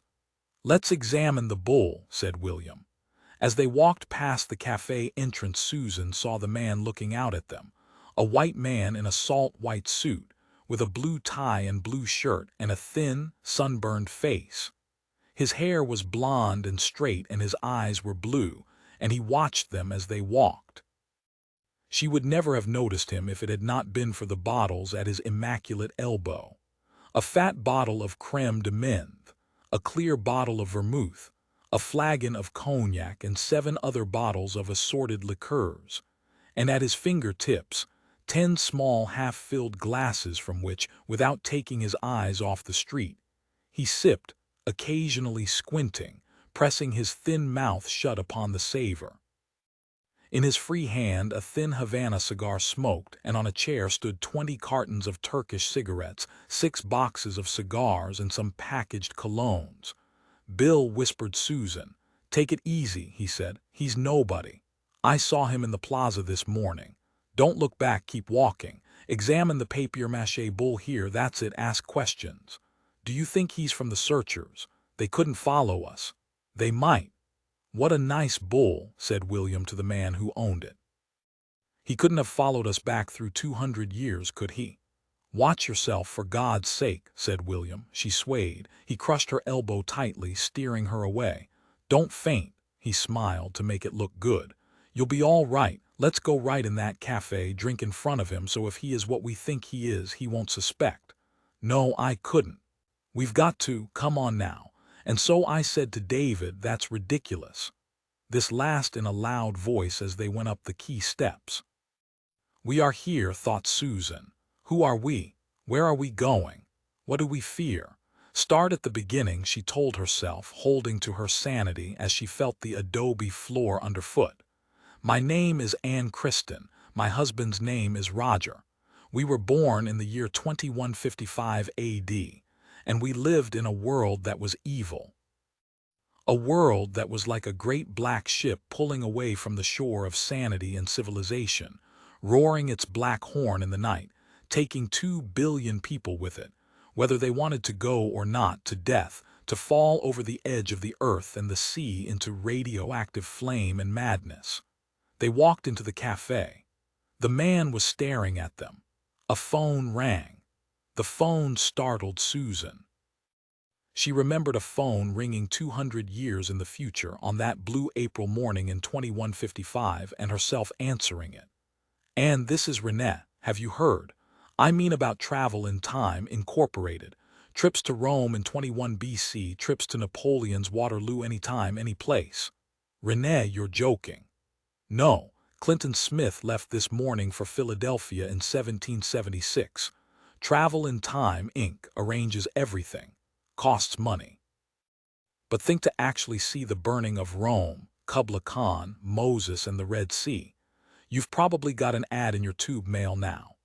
She had opened the suction mail tube, and there was the metal foil advertisement. Rome and the Borgias. The Wright brothers at Kitty Hawk. Travel in Time, Inc. can costume you, put you in a crowd during the assassination of Lincoln or Caesar. We guarantee to teach you any language you need to move freely in any civilization, in any year without friction. Latin, Greek, ancient American colloquial. Take your vacation in time as well as place. Renee's voice was buzzing on the phone. "Tom and I leave for 1492 tomorrow. They're arranging for Tom to sail with Columbus. Isn't it amazing?" "Yes," murmured Anne, stunned. "What does the government say about this time machine company?" "Oh, the police have an eye on it, afraid people might evade the draft, run off and hide in the past.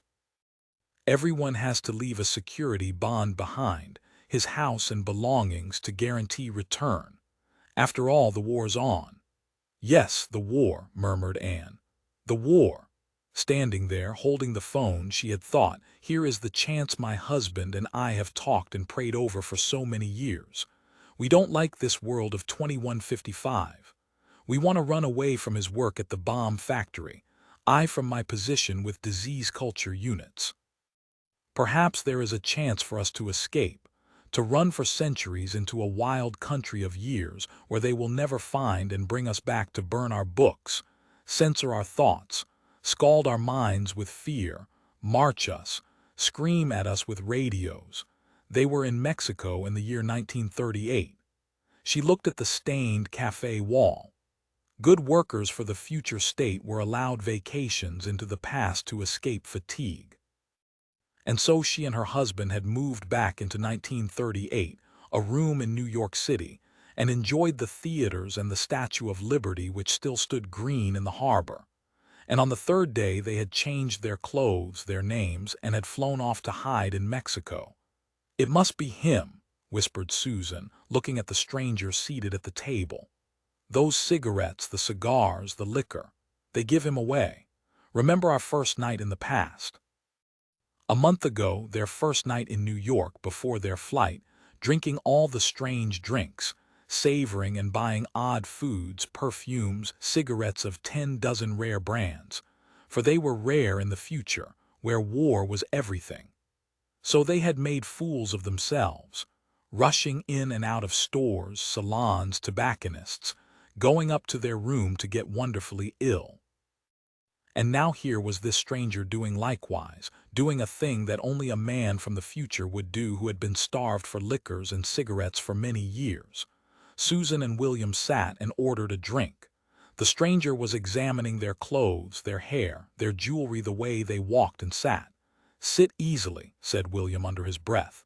"Look as if you've worn this clothing style all your life. We should never have tried to escape."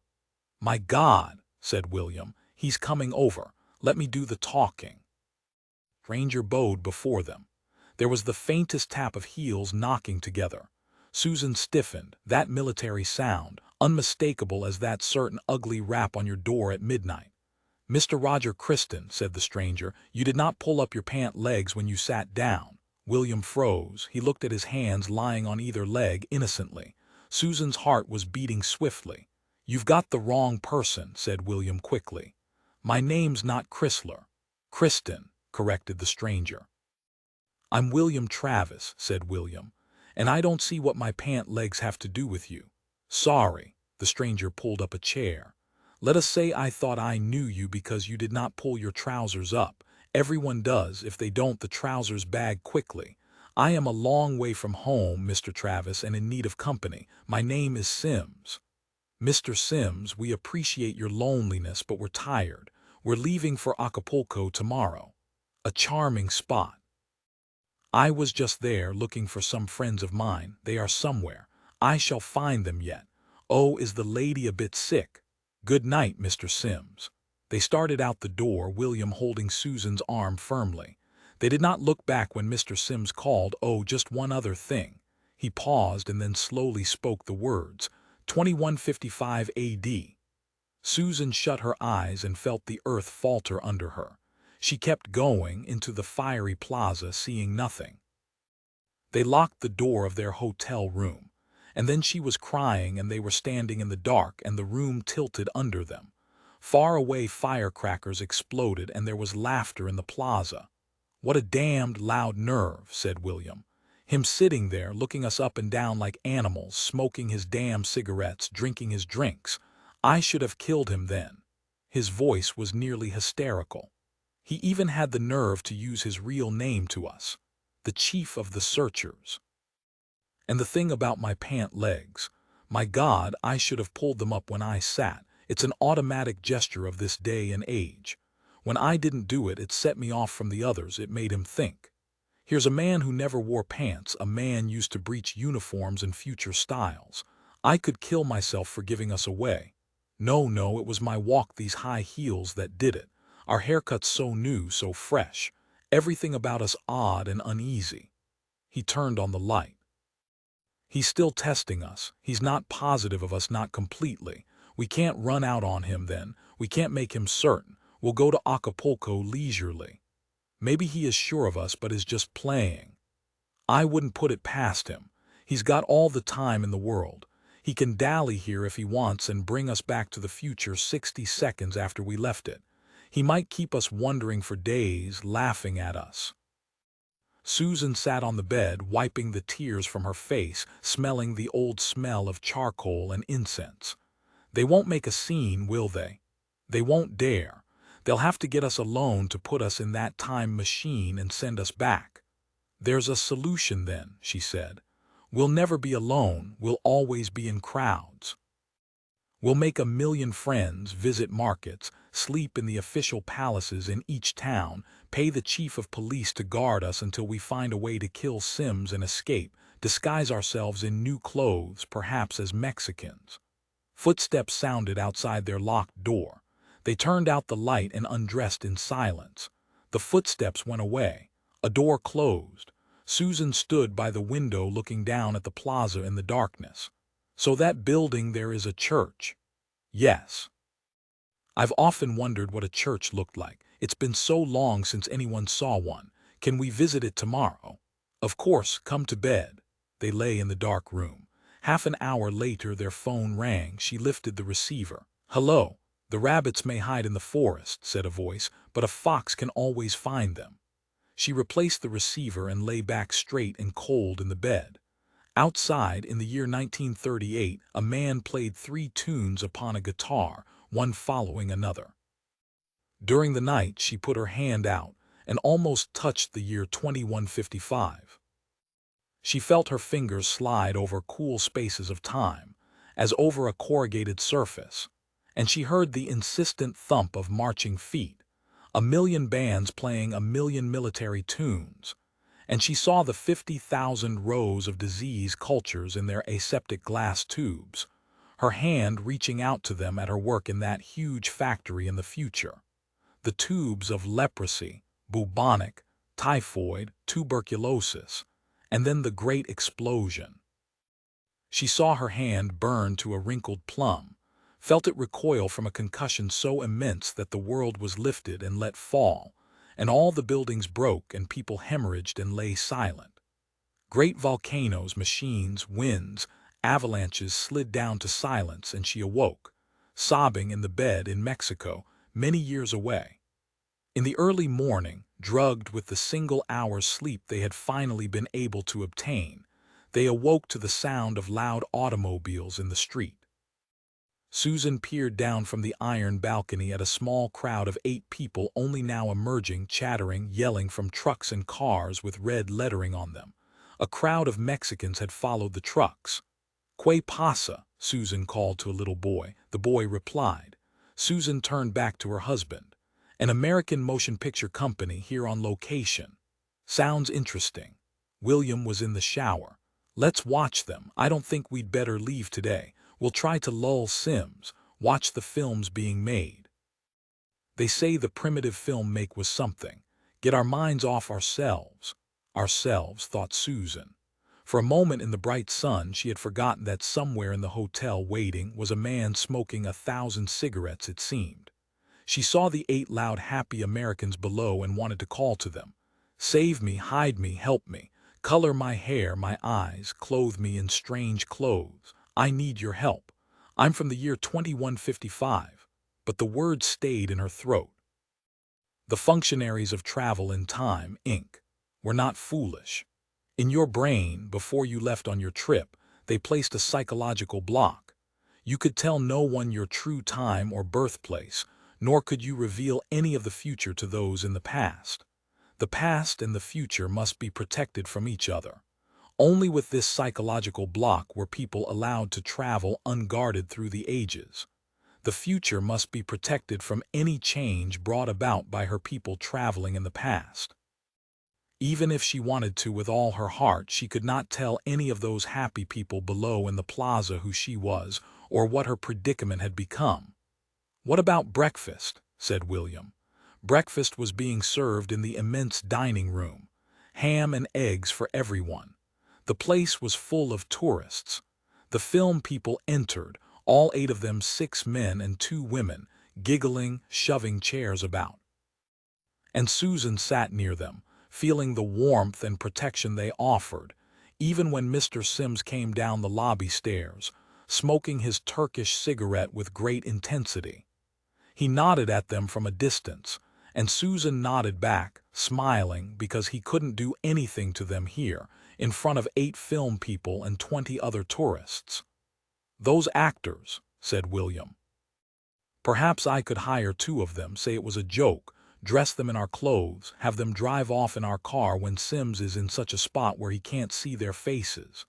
If 2 people pretending to be us could lure him off for a few hours, we might make it to Mexico City. It'd take him years to find us there." "Hey," a fat man with liquor on his breath leaned on their table. "American tourists," he cried. "I'm so sick of seeing Mexicans I could kiss you." He shook their hands. "Come on, eat with us. Misery loves company. I'm Misery, this is Miss Gloom, and Mr. and Mrs. Dewey hate Mexico. We all hate it, but we're here for some preliminary shots for a damn film. The rest of the crew arrives tomorrow. My name's Joe Melton, I'm a director, And if this ain't a hell of a country, funerals in the streets, people dying, come on, move over, join the party, cheer us up. Susan and William were both laughing. Am I funny? Mr. Melton asked the immediate world. Wonderful. Susan moved over. Mr. Sims was glaring across the dining room at them. She made a face at him. Mr. Sims advanced among the tables. Mr. and Mrs. Travis, he called. I thought we were breakfasting together alone. Sorry, said William. Sit down, pal, said Mr. Melton. Any friend of theirs is a pal of mine. Mr. Sims sat. The film people talked loudly, and while they talked, Mr. Sims said quietly, I hope you slept well. Did you? I'm not used to spring mattresses, replied Mr. Sims wryly. But there are compensations. I stayed up half the night trying new cigarettes and foods. Odd, fascinating, a whole new spectrum of sensation, these ancient vices. We don't know what you're talking about, said Susan. Always the play acting, Sims laughed. It's no use. Nor is this stratagem of crowds. I'll get you alone soon enough. I'm immensely patient. Say, Mr. Melton broke in, his face flushed, is this guy giving you any trouble? It's all right. Say the word and I'll give him the bum's rush. Melton turned back to yell at his associates. In the laughter, Mr. Sims went on. Let us come to the point. It took me a month of tracing you through towns and cities to find you, and all of yesterday to be sure of you. If you come with me quietly, I might be able to get you off with no punishment if you agree to go back to work on the hydrogen plus bomb. Science, this guy talks at breakfast, observed Mr. Melton, half listening. Sims went on imperturbably. Think it over, you can't escape. If you kill me, others will follow you. We don't know what you're talking about. Stop it, cried Sims irritably. Use your intelligence, you know we can't let you get away with this escape. Other people in the year 2155 might get the same idea and do what you've done. We need people to fight your wars, said William at last. Bill, it's all right, Susan. We'll talk on his terms now. We can't escape. Excellent, said Sims. Really, you've both been incredibly romantic, running away from your responsibilities. Running away from horror. Nonsense, only a war. What are you guys talking about? Asked Mr. Melton. Susan wanted to tell him, but you could only speak in generalities. The psychological block in your mind allowed that. Generalities such as Sims and William were now discussing. Only the war, said William. Half the world dead of leprosy bombs. Nevertheless, Sims pointed out, the inhabitants of the future resent you two hiding on a tropical isle, as it were, while they drop off the cliff into hell. Death loves death, not life. Dying people love to know that others die with them. It is a comfort to learn you are not alone in the kiln, in the grave. I am the guardian of their collective resentment against you two. Look at the guardian of resentments, said Mr. Melton to his companions.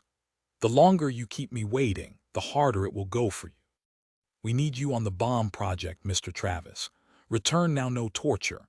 Later, we'll force you to work, and after you've finished the bomb, we'll try a number of complicated new devices on you, sir. I've a proposition, said William. I'll come back with you if my wife stays here alive, safe, away from that war. Mr. Sims considered it. All right. Meet me in the plaza in 10 minutes. Pick me up in your car. Drive me to a deserted country spot. I'll have the travel machine pick us up there.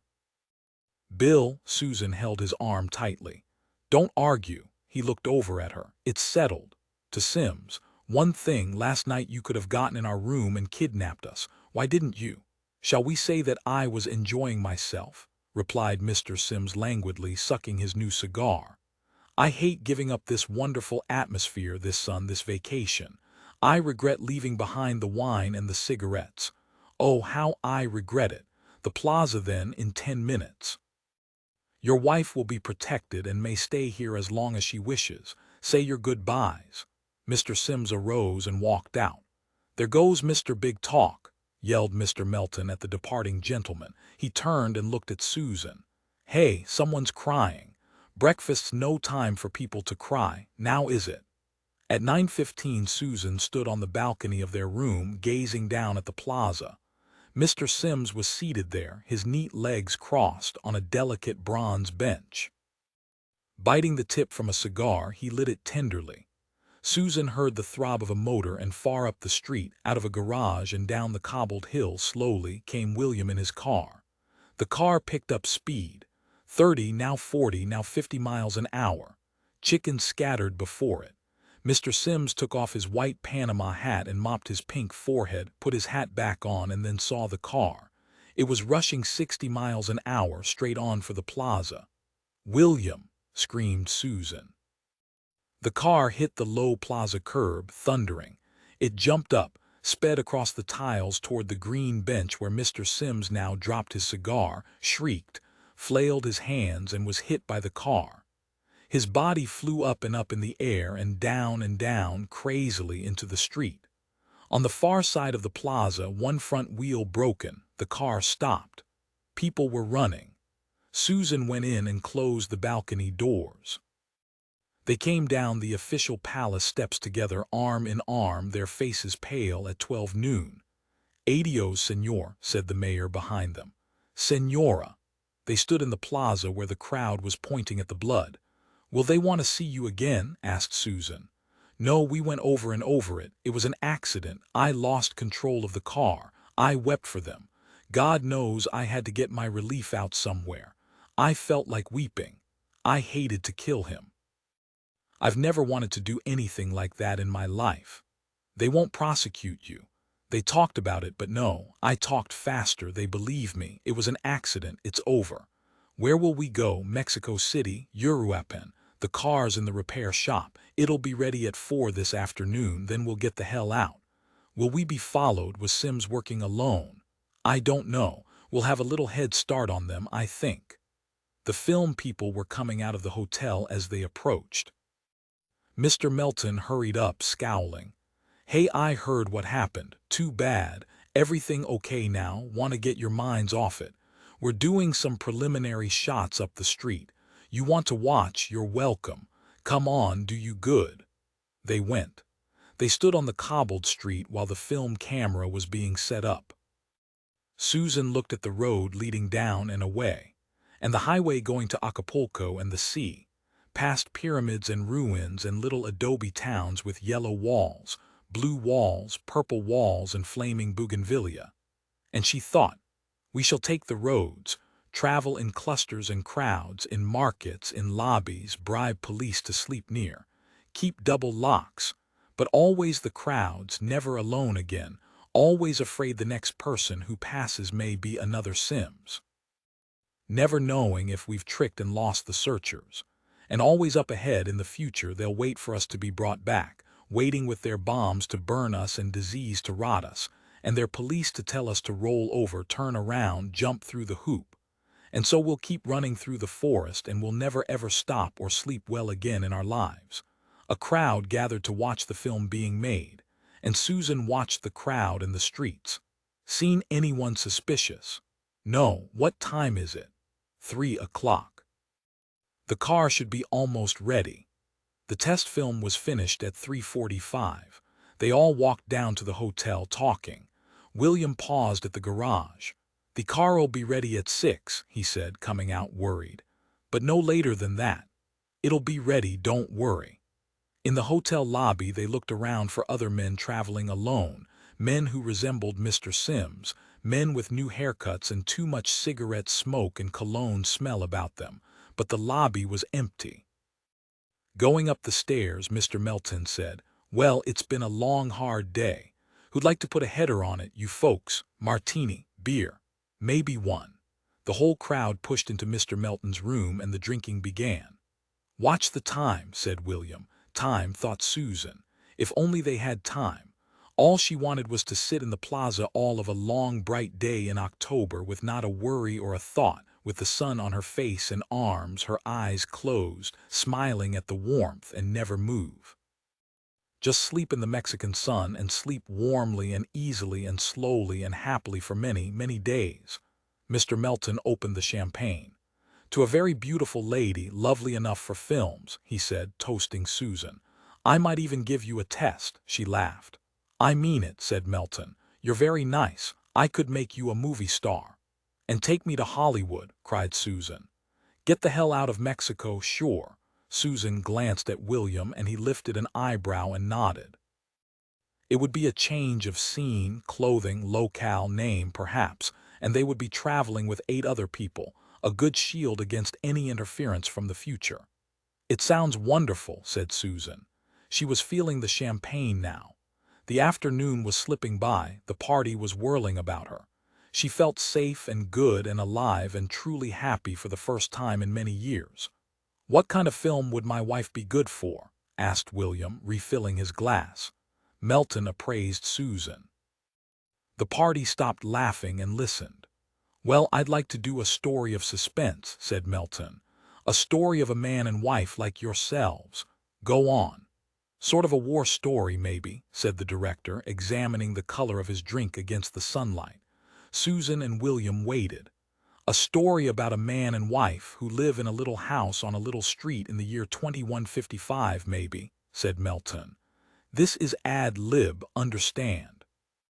But this man and wife are faced with a terrible war, super-plus hydrogen bombs, censorship, death in that year, and here's the gimmick: they escape into the past, followed by a man who they think is evil, but who is only trying to show them what their duty is." William dropped his glass to the floor. Mr. Melton continued, "And this couple take refuge with a group of film people whom they learn to trust. Safety in numbers, they say to themselves." Susan felt herself slip down into a chair. Everyone was watching the director. He took a little sip of wine. "Ah, that's a fine wine. Well, this man and woman, it seems, don't realize how important they are to the future. The man especially is the keystone to a new bomb metal.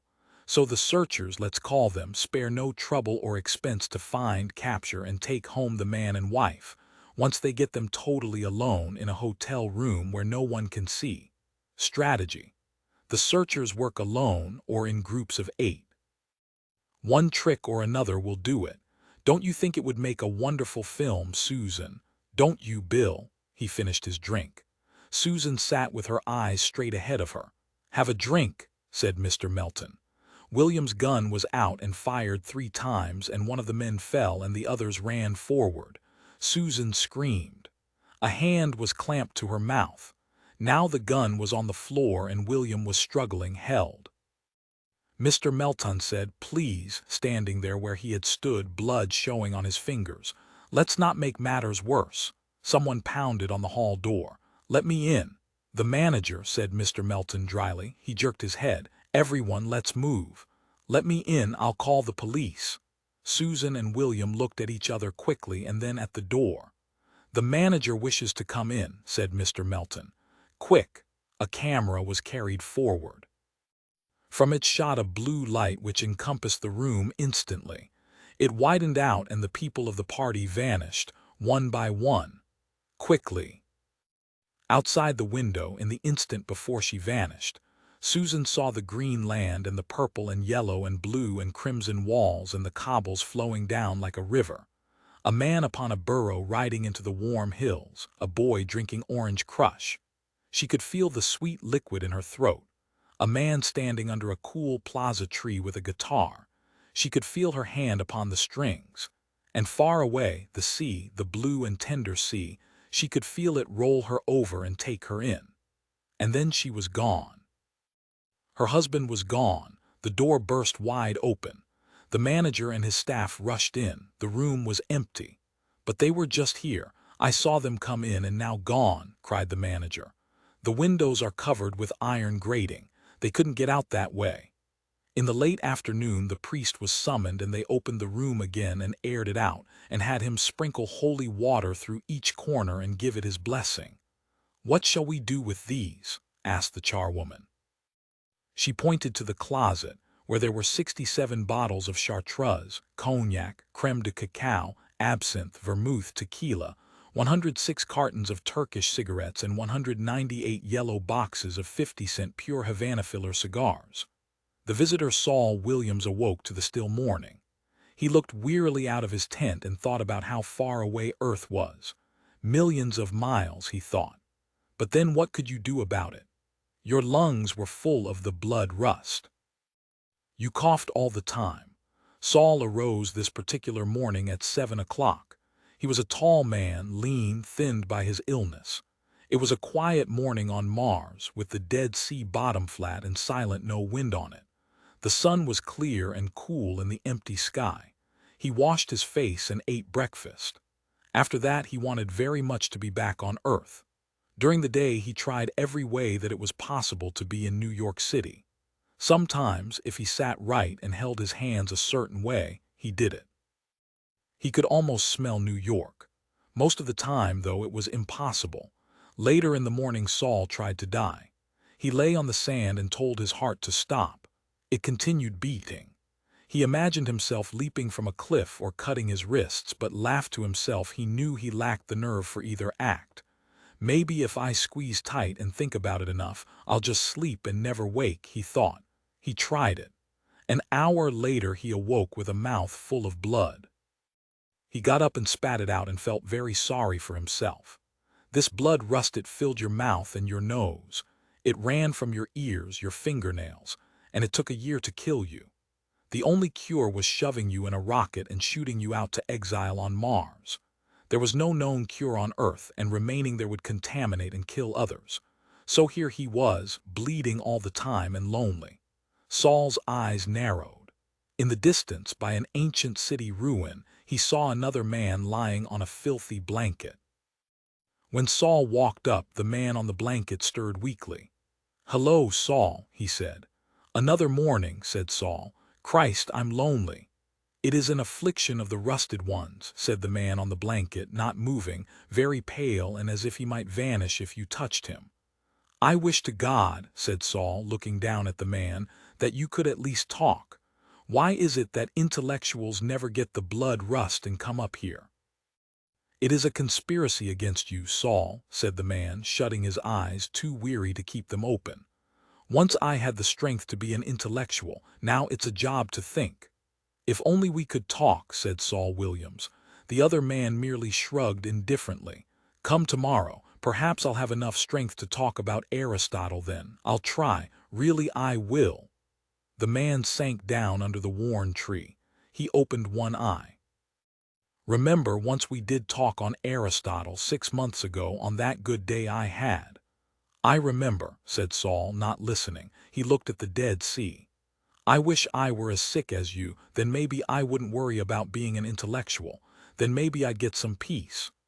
"You'll get just as bad as I am now in about 6 months," said the dying man. "Then you won't care about anything but sleep and more sleep. Sleep will be like a woman to you. You'll always go back to her because she's fresh and good and faithful, and she always treats you kindly and the same. You only wake up so you can think about going back to sleep. It's a nice thought." The man's voice was a bare whisper. Now it stopped and a light breathing took over. Saul walked off. Along the shores of the Dead Sea, like so many emptied bottles flung up by some long-gone wave, were the huddled bodies of sleeping men. Saul could see them all down the curve of the empty sea. 1, 2, 3, all of them sleeping alone, most of them worse off than he, each with his little cache of food, each grown into himself, because social converse was weakening and sleep was good.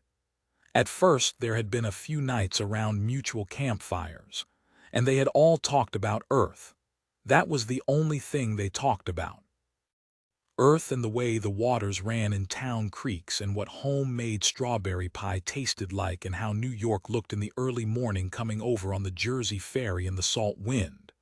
"I want Earth," thought Saul. "I want it so bad it hurts. I want something I can never have again. And they all want it and it hurts them not to have it. More than food or a woman or anything, I just want Earth. This sickness puts women away forever. They're not things to be wanted. But Earth, yes. That's a thing for the mind and not the weak body." The bright metal flashed on the sky. Saul looked up. The bright metal flashed again. A minute later the rocket landed on the sea bottom. A valve opened, a man stepped out carrying his luggage with him. 2 other men in protective germicide suits accompanied him, bringing out vast cases of food, setting up a tent for him. Another minute and the rocket returned to the sky. The exile stood alone. Saul began to run. He hadn't run in weeks, and it was very tiring, but he ran and yelled. "Hello, hello." The young man looked Saul up and down when he arrived. "Hello, so this is Mars. My name's Leonard Mark." "I'm Saul Williams." They shook hands. Leonard Mark was very young, only 18, very blond, pink-faced, blue-eyed, and fresh in spite of his illness. "How are things in New York?" said Saul.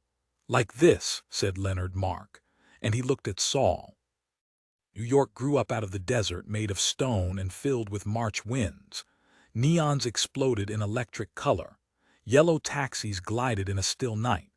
Bridges rose and tugs chanted in the midnight harbors. Curtains rose on spangled musicals. Saul put his hands to his head violently. Hold on," he cried. "What's happening to me? What's wrong with me? I'm going crazy." Leaves sprouted from trees in Central Park, green and new. On the pathway Saul strolled along, smelling the air. Stop it, you fool," Saul shouted at himself. He pressed his forehead with his hands. "This can't be." "It is," said Leonard Mark. The New York towers faded. Mars returned.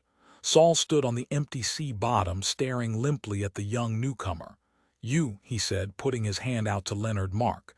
You did it with your mind." "Yes," said Leonard Mark.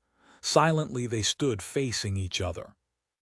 Finally, trembling, Saul seized the other exile's hand and wrung it again and again, saying, "Oh, but I'm glad you're here. You can't know how glad I am." They drank their rich brown coffee from the tin cups. It was high noon. They had been talking all through the warm morning time. "And this ability of yours," said Saul over his cup, looking steadily at the young Leonard Mark. "It's just something I was born with," said Mark, looking into his drink. "My mother was in the blow-up of London back in '57. I was born 10 months later. I don't know what you'd call my ability. Telepathy and thought transference, I suppose. I used to have an act. I traveled all around the world. Leonard Mark, the mental marvel, they said on the billboards. I was pretty well off. Most people thought I was a charlatan. You know what people think of theatrical folks. Only I knew I was really genuine, but I didn't let anybody know. It was safer not to let it get around too much. Oh, a few of my close friends knew about my real ability. I had a lot of talents that will come in handy now that I'm here on Mars." "You sure scared the hell out of me," said Saul, his cup rigid in his hand. "When New York came right up out of the ground that way, I thought I was insane. It's a form of hypnotism which affects all of the sensual organs at once: eyes, ears, nose, mouth, skin, all of them. What would you like to be doing now most of all?" Saul put down his cup. He tried to hold his hands very steady. He wet his lips. "I'd like to be in a little creek I used to swim in Melontown, Illinois, when I was a kid. I'd like to be stark naked and swimming." "Well," said Leonard Mark, and moved his head ever so little. Saul fell back on the sand, his eyes shut. Leonard Mark sat watching him. Saul lay on the sand. From time to time his hands moved, twitched excitedly. His mouth spasmed open. Sounds issued from his tightening and relaxing throat. Saul began to make slow movements of his arms, out and back, gasping with his head to one side, his arms going and coming slowly on the warm air, stirring the yellow sand under him, his body turning slowly over. Leonard Mark quietly finished his coffee. While he drank, he kept his eyes on the moving, whispering Saul lying there on the dead sea bottom. "All right," said Leonard Mark. Saul sat up, rubbing his face. After a moment he told Leonard Mark, "I saw the creek. I ran along the bank and I took off my clothes," he said breathlessly, his smile incredulous. "And I dived in and swam around." "I'm pleased," said Leonard Mark. "Here," Saul reached into his pocket and drew forth his last bar of chocolate. "This is for you." "What's this?" Leonard Mark looked at the gift. "Chocolate? Nonsense, I'm not doing this for pay. I'm doing it because it makes you happy. Put that thing back in your pocket before I turn it into a rattlesnake and it bites you." "Thank you, thank you." Saul put it away. "You don't know how good that water was." He fetched the coffee pot. More, pouring the coffee, Saul shut his eyes a moment. "I've got Socrates here," he thought, "Socrates and Plato and Nietzsche and Schopenhauer. This man, by his talk, is a genius. By his talent, he's incredible. Think of the long, easy days and the cool nights of talk we'll have. It won't be a bad year at all, not half. He spilled the coffee. What's wrong? Nothing. Saul himself was confused, startled. We'll be in Greece, he thought. In Athens. We'll be in Rome if we want when we study the Roman writers. We'll stand in the Parthenon and the Acropolis. It won't be just talk, but it'll be a place to be besides. This man can do it. He has the power to do it. When we talk the plays of Racine, he can make a stage and players and all of it for me. By Christ, this is better than life ever was. How much better to be sick and here than well on earth without these abilities? How many people have ever seen a Greek drama played in a Greek amphitheater in the year 31 BC? And if I ask, quietly and earnestly, will this man take on the aspect of Schopenhauer and Darwin and Bergson and all the other thoughtful men of the ages? Yes, why not? To sit and talk with Nietzsche in person with Plato himself. There was only one thing wrong. Saul felt himself swaying. The other men. The other sick ones along the bottom of this Dead Sea. In the distance men were moving, walking toward them. They had seen the rocket flash, land, dislodge a passenger. Now they were coming slowly, painfully to greet the new arrival. Saul was cold. "Look," he said, "Mark, I think we'd better head for the mountains." "Why? See those men coming. Some of them are insane." "Really?" "Yes. Isolation and all make them that way." "Yes, that's it. We'd better get going." "They don't look very dangerous. They move slowly." "You'd be surprised." Mark looked at Saul. "You're trembling. Why's that?" "There's no time to talk," said Saul, getting up swiftly. "Come on, don't you realize what'll happen once they discover your talent? They'll fight over you. They'll kill each other, kill you for the right to own you." "Oh, but I don't belong to anybody," said Leonard Mark. He looked at Saul. "No, not even you." Saul jerked his head. "I didn't even think of that." "Didn't you now?" Mark laughed. "We haven't time to argue," answered Saul, eyes blinking, cheeks blazing. "Come on." "I don't want to. I'm going to sit right here until those men show up. You're a little too possessive. My life's my own." Saul felt an ugliness in himself. His face began to twist. "You heard what I said." "How very quickly you changed from a friend to an enemy," observed Mark. Saul hit at him. It was a neat, quick blow coming down. Mark ducked aside, laughing. "No, you don't." They were in the center of Times Square. Cars roared, hooting upon them. Buildings plunged up hot into the blue air. "It's a lie," cried Saul, staggering under the visual impact. "For God's sake, don't, Mark. The men are coming. You'll be killed." Mark sat there on the pavement, laughing at his joke. "Let them come. I can fool them all." New York distracted Saul. It was meant to distract, meant to keep his attention with its unholy beauty after so many months away from it. Instead of attacking Mark, he could only stand, drinking in the alien but familiar scene. He shut his eyes. "No." And fell forward, dragging Mark with him. Horns screamed in his ears. Brakes hissed and caught violently. He smashed at Mark's chin. Silence. Mark lay on the sea bottom. Taking the unconscious man in his arms, Saul began to run heavily. New York was gone. There was only the wide soundlessness of the Dead Sea. The men were closing in around him.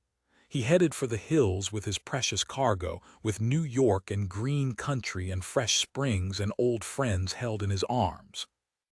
He fell once and struggled up. He did not stop running. Night filled the cave. The wind wandered in and out, tugging at the small fire, scattering ashes. Mark opened his eyes. He was tied with ropes and leaning against the dry wall of the cave, facing the fire. Saul put another stick on the fire, glancing now and again with a cat-like nervousness at the cave entrance. "You're a fool," Saul started. "Yes," said Mark, "you're a fool. They'll find us. If they have to hunt for 6 months, they'll find us."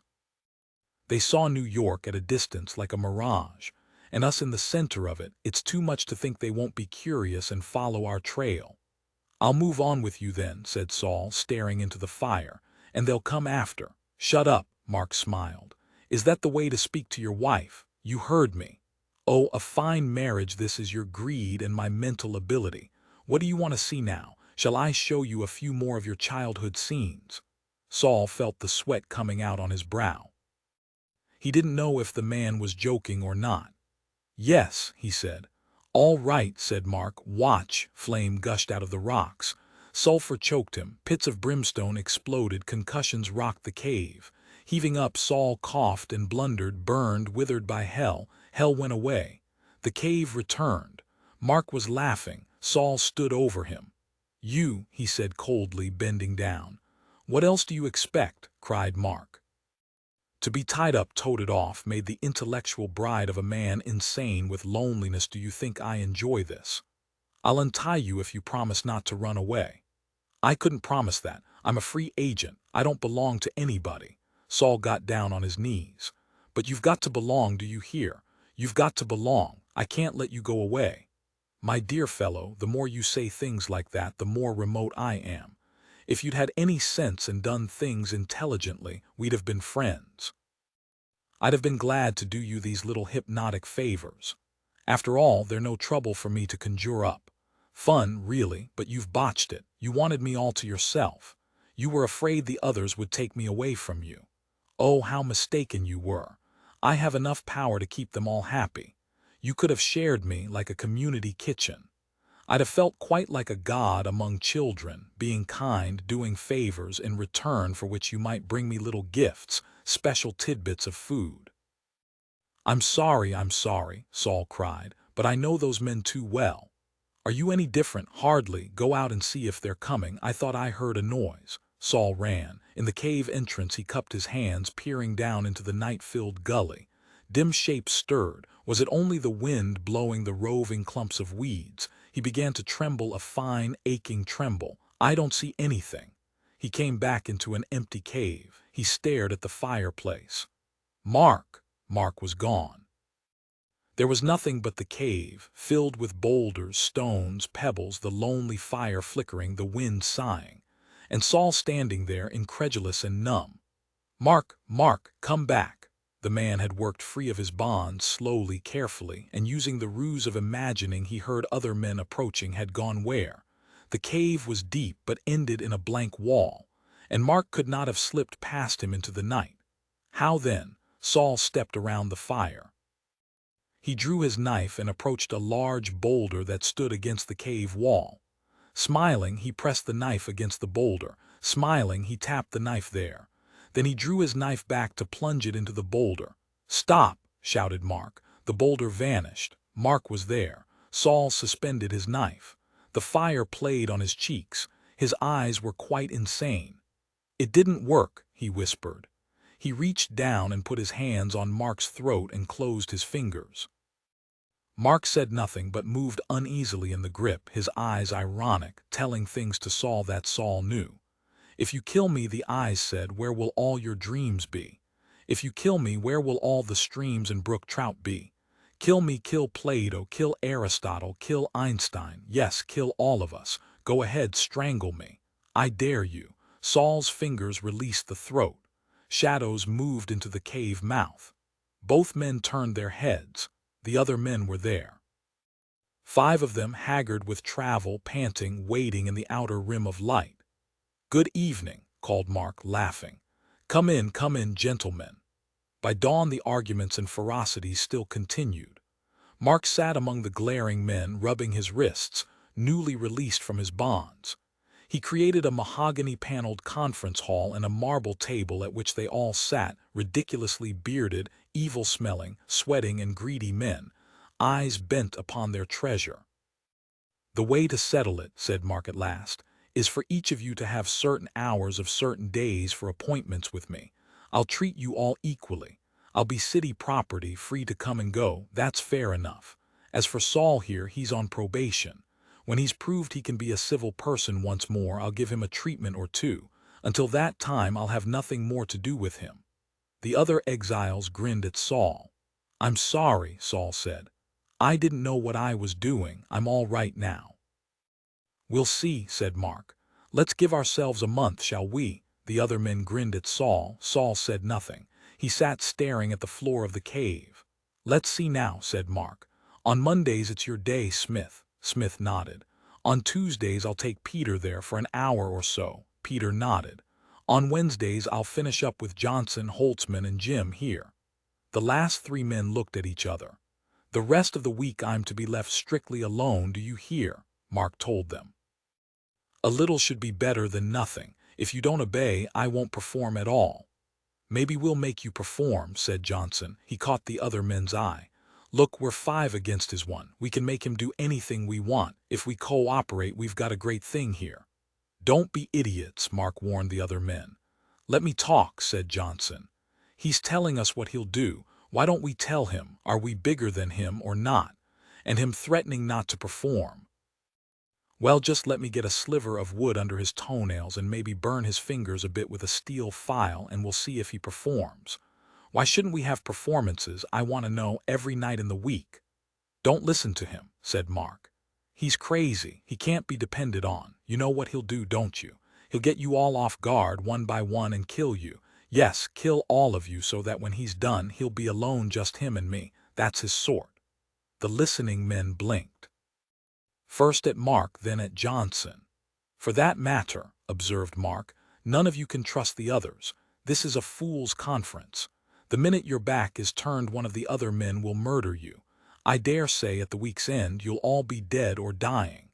A cold wind blew into the mahogany room. It began to dissolve and became a cave once more. Mark was tired of his joke. The marble table splashed and rained and evaporated. The men gazed suspiciously at each other with little bright animal eyes. What was spoken was true. They saw each other in the days to come, surprising one another, killing until that last lucky one remained to enjoy the intellectual treasure that walked among them. Saul watched them and felt alone and disquieted. Once you have made a mistake, how hard to admit your wrongness, to go back, start fresh. They were all wrong. They had been lost a long time. Now they were worse than lost. "And to make matters very bad," said Mark at last, "one of you has a gun. All the rest of you have only knives, but one of you I know has a gun." Everybody jumped up. "Search," said Mark. "Find the one with the gun or you're all dead." That did it. The men plunged wildly about, not knowing whom to search first. Their hands grappled, they cried out, and Mark watched them in contempt. Johnson fell back, feeling in his jacket. "All right," he said. "We might as well have it over now. Here, you Smith," and he shot Smith through the chest. Smith fell. The other men yelled. They broke apart. Johnson aimed and fired twice more. "Stop!" cried Mark. New York soared up around them out of rock and cave and sky. Sun glinted on high towers. The elevated thundered, tugs blew in the harbor. The green lady stared across the bay, a torch in her hand. "Look, you fools," said Mark. Central Park broke out constellations of spring blossoms. The wind blew fresh-cut lawn smells over them in a wave, and in the center of New York, bewildered, the men stumbled. Johnson fired his gun 3 times more. Saul ran forward. He crashed against Johnson, bore him down, wrenched the gun away. It fired again. The men stopped milling. They stood. Saul lay across Johnson. They ceased struggling. There was a terrible silence. The men stood watching. New York sank down into the sea.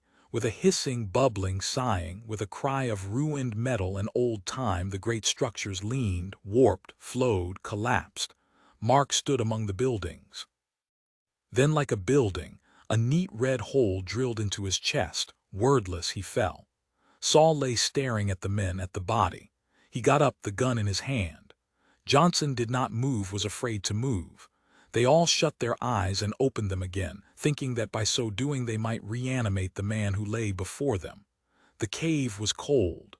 Saul stood up and looked, remotely, at the gun in his hand. He took it and threw it far out over the valley and did not watch it fall. They looked down at the body as if they could not believe it. Saul bent down and took hold of the limp hand. "Leonard," he said softly. "Leonard." He shook the hand. "Leonard." Leonard Mark did not move. His eyes were shut. His chest had ceased going up and down. He was getting cold. Saul got up. "We've killed him," he said, not looking at the men. His mouth was filling with a raw liquor now. "The only one we didn't want to kill, we killed." He put his shaking hand to his eyes. The other men stood waiting. "Get a spade," said Saul. "Bury him." He turned away. "I'll have nothing to do with you." Somebody walked off to find a spade. Saul was so weak he couldn't move. His legs were grown into the earth, with roots feeding deep of loneliness and fear and the cold of the night. The fire had almost died out, and now there was only the double moonlight riding over the blue mountains. There was the sound of someone digging in the earth with a spade. "We don't need him anyhow," said somebody, much too loudly. The sound of digging went on. Saul walked off slowly and let himself slide down the side of a dark tree until he reached and was sitting blankly on the sand, his hands blindly in his lap. Sleep, he thought. We'll all go to sleep now. We have that much anyway. Go to sleep and try to dream of New York and all the rest. He closed his eyes wearily, the blood gathering in his nose and his mouth and in his quivering eyes. How did he do it? He asked in a tired voice. His head fell forward on his chest.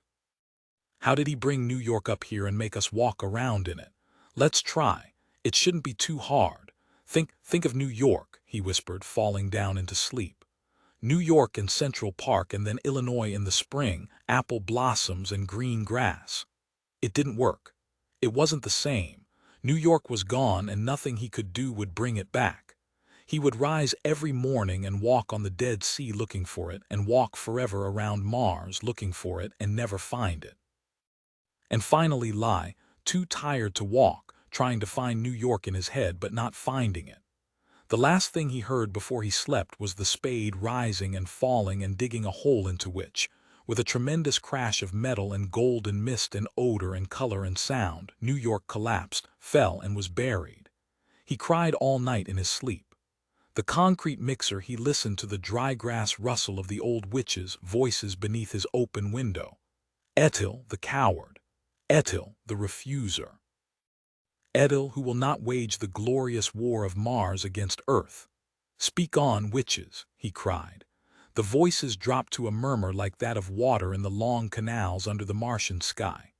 Etched, the father of a son who must grow up in the shadow of this horrid knowledge, said the old wrinkled women. They knocked their sly-eyed heads gently together. Shame, shame. His wife was crying on the other side of the room. Her tears were as rain, numerous and cool on the tiles. "Oh, Etched, how can you think this way?" Etched laid aside his metal book which, at his beckoning, had been singing him a story all morning from its thin, golden-wired frame. "I've tried to explain," he said. "This is a foolish thing, Mars invading Earth. We'll be destroyed utterly." Outside, a banging, crashing boom, a surge of brass, a drum, a cry, marching feet, pennants and songs. Through the stone streets the army, fire weapons to shoulder, stamped. Children skipped after. Old women waved dirty flags. "I shall remain on Mars and read a book," said Etched. A blunt knock on the door. Tilla answered. Father-in-law stormed in. "What's this I hear about my son-in-law, a traitor?" "Yes, father. You're not fighting in the Martian army." "No, father." "Gods," the old father turned very red. "A plague on your name, you'll be shot." "Shoot me then and have it over. Who ever heard of a Martian not invading? Who? Nobody. It is, I admit, quite incredible." "Incredible," husked the witch voices under the window. "Father, can't you reason with him?" demanded Tilla. "Reason with a dung heap," cried father, eyes blazing. He came and stood over Etched. "Bands playing, a fine day, women weeping, children jumping, everything right, men marching bravely, and you sit here. Oh, shame! Shame!" sobbed the faraway voices in the hedge. "Get the devil out of my house with your inane chatter," said Etched, exploding. "Take your medals and your drums and run." He shoved father-in-law past a screaming wife, only to have the door thrown wide at this moment as a military detail entered. A voice shouted, "Etched Viri." "Yes, you are under arrest. Goodbye, my dear wife. I am off to the wars with these fools," shouted Etched, dragged through the door by the men in bronze mesh. "Goodbye, goodbye," said the town witches, fading away. The cell was neat and clean. Without a book, Etched was nervous. He gripped the bars and watched the rockets shoot up into the night air. The stars were cold and numerous. They seemed to scatter when every rocket blasted up among them. "Fools," whispered Etched. "Fools." The cell door opened. One man with a kind of vehicle entered, full of books, books here, there, everywhere in the chambers of the vehicle. Behind him the military assigner loomed. Edelviri, we want to know why you had these illegal Earth books in your house. These copies of wonder stories, scientific tales, fantastic stories. Explain. The man gripped Edel's wrist. Edel shook him free. If you're going to shoot me, shoot me.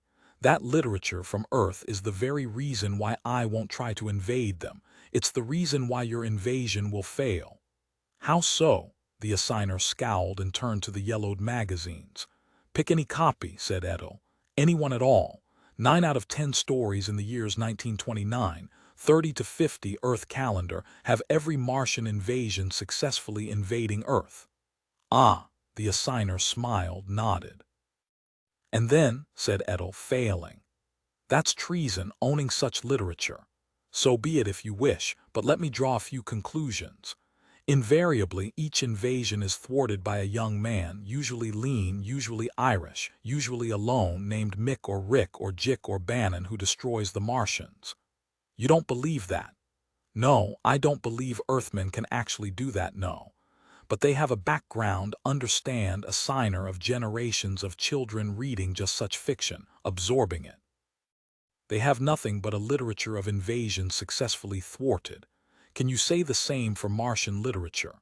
Well, no, I guess not. You know not, we never wrote stories of such a fantastic nature. Now we rebel, we attack, and we shall die. I don't see your reasoning on that. Where does this tie in with the magazine stories? Morale, a big thing. The Earthmen know they can't fail. It is in them like blood beating in their veins. They cannot fail. They will repel each invasion, no matter how well organized. Their youth of reading just such fiction as this has given them a faith we cannot equal. We Martians, we are uncertain, we know that we might fail. Our morale is low in spite of the banged drums and tooted horns. I won't listen to this treason, cried the assigner. This fiction will be burned as you will be within the next 10 minutes. You have a choice, Edelviri, join the Legion of War or burn. It is a choice of deaths. I choose to burn. Men, he was hustled out into the courtyard. There he saw his carefully hoarded reading matter set to the torch. A special pit was prepared, with oil 5 feet deep in it. This, with a great thunder, was set afire. Into this, in a minute, he would be pushed. On the far side of the courtyard, in shadow, he noticed the solemn figure of his son standing alone, his great yellow eyes luminous with sorrow and fear. He did not put out his hand or speak, but only looked at his father like some dying animal, a wordless animal seeking rescue. Edel looked at the flaming pit. He felt the rough hand seize him, strip him, push him forward to the hot perimeter of death. Only then did Edel swallow and cry out, "Wait!" The assigner's face, bright with the orange fire, pushed forward in the trembling air. "What is it?" "I will join the Legion of War," replied Edel. "Good, release him." The hands fell away. As he turned, he saw his son standing far across the court, waiting. His son was not smiling, only waiting. In the sky, a bronze rocket leaped across the stars, ablaze. "And now we bid goodbye to these stalwart warriors," said the assigner. The band thumped and the wind blew a fine sweet rain of tears gently upon the sweating army. The children cavorted.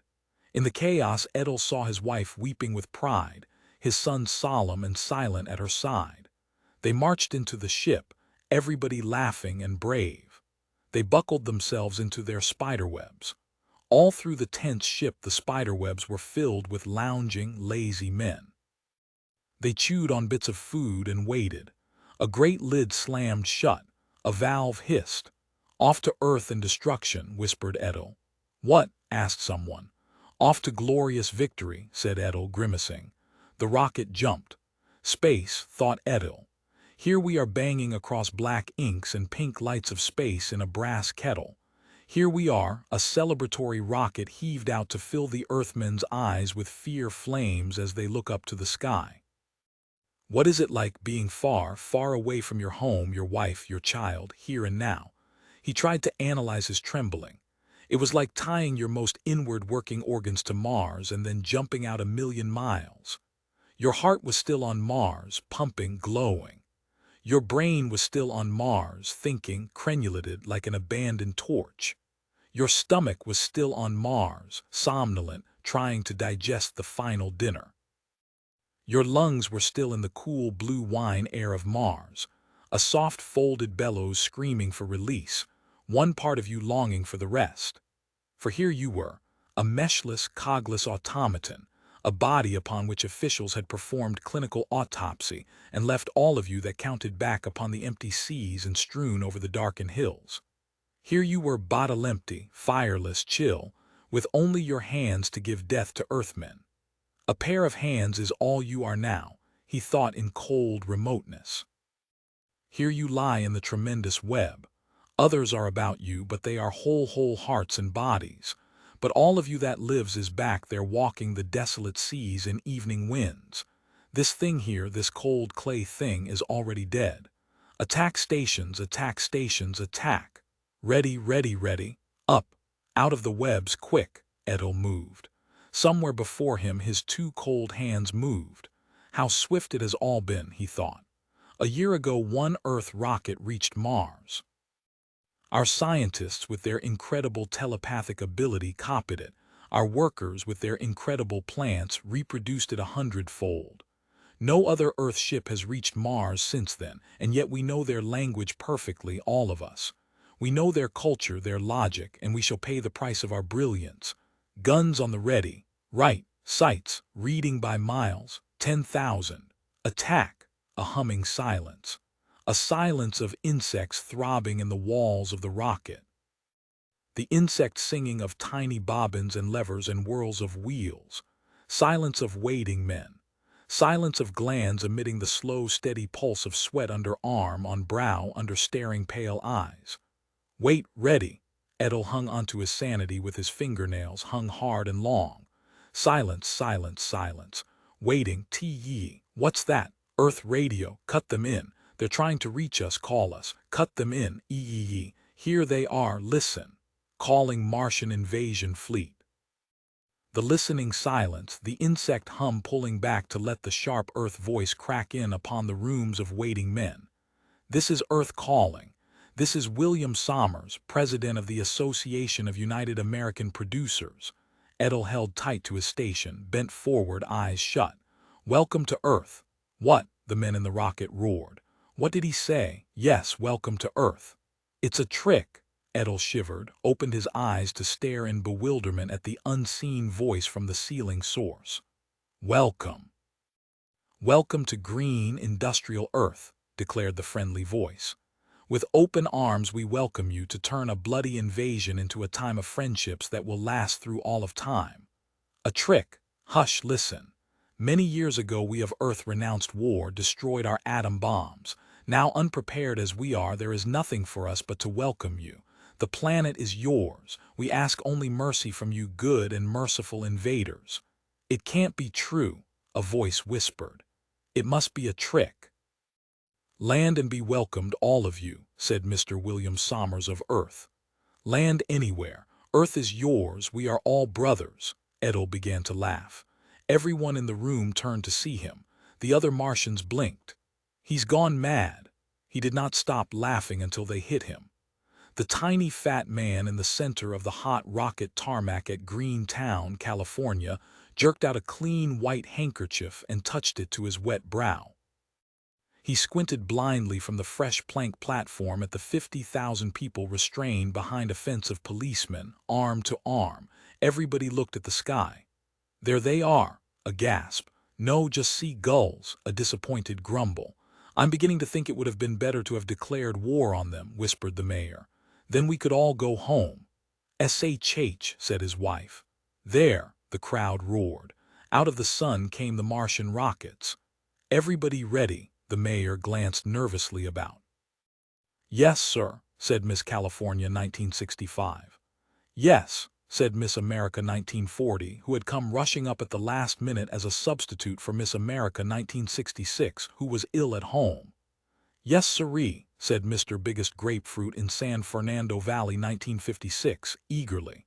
Ready, band, the band poised its brass like so many guns. Ready, the rockets landed. Go, the band played, California, here I come 10 times. From noon until 1 o'clock the mayor made a speech, shaking his hands in the direction of the silent, apprehensive rockets. At 1:15, the seals of the rockets opened. The band played, "Oh, You Golden State" 3 times. Etched and 50 other Martians leaped out, guns at the ready. The mayor ran forward with the key to Earth in his hands. The band played "Santa Claus is Coming to Town," and a full chorus of singers imported from Long Beach sang different words to it, something about "Martians are coming to town." Seeing no weapons about, the Martians relaxed, but kept their guns out. From 1:30 until 2:15, the mayor made the same speech over for the benefit of the Martians. At 2:30, Miss America of 1940 volunteered to kiss all the Martians if they lined up. At 2:30 and 10 seconds, the band played "How Do You Do, Everybody," to cover the confusion caused by Miss America's suggestion. At 2:35, Mr. Biggest Grapefruit presented the Martians with a 2-ton truck full of grapefruit. At 2:37, the mayor gave them all free passes to the elite and majestic theaters, combining this gesture with another speech which lasted until after 3. The band played, and the 50,000 people sang, "For they are jolly good fellows." It was over at 4 o'clock. Etched sat down in the shadow of the rocket, 2 of his fellows with him. "So this is Earth. I say kill the filthy rats," said one Martian. "I don't trust them, they're sneaky. What's their motive for treating us this way?" He held up a box of something that rustled. "What's this stuff they gave me? A sample, they said." He read the label. Blix, the new sudsy soap. The crowd had drifted about, was mingling with the Martians like a carnival throng. Everywhere was the buzzing murmur of people fingering the rockets, asking questions. Etched was cold. He was beginning to tremble even more now. "Don't you feel it?" he whispered. "The tenseness, the evilness of all this. Something's going to happen to us. They have some plan, something subtle and horrible. They're going to do something to us, I know. I say kill every one of them." "How can you kill people who call you pal and buddy?" asked another Martian. Etched shook his head. "They're sincere. And yet I feel as if we were in a big acid vat melting away. I'm frightened." He put his mind out to touch among the crowd. "Yes, they're really friendly, hail fellows, well met, one of their terms. One huge mass of common men, loving dogs and cats and Martians equally. And yet the band played Roll Out the Barrel. Free beer was being distributed through the courtesy of Hagenbeck Beer, Fresno, California. The sickness came. The men poured out fountains of slush from their mouths. The sound of sickness filled the land. Gagging, Etched sat beneath a sycamore tree. A plot, a horrible plot," he groaned, holding his stomach. "What did you eat?" The assigner stood over him. "Something that they called popcorn," groaned Etched, and some sort of long meat on a bun, and some yellow liquid in an iced vat, and some sort of fish, and something called pastrami," sighed Etched, eyelids flickering. The moans of the Martian invaders sounded all about. "Kill the plotting snakes." Somebody cried weakly. "Hold on," said the assigner. "It's merely hospitality. They overdid it. Up on your feet now, men. Into the town. We've got to place small garrisons of men about to make sure all is well. Other ships are landing in other cities. We've our job to do here." The men gained their feet and stood blinking stupidly about. "Forward march. 1, 2, 3, 4. 1, 2, 3, 4. The white stores of the little town lay dreaming in shimmering heat. Heat emanated from everything: poles, concrete, metal, awnings, roofs, tar paper, everything. The sound of Martian feet sounded on the asphalt. "Careful, men," whispered the assigner. They walked past a beauty shop. From inside, a furtive giggle. "Look!" A coppery head bobbed and vanished like a doll in the window. A blue eye glinted and winked at a keyhole. "It's a plot," whispered Etched. "A plot, I tell you." The odors of perfume were fanned out on the summer air by the whirling vents of the grottos where the women hid like undersea creatures, under electric cones, their hair curled into wild whorls and peaks, their eyes shrewd and glassy, animal and sly, their mouths painted a neon red. Fans were whirring, the perfumed wind issuing upon the stillness, moving among green trees, creeping among the amazed Martians. For God's sake, screamed Edel, his nerves suddenly breaking loose. Let's get in our rockets, go home. They'll get us. Those horrid things in there, see them. Those evil undersea things, those women in their cool little caverns of artificial rock. Shut up. Look at them in there, he thought, drifting their dresses like cool green gills over their pillar legs. He shouted. Someone shut his mouth.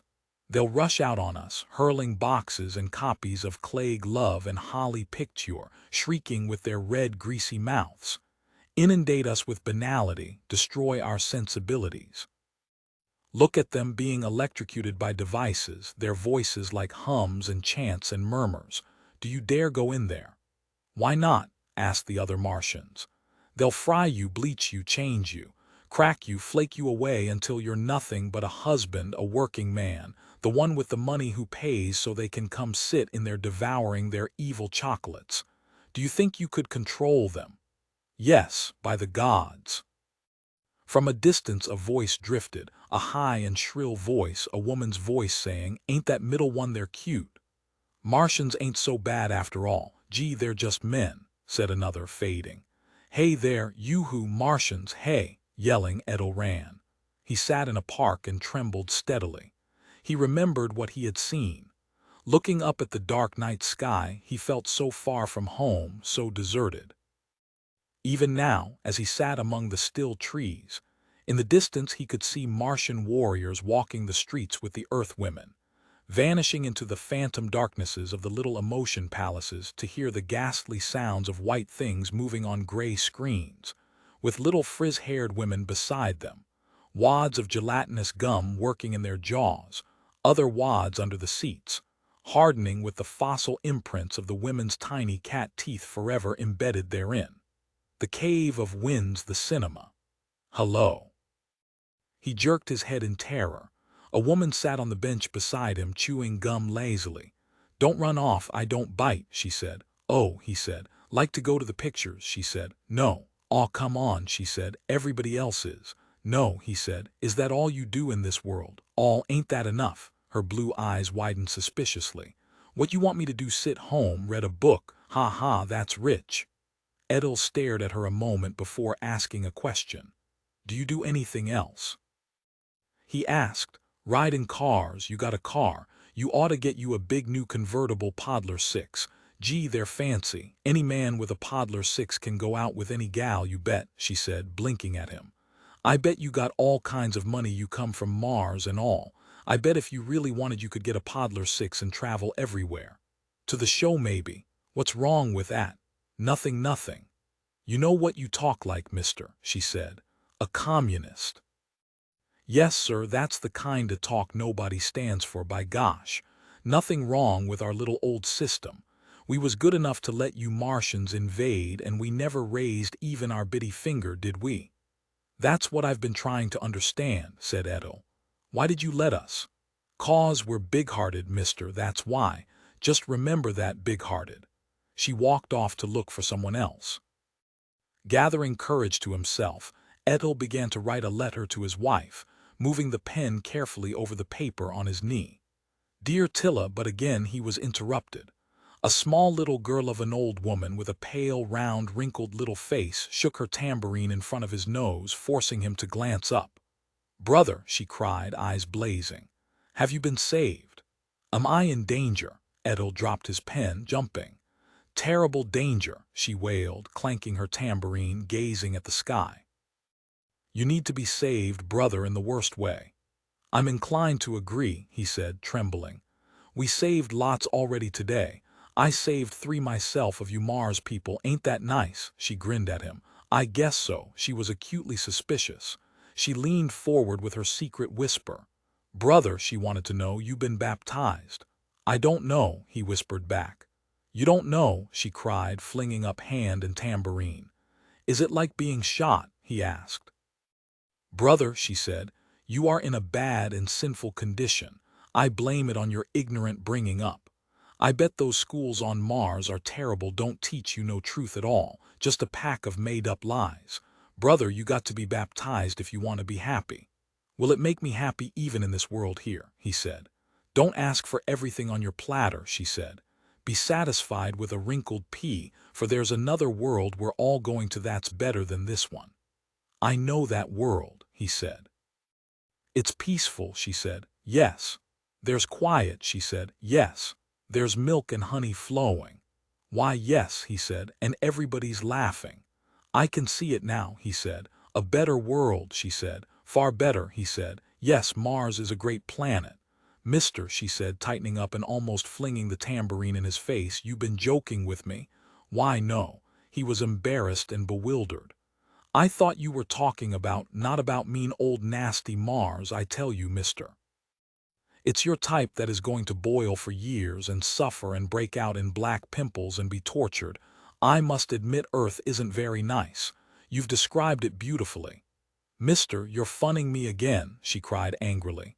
No, no, please, I plead ignorance. Well, she said, you're a heathen and heathens are improper. Here's a paper. Come to this address tomorrow night and be baptized and be happy. We shouts and we stomps and we talk in voices, so if you want to hear our all-cornet, all-brass band, you come, won't you now? I'll try, he said hesitantly. Down the street she went, patting her tambourine, singing at the top of her voice. Happy am I, I'm always happy. Dazed, Edel returned to his letter. Dear Tilla, to think that in my naivete I imagined that the Earthmen would have to counterattack with guns and bombs. No, no, I was sadly wrong. There is no Rick or Mick or Jick or Bannon, those lever fellows who save worlds. No.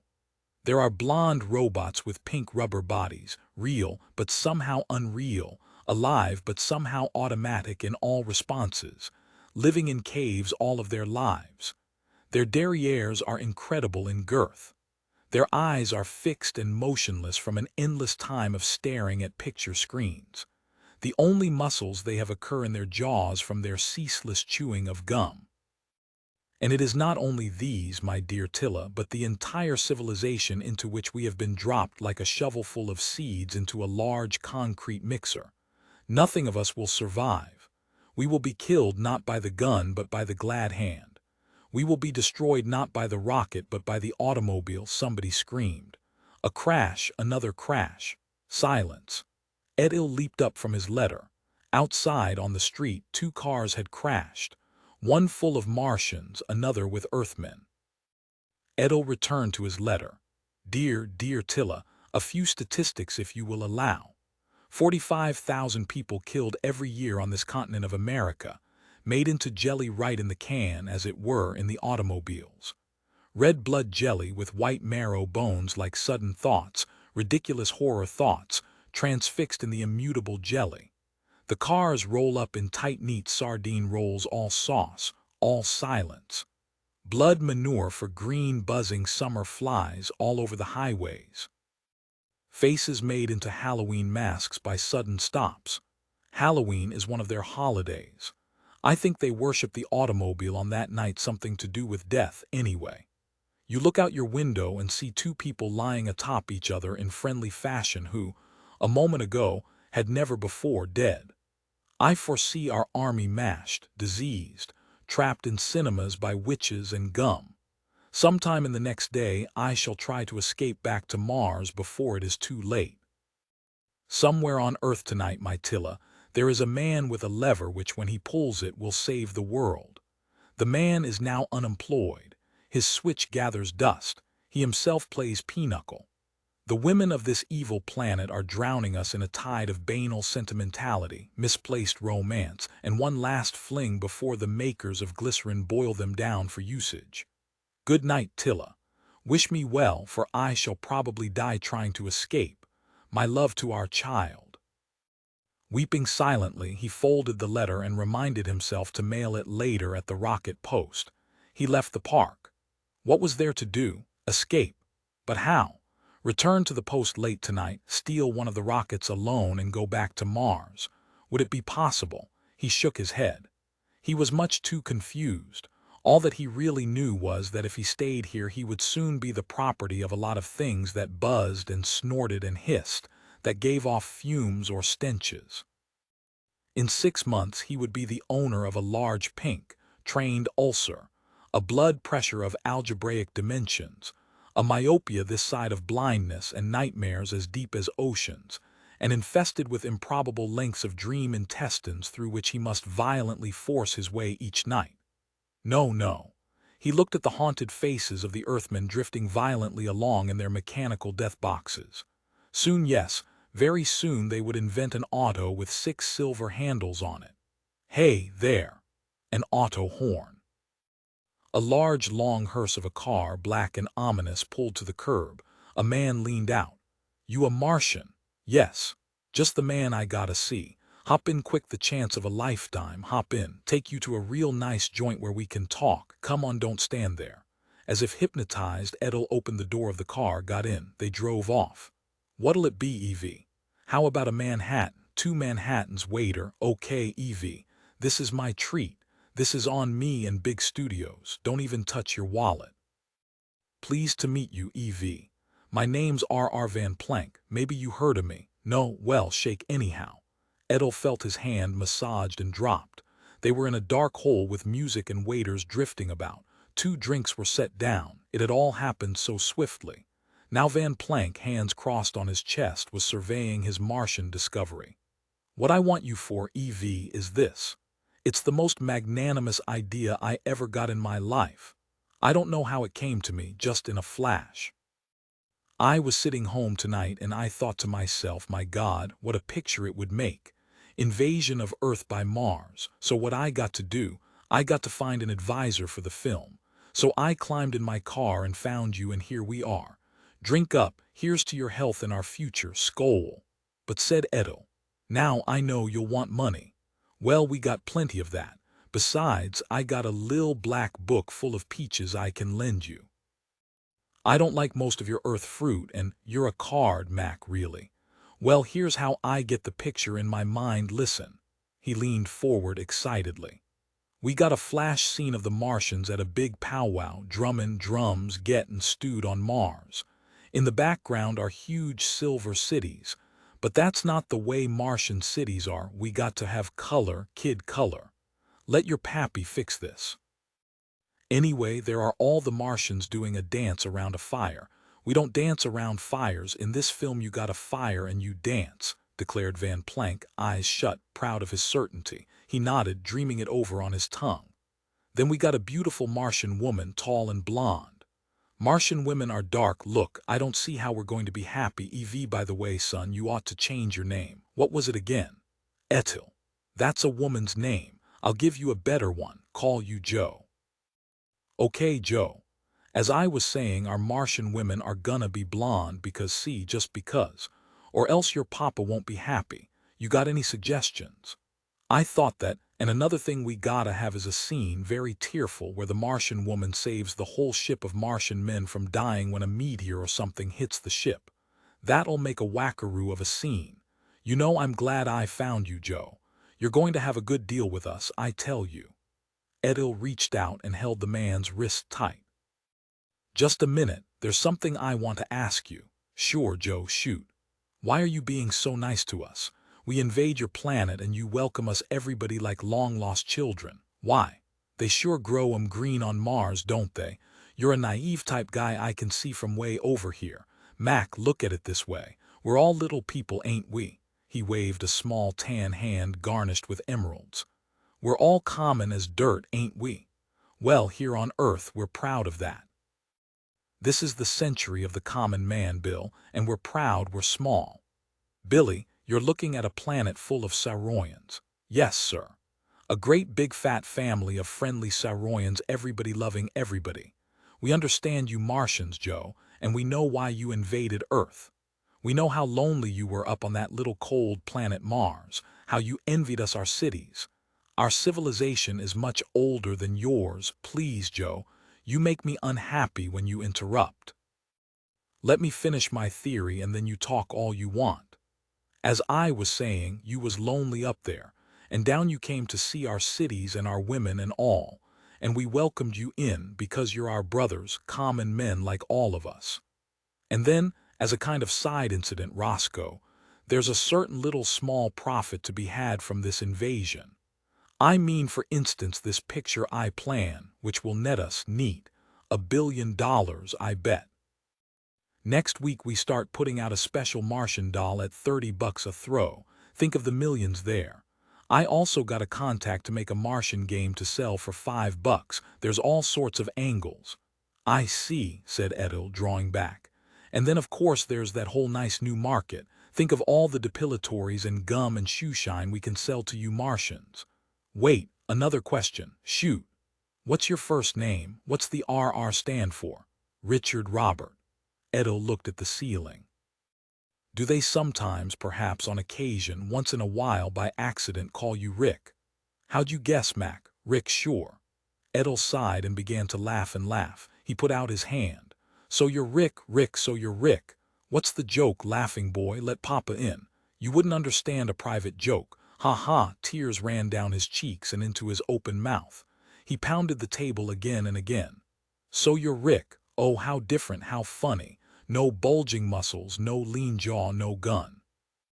Only a wallet full of money and an emerald ring and a big middle. Hey, watch the language. I may not be no Apollo, but shake hands, Rick. I've wanted to meet you.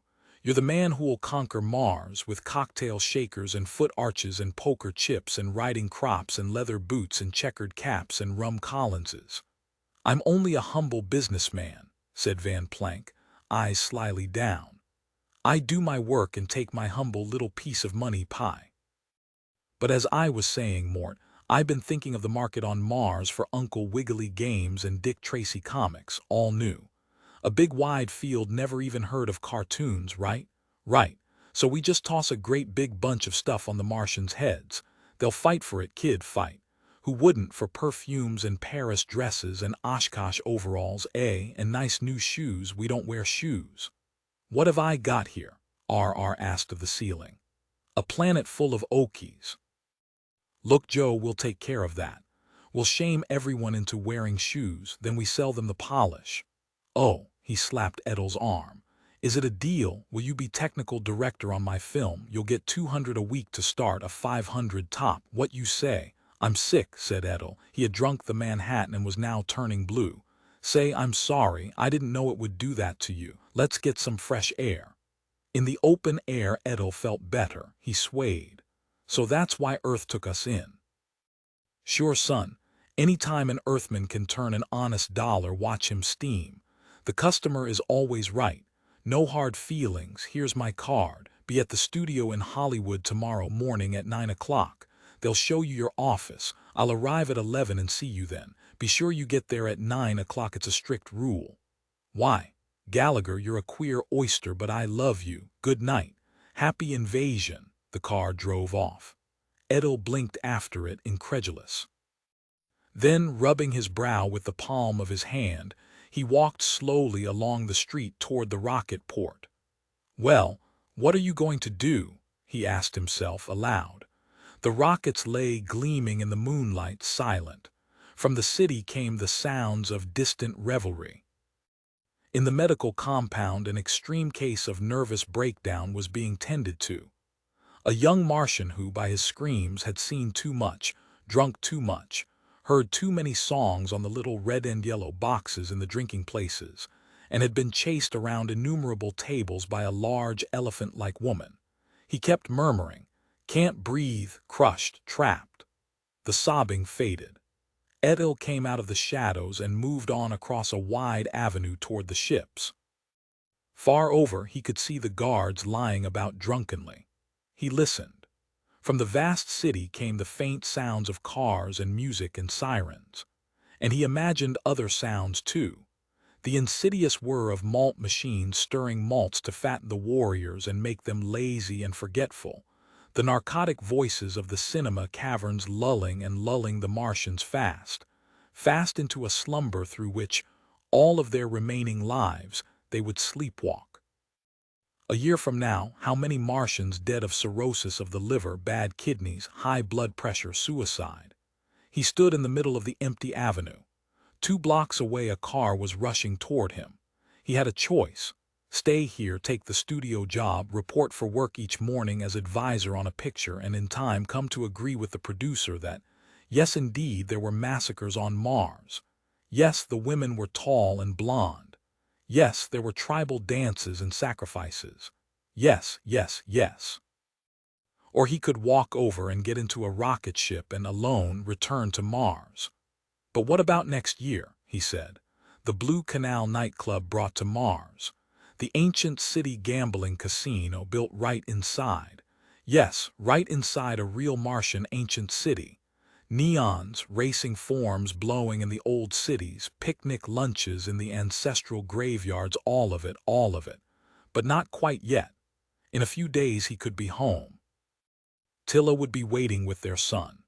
And then for the last few years of gentle life, he might sit with his wife in the blowing weather on the edge of the canal reading his good, gentle books, sipping a rare and light wine, talking and living out their short time until the neon bewilderment fell from the sky.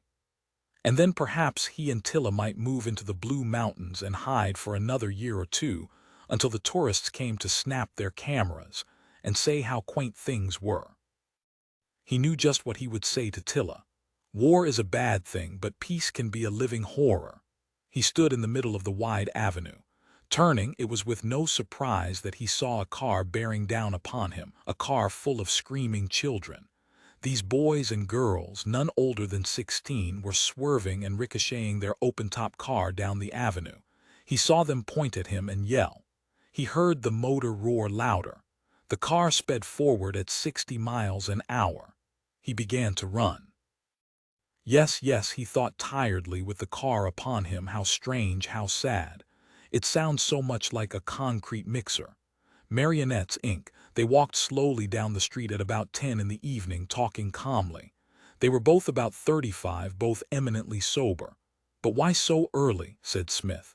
Because, said Brayling, your first night out in years and you go home at 10 o'clock. Nerves, I suppose. What I wonder is how you ever managed it. I've been trying to get you out for 10 years for a quiet drink, and now on the one night you insist on turning in early. Mustn't crowd my luck, said Brayling. What did you do, put sleeping powder in your wife's coffee? No, that would be unethical, you'll see soon enough. They turned a corner. Honestly, Brayling, I hate to say this, but you have been patient with her. You may not admit it to me, but marriage has been awful for you, hasn't it? I wouldn't say that. It's got around, anyway, here and there, how she got you to marry her. That time back in 1979 when you were going to Rio, dear Rio, I never did see it after all my plans. And how she tore her clothes and rumpled her hair and threatened to call the police unless you married her. She always was nervous, Smith, understand. It was more than unfair. You didn't love her. You told her as much, didn't you? I recall that I was quite firm on the subject. But you married her anyhow. I had my business to think of as well as my mother and father. A thing like that would have killed them. And it's been 10 years. Yes, said Brayling, his gray eyes steady.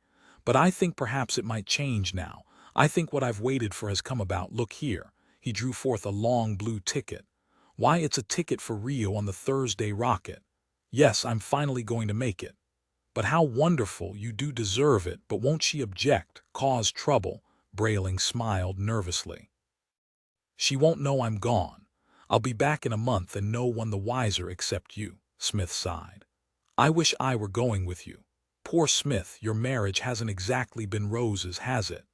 Not exactly, married to a woman who overdoes it. I mean, after all, when you've been married 10 years, you don't expect a woman to sit on your lap for 2 hours every evening, call you at work 12 times a day and talk baby talk. And it seems to me that in the last month she's gotten worse. I wonder if perhaps she isn't a little simple-minded. Ah, Smith, always the conservative. Well, here's my house. Now would you like to know my secret, how I made it out this evening? Will you really tell? Look up there, said Brayling. They both stared up through the dark air. In the window above them on the second floor a shade was raised. A man about 35 years old with a touch of gray at either temple, sad gray eyes, and a small, thin mustache looked down at them. Why, that's you, cried Smith. Shhh, not so loud, Brayling waved upward. The man in the window gestured significantly and vanished. I must be insane, said Smith. Hold on a moment. They waited. The street door of the apartment opened and the tall, spare gentleman with the mustache and the grieved eyes came out to meet them. "Hello, Brayling," he said. "Hello, Brayling," said Brayling. They were identical. Smith stared. "Is this your twin brother? I never knew." "No, no," said Brayling quietly. "Bend close. Put your ear to Brayling two's chest." Smith hesitated and then leaned forward to place his head against the uncomplaining ribs. Tick, tick, tick, tick, tick, tick, tick, tick. "Oh no, it can't be." "It is. Let me listen again. Tick, tick, tick, tick, tick, tick, tick, tick." Smith staggered back and fluttered his eyelids, appalled. He reached out and touched the warm hands and the cheeks of the thing. "Where'd you get him? Isn't he excellently fashioned?" "Incredible. Where?" "Give the man your card, Brayling 2. Brayling 2 did a magic trick and produced a white card. Marionettes, Inc. Duplicate self or friends. New humanoid plastic 1990 models guaranteed against all physical wear. From $7,600 to our $15,000 deluxe model. "No," said Smith. "Yes," said Brayling. "Naturally," said Brayling 2. "How long has this gone on?" "I've had him for a month. I keep him in the cellar in a toolbox. My wife never goes downstairs, and I have the only lock and key to that box. Tonight I said I wished to take a walk to buy a cigar. I went down to the cellar and took Brayling 2 out of his box and sent him back up to sit with my wife while I came on out to see you, Smith. Wonderful. He even smells like you, Bond Street and Melicrinos. It may be splitting hairs, but I think it highly ethical. After all, what my wife wants most of all is me. This marionette is me to the hairiest detail. I've been home all evening. I shall be home with her for the next month. In the meantime, another gentleman will be in Rio after 10 years of waiting. When I return from Rio, Brayling 2 here will go back in his box." Smith thought that over a minute or two. "Will he walk around without sustenance for a month?" he finally asked. "For 6 months if necessary. And he's built to do everything: eat, sleep, perspire, everything, natural as natural is. You'll take good care of my wife, won't you, Brayling 2? "Your wife is rather nice," said Brayling 2. "I've grown rather fond of her." Smith was beginning to tremble. "How long has Marionettes, Inc. been in business?" "Secretly for 2 years. Could I mean, is there a possibility?" Smith took his friend's elbow earnestly. "Can you tell me where I can get one, a robot, a marionette for myself? You will give me the address, won't you? Here you are." Smith took the card and turned it round and round. "Thank you," he said. "You don't know what this means. Just a little respite. A night or so, once a month even. My wife loves me so much she can't bear to have me gone an hour. I love her dearly, you know, but remember the old poem. Love will fly if held too lightly, love will die if held too tightly. I just want her to relax her grip a little bit. You're lucky, at least, that your wife loves you, hates my problem, not so easy. Oh, Nettie loves me madly. It will be my task to make her love me comfortably. Good luck to you, Smith. Do drop around while I'm in Rio. It will seem strange if you suddenly stop calling by to my wife. You're to treat Brayling 2 here just like me." "Right. Goodbye, and thank you." Smith went smiling down the street. Brayling and Brayling 2 turned and walked into the apartment hall. On the crosstown bus, Smith whistled softly, turning the white card in his fingers. Clients must be pledged to secrecy, for while an act is pending in Congress to legalize Marionettes, Inc., it is still a felony if caught to use one. "Well," said Smith, "clients must have a mold made of their body and a color index check of their eyes, lips, hair, skin, etc. Clients must expect to wait for 2 months until their model is finished." Not so long, thought Smith. 2 months from now my ribs will have a chance to mend from the crushing they've taken. 2 months from now my hand will heal from being so constantly held. 2 months from now my bruised underlip will begin to reshape itself. I don't mean to sound ungrateful. He flipped the card over. Marionettes, Inc. is 2 years old and has a fine record of satisfied customers behind it. Our motto is no strings attached. Address: 43 South Wesley Drive. The bus pulled to a stop. He alighted, and while humming up the stairs he thought, "Nettie and I have 15,000 in our joint bank account. I'll just slip 8,000 out as a business venture, you might say.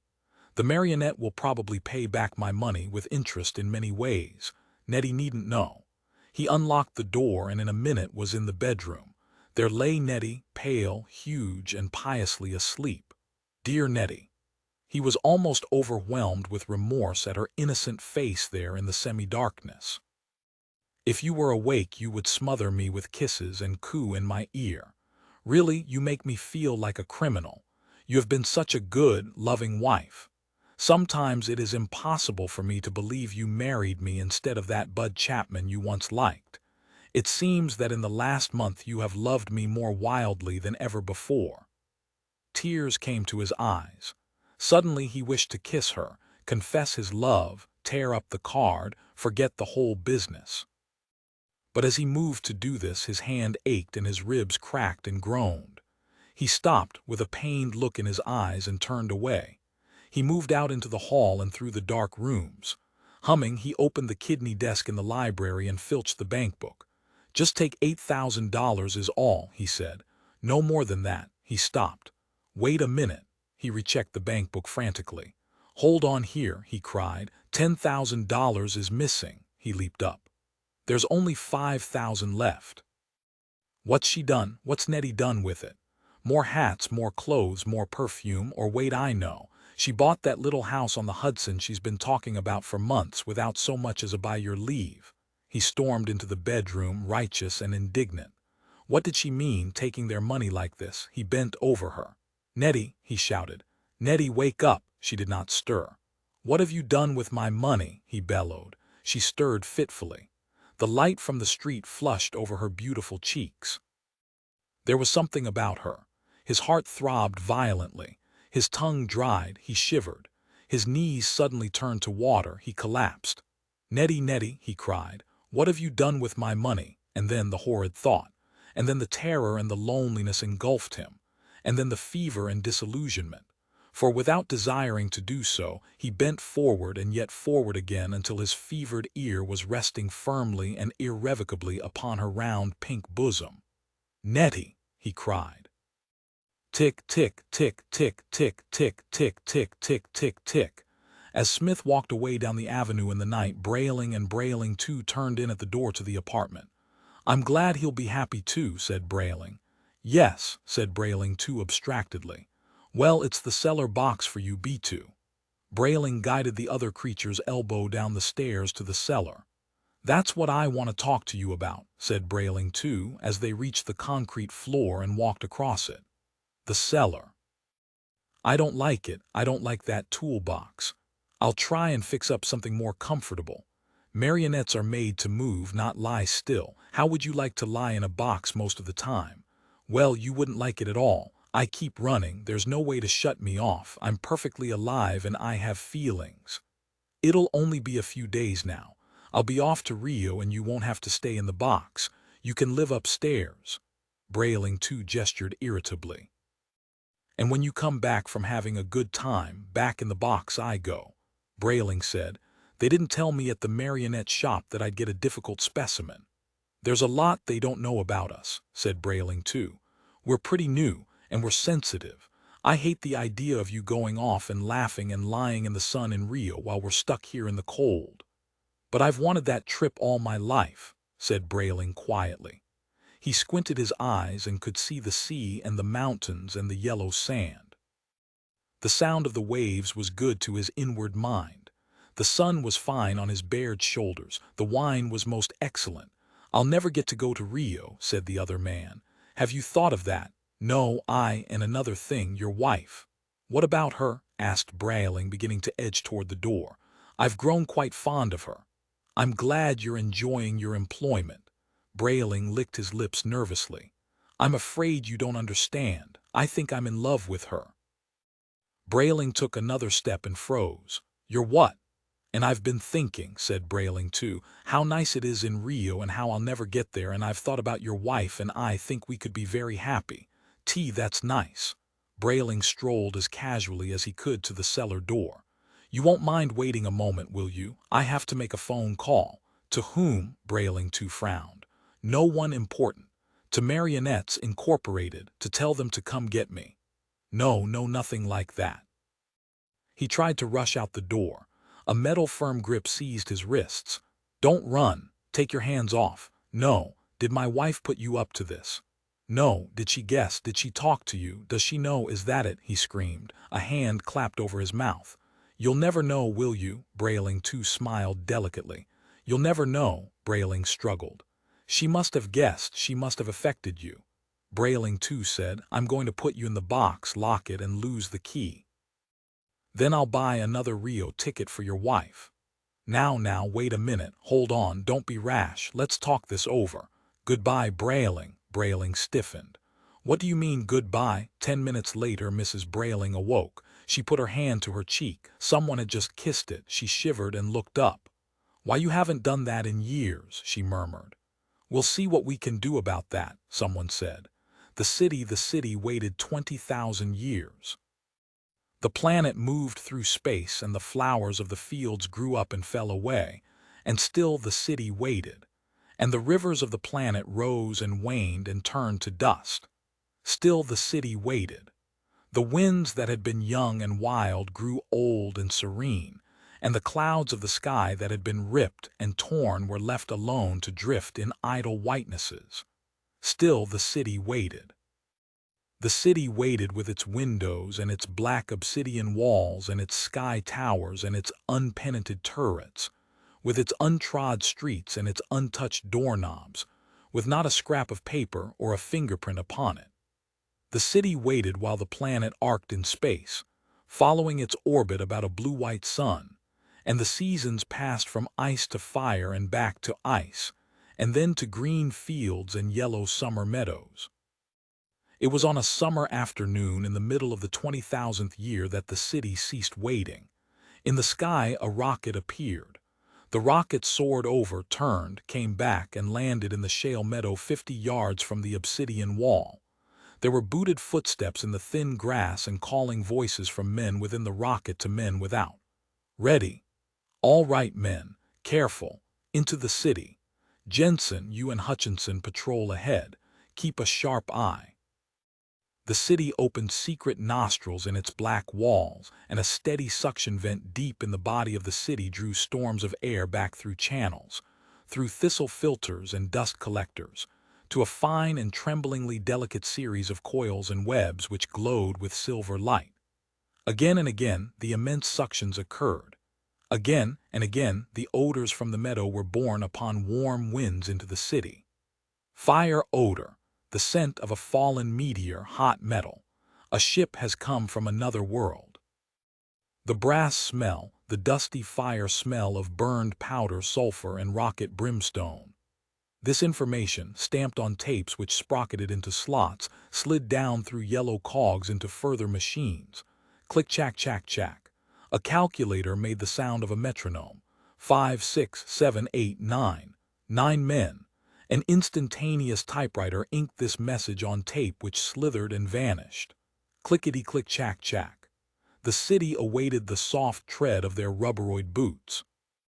The great city nostrils dilated again, the smell of butter. In the city air from the stalking men, faintly, the aura which wafted to the great nose broke down into memories of milk, cheese, ice cream, butter, the effluvium of a dairy economy. Click, click. Careful, men. Jones, get your gun out. Don't be a fool. The city's dead. Why worry? You can't tell.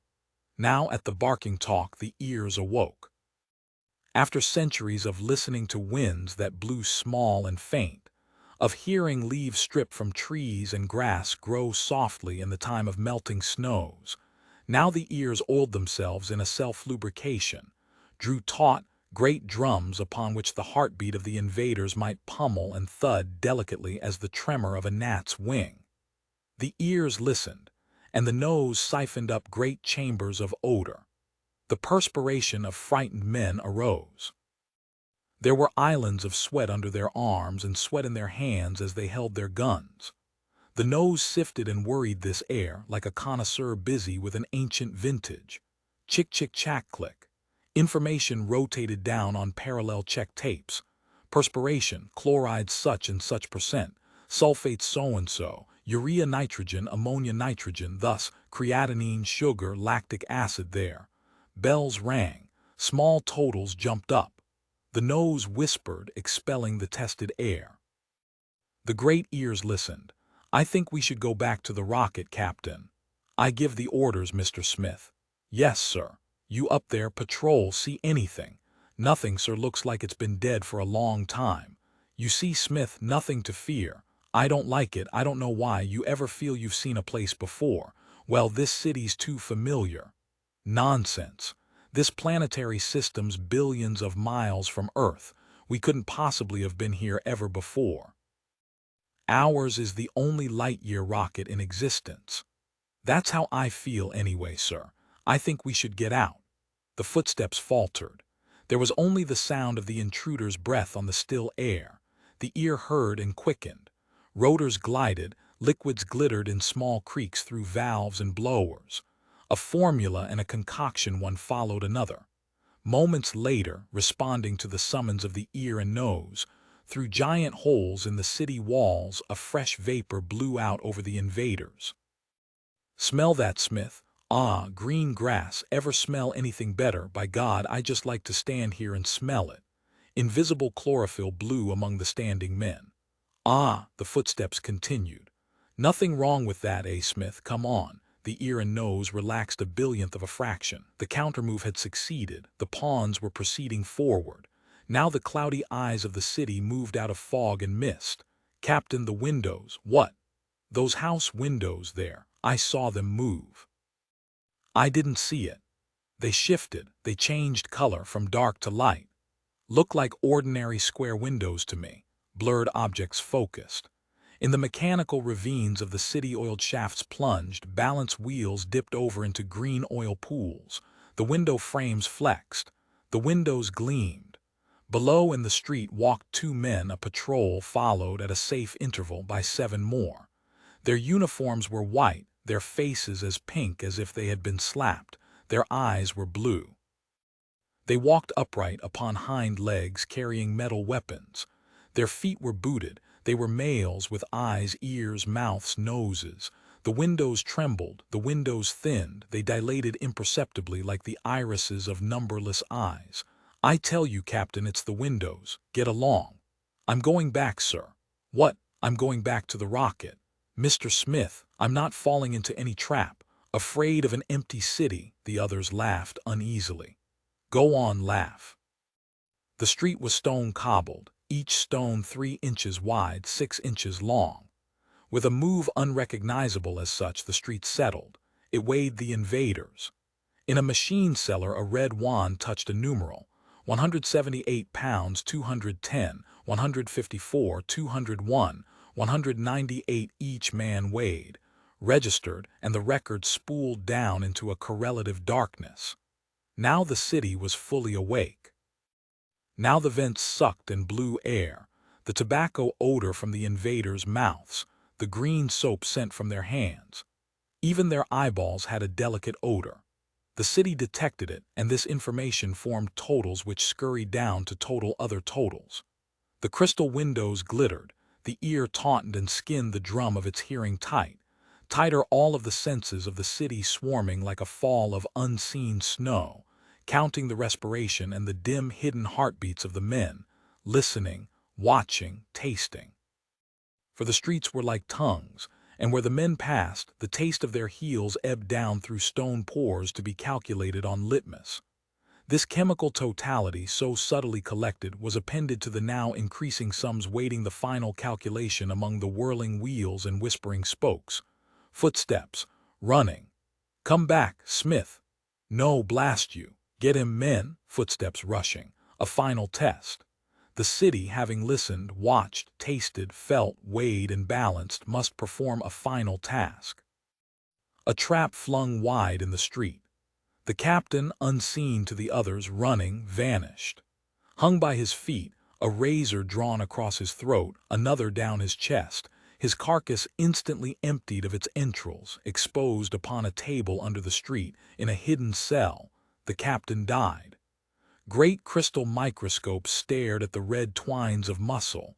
Bodiless fingers probed the still pulsing heart.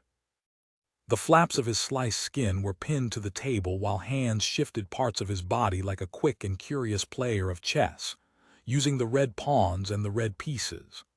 Above on the street the men ran. Smith ran, men shouted. Smith shouted, and below in this curious room blood flowed into capsules, was shaken, spun, shoved on smear slides under further microscopes, counts made, temperatures taken, heart cut in 17 sections, liver and kidneys expertly halved. Brain was drilled and scooped from bone socket, nerves pulled forth like the dead wires of a switchboard, muscles plucked for elasticity, while in the electric subterrane of the city the mind at last totaled out its grandest total and all of the machinery ground to a monstrous and momentary halt. The total. These are men. These are men from a far world, a certain planet, and they have certain eyes, certain ears, and they walk upon legs in a specified way and carry weapons and think and fight, and they have particular hearts and all such organs as are recorded from long ago. Above, men ran down the street toward the rocket. Smith ran. The total. These are our enemies. These are the ones we have waited for 20,000 years to see again. These are the men upon whom we waited to visit revenge. Everything totals.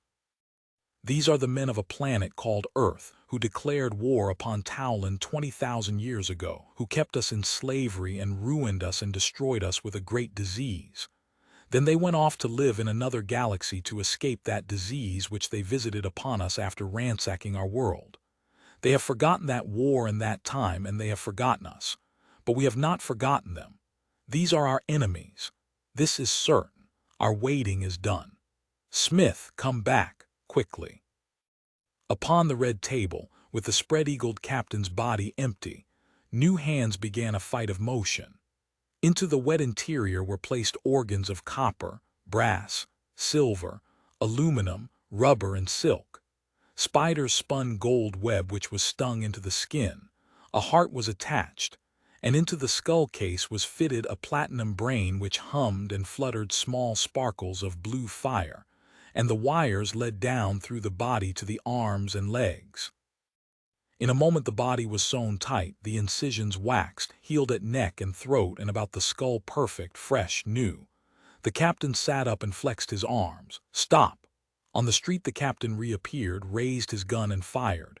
Smith fell, a bullet in his heart. The other men turned. The captain ran to them. That fool, afraid of a city. They look at the body of Smith at their feet. They looked at their captain and their eyes widened and narrowed. Listen to me, said the captain. I have something important to tell you. Now the city, which had weighed and tasted and smelled them, which had used all its powers save one, prepared to use its final ability, the power of speech. It did not speak with the rage and hostility of its massed walls or towers, nor with the bulk of its cobbled avenues and fortresses of machinery. It spoke with the quiet voice of one man. I am no longer your captain, he said, nor am I a man. The men moved back. I am the city, he said, and smiled. I've waited 200 centuries, he said. I've waited for the sons of the sons of the sons to return. Captain, sir, let me continue. Who built me? The city. The men who died built me. The old race who once lived here. The people whom the earthmen left to die of a terrible disease, a form of leprosy with no cure. And the men of that old race, dreaming of the day when earthmen might return, built this city. And the name of this city was and is Revenge, upon the planet of darkness, near the shore of the Sea of Centuries, by the mountains of the dead, all very poetic. This city was to be a balancing machine, a litmus, an antenna to test all future space travelers. In 20,000 years, only 2 other rockets landed here. One from a distant galaxy called in, and the inhabitants of that craft were tested, weighed, found wanting, and let free unscathed from the city, as were the visitors in the second ship. But today, at long last you've come. The revenge will be carried out to the last detail. Those men have been dead 200 centuries, but they left a city here to welcome you. Captain, sir, you're not feeling well. Perhaps you'd better come back to the ship, sir. The city trembled. The pavements opened and the men fell, screaming. Falling, they saw bright razors flash to meet them. Time passed. Soon came the call, Smith, here. Jensen, here. Jones, Hutchinson, Springer, here, here, here. They stood by the door of the rocket. We return to Earth immediately. Yes, sir. The incisions on their necks were invisible, as were their hidden brass hearts and silver organs and the fine golden wire of their nerves. There was a faint electric hum from their heads. On the double. 9 men hurried the golden bombs of disease culture into the rocket. These are to be dropped on Earth. Right, sir. The rocket valve slammed. The rocket jumped into the sky. As the thunder faded, the city lay upon the summer meadow. Its glass eyes were dulled over. The ear relaxed, the great nostril vents stopped, the streets no longer weighed or balanced, and the hidden machinery paused in its bath of oil. In the sky the rocket dwindled. Slowly, pleasurably, the city enjoyed the luxury of dying. 0 hour. Oh, it was to be so jolly. What a game! Such excitement they hadn't known in years. The children catapulted this way and that across the green lawns, shouting at each other, holding hands, flying in circles, climbing trees, laughing. Overhead the rockets flew and beetle cars whispered by on the streets, but the children played on. Such fun, such tremulous joy, such tumbling and hearty screaming. Mink ran into the house, all dirt and sweat. For her 7 years she was loud and strong and definite. Her mother, Mrs. Morris, hardly saw her as she yanked out drawers and rattled pans and tools into a large sack. Heavens, Mink, what's going on? The most exciting game ever, gasped Mink, pink-faced. Stop and get your breath, said the mother. No, I'm all right, gasped Mink. Okay, I take these things, Mom. But don't dent them, said Mrs. Morris. Thank you, cried Mink, and boom, she was gone like a rocket. Mrs. Morris surveyed the fleeing tot. What's the name of the game? Invasion, said Mink. The door slammed. In every yard on the street children brought out knives and forks and pokers and old stovepipes and can openers. It was an interesting fact that this fury and bustle occurred only among the younger children. The older ones, those 10 years and more, disdained the affair and marched scornfully off on hikes or played a more dignified version of hide-and-seek on their own. Meanwhile, parents came and went in chromium beetles. Repairmen came to repair the vacuum elevators in houses, to fix fluttering television sets or hammer upon stubborn food delivery tubes. The adult civilization passed and repassed the busy youngsters, jealous of the fierce energy of the wild tots, tolerantly amused at their flourishings, longing to join in themselves. This and this and this, said Mink, instructing the others with their assorted spoons and wrenches. Do that and bring that over here. No, here, ninny, right. Now get back while I fix this. Tongue and teeth, face wrinkled in thought. Like that, see. Yay, shouted the kids. 12-year-old Joseph Connors ran up. Go away, said Mink straight at him.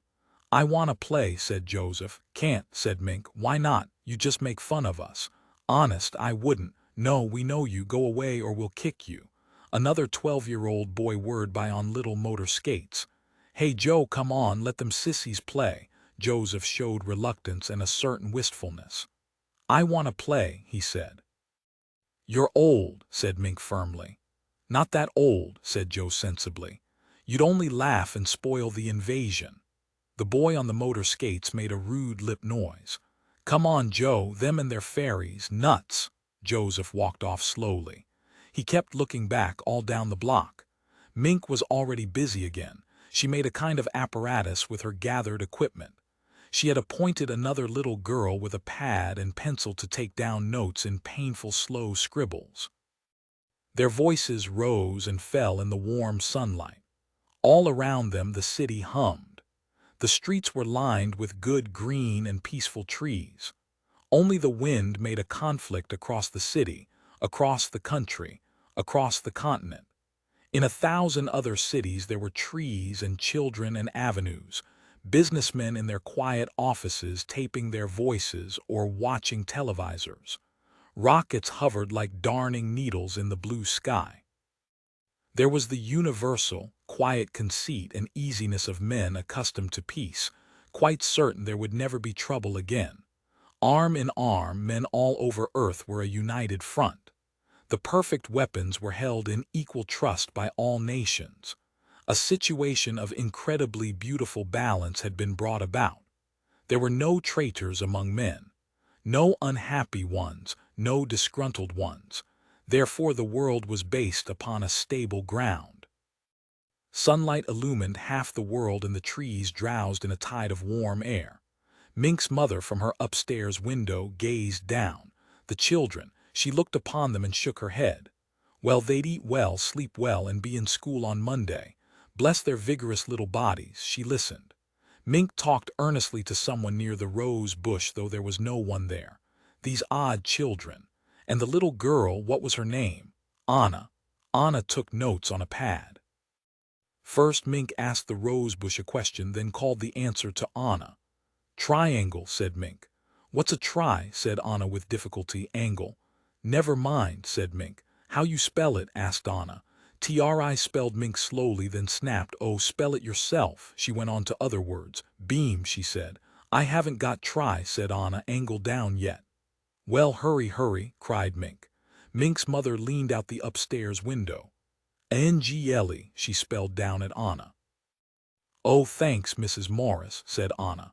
Certainly, said Mink's mother, and withdrew, laughing, to dust the hall with an electroduster magnet. The voices wavered on the shimmery air. Beam, said Anna, fading. 497 and B and X, said Mink, far away, seriously. And a fork and a string and a hexagonal. At lunch Mink gulped milk at one toss and was at the door. Her mother slapped the table. You sit right back down, commanded Mrs. Morris. Hot soup in a minute. She poked a red button on the kitchen butler, and 10 seconds later something landed with a bump in the rubber receiver. Mrs. Morris opened it, took out a can with a pair of aluminum holders, unsealed it with a flick, and poured hot soup into a bowl. During all this Mink fidgeted. Hurry, Mom, this is a matter of life and death. I was the same way at your age, always life and death. I know. Mink banged away at the soup. Slow down, said Mom. Can't, said Mink. Drill's waiting for me. Who's Drill? What a peculiar name, said Mom. You don't know him, said Mink. A new boy in the neighborhood, asked Mom. He's new all right, said Mink. She started on her second bowl. Which one is Drill? Asked Mom. He's around, said Mink evasively. You'll make fun, everybody pokes fun. Gee darn, is Drill shy? Yes, no, in a way. Gosh, Mom, I got to run if we want to have the invasion. Who's invading what? Martians invading Earth. Well, not exactly Martians. There I don't know. From up, she pointed with her spoon. And inside, said Mom, touching Mink's feverish brow. Mink rebelled. You're laughing, you'll kill Drill and everybody. I didn't mean to, said Mom. Drill's a Martian. No, he's well maybe from Jupiter or Saturn or Venus. Anyway, he's had a hard time. I imagine. Mrs. Morris hid her mouth behind her hand.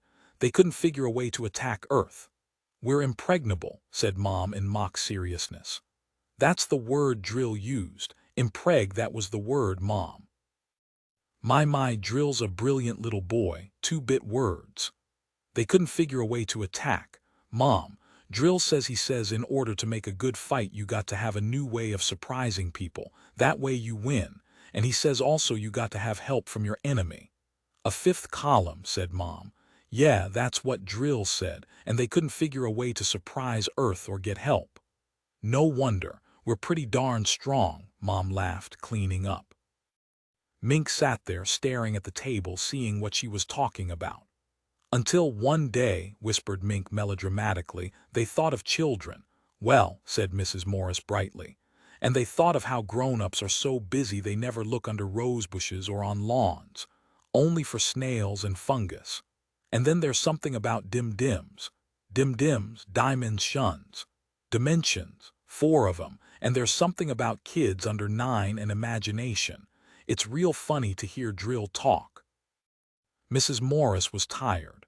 Well, it must be funny. You're keeping Drill waiting now. It's getting late in the day, and if you want to have your invasion before your supper bath, you'd better jump. Do I have to take a bath? Growled Mink.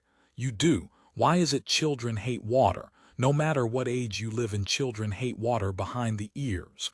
Drill says I won't have to take baths, said Mink. Oh, he does he? He told all the kids that, no more baths. And we can stay up till 10 o'clock and go to 2 televisor shows on Saturday instead of 1. Well, Mr. Drill better mind his P's and Q's. I'll call up his mother, and Mink went to the door. We're having trouble with guys like Pete Britz and Dale Jarrick. They're growing up. They make fun. They're worse than parents. They just won't believe in drill. They're so snooty 'cause they're growing up. You'd think they'd know better. They were little only a couple of years ago. I hate them worst. We'll kill them first. Your father and I last. Drill says you're dangerous. Know why? 'Cause you don't believe in Martians. They're going to let us run the world. Well, not just us, but the kids over in the next block, too. I might be queen. She opened the door. Mom, yes, what's logic? Logic, why dear, logic is knowing what things are true and not true. He mentioned that, said Mink. And what's impressionable? It took her a minute to say it. Why, it means, her mother looked at the floor, laughing gently. It means to be a child, dear. Thanks for lunch. Mink ran out, then stuck her head back in. Mom, I'll be sure you won't be hurt much, really. Well, thanks, said Mom. Slam went the door. At 4 o'clock the audio visor buzzed. Mrs. Morris flipped the tab. Hello, Helen, she said in welcome. Hello, Mary, how are things in New York? Fine, how are things in Scranton? You look tired. So do you. The children underfoot, said Helen. Mrs. Morris sighed. My Mink too, the super invasion. Helen laughed. Are your kids playing that game too? Lord, yes. Tomorrow it'll be geometrical jacks and motorized hopscotch. Were we this bad when we were kids in 48? Worse, Japs and Nazis. Don't know how my parents put up with me. Tomboy. Parents learn to shut their ears. A silence. What's wrong, Mary? Asked Helen. Mrs. Morris's eyes were half closed. Her tongue slid slowly, thoughtfully over her lower lip. She jerked. Oh, nothing. Just thought about that. Shutting ears and such. Never mind. Where were we? My boy Tim's got a crush on some guy named Drill, I think it was. Must be a new password. Mink likes him too. Didn't know it had got as far as New York. Word of mouth, I imagine. Looks like a scrap drive. I talked to Josephine and she said her kids that's in Boston are wild on this new game. It's sweeping the country. At this moment Mink trotted into the kitchen to gulp a glass of water. Mrs. Morris turned. How are things going? Almost finished, said Mink. Swell, said Mrs. Morris. What's that? A yo-yo, said Mink.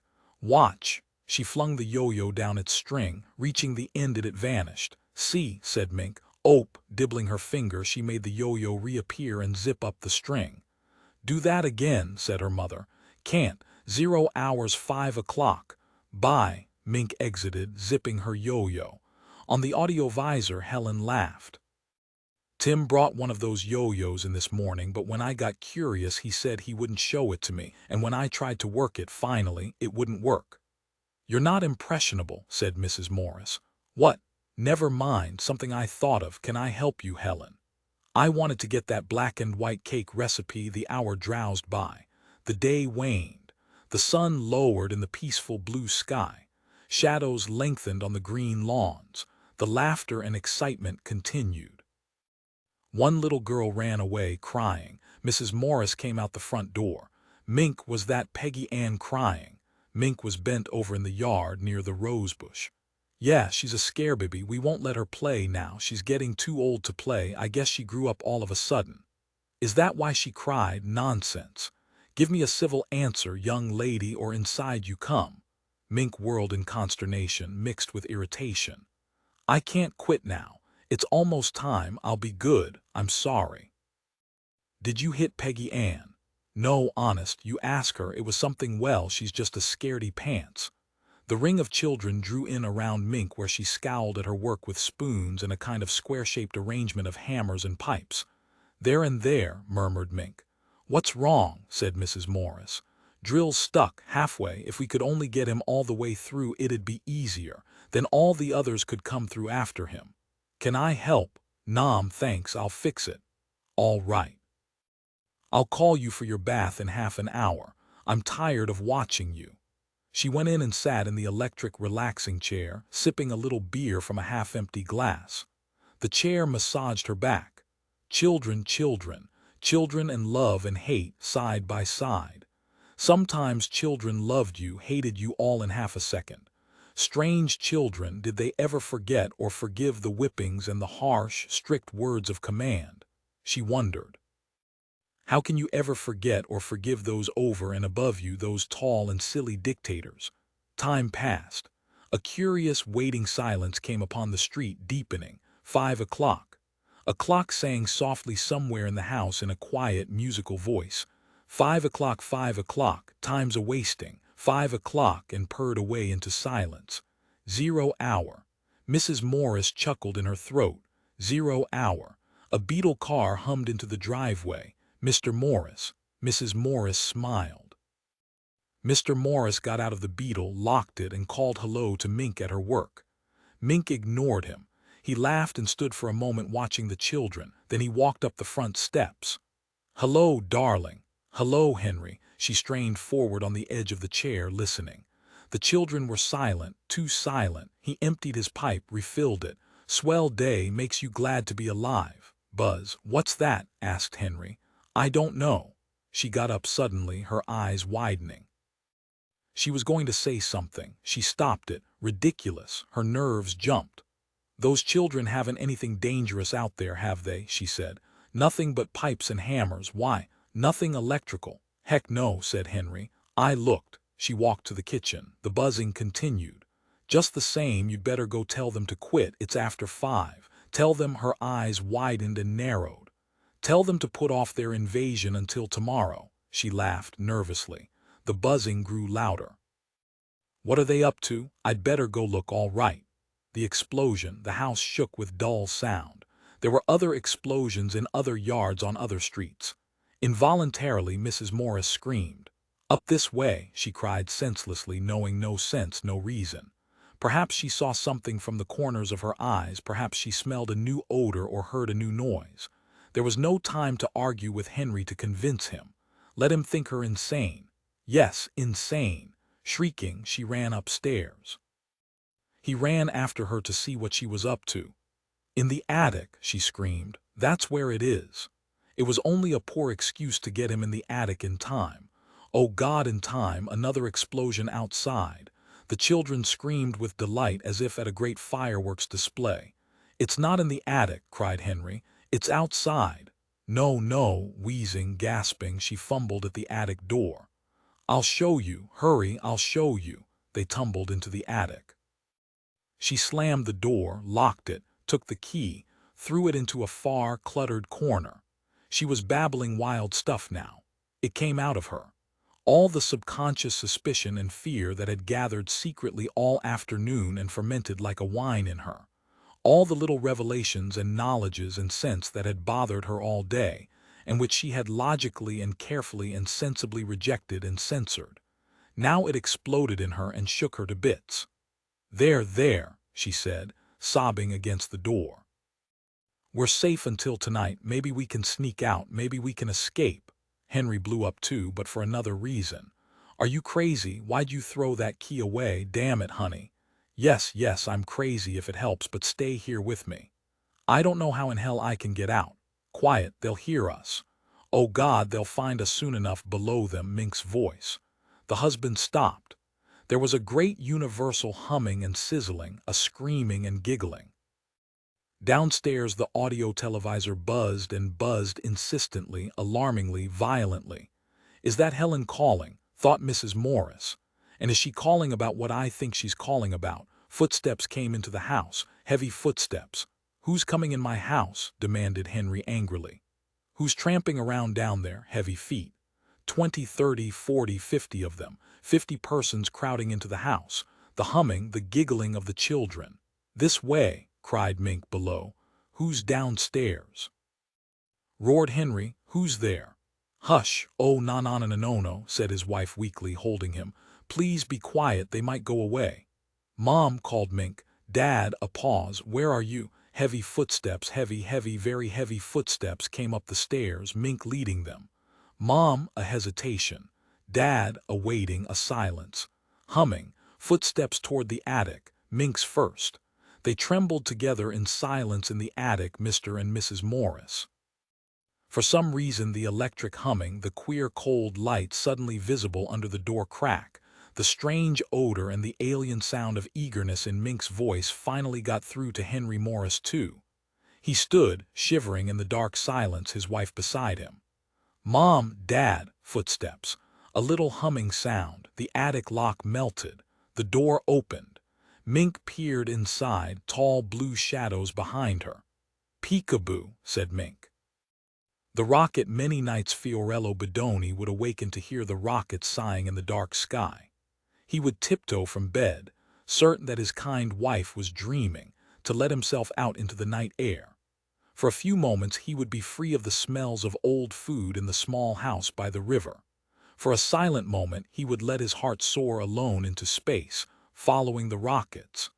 Now, this very night, he stood half naked in the darkness, watching the fire fountains murmuring in the air. The rockets on their long wild way to Mars and Saturn and Venus. "Well, Bedoni started. On a milk crate by the silent river sat an old man who also watched the rockets through the midnight hush. "Oh, it's you, Bramante. Do you come out every night, Bedoni? Only for the air?" "So, I prefer the rockets myself," said old Bramante. "I was a boy when they started, 80 years ago, and I've never been on one yet." "I will ride up in one someday," said Bedoni. "Fool!" cried Bramante. "You'll never go. This is a rich man's world."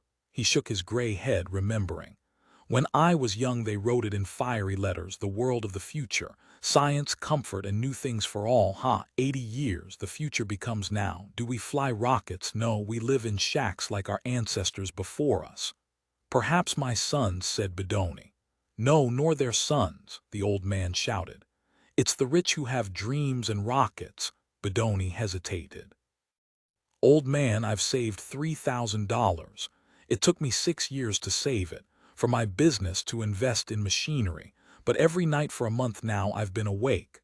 I hear the rockets, I think, and tonight I've made up my mind. One of us will fly to Mars." His eyes were shining and dark. "Idiot," snapped Bramante.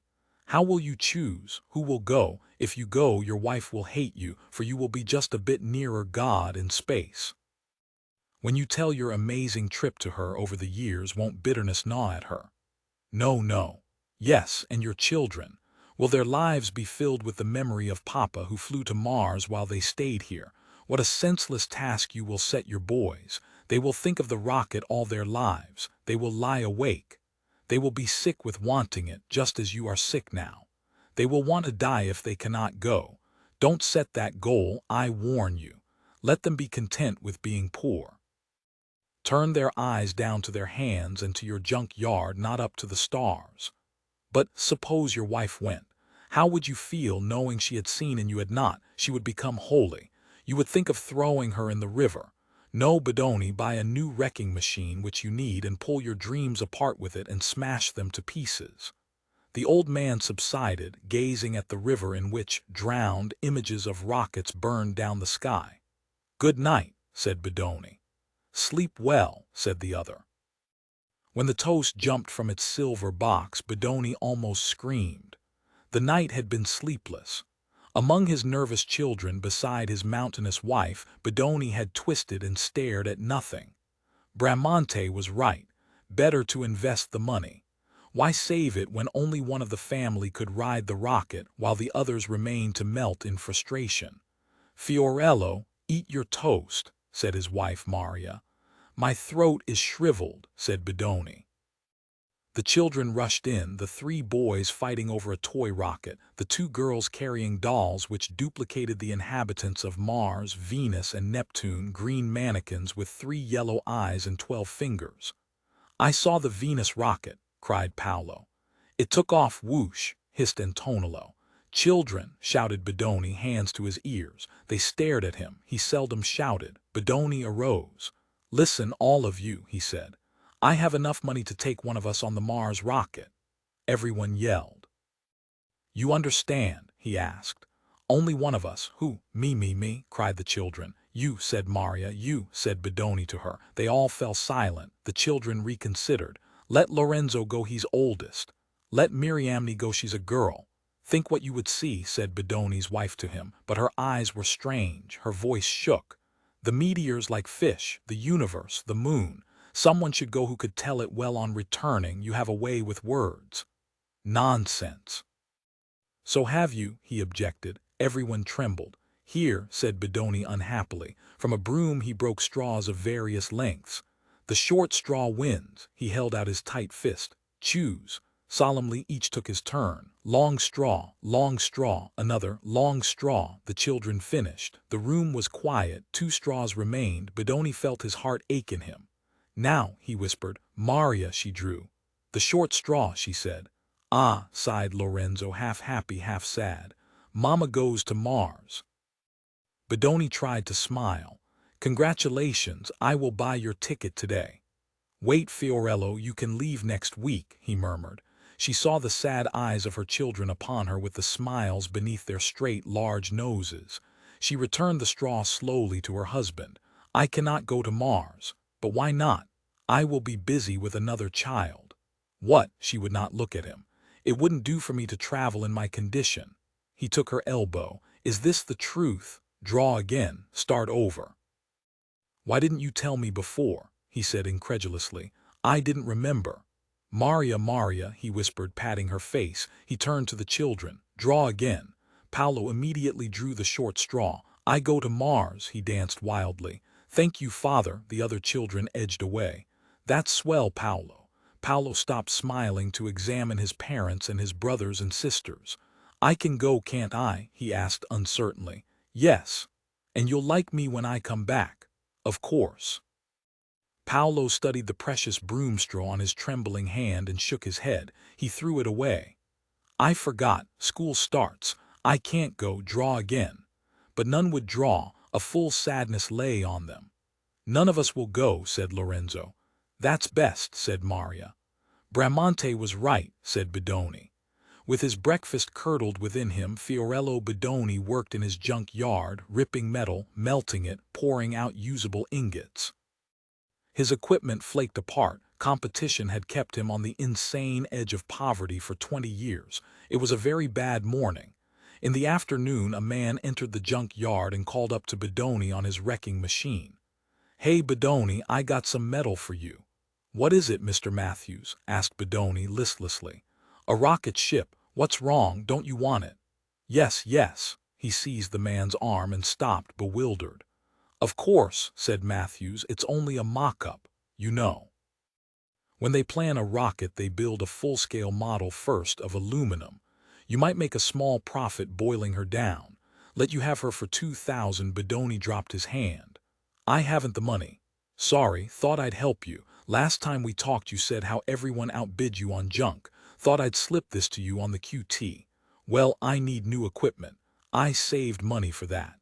"I understand. If I bought your rocket, I wouldn't even be able to melt it down. My aluminum furnace broke down last week, sure. I couldn't possibly use the rocket if I bought it from you." "I know." Bedoni blinked and shut his eyes. He opened them and looked at Mr. Matthews. "But I am a great fool. I will take my money from the bank and give it to you." "But if you can't melt the rocket down, deliver it," said Bedoni. "All right, if you say so. Tonight."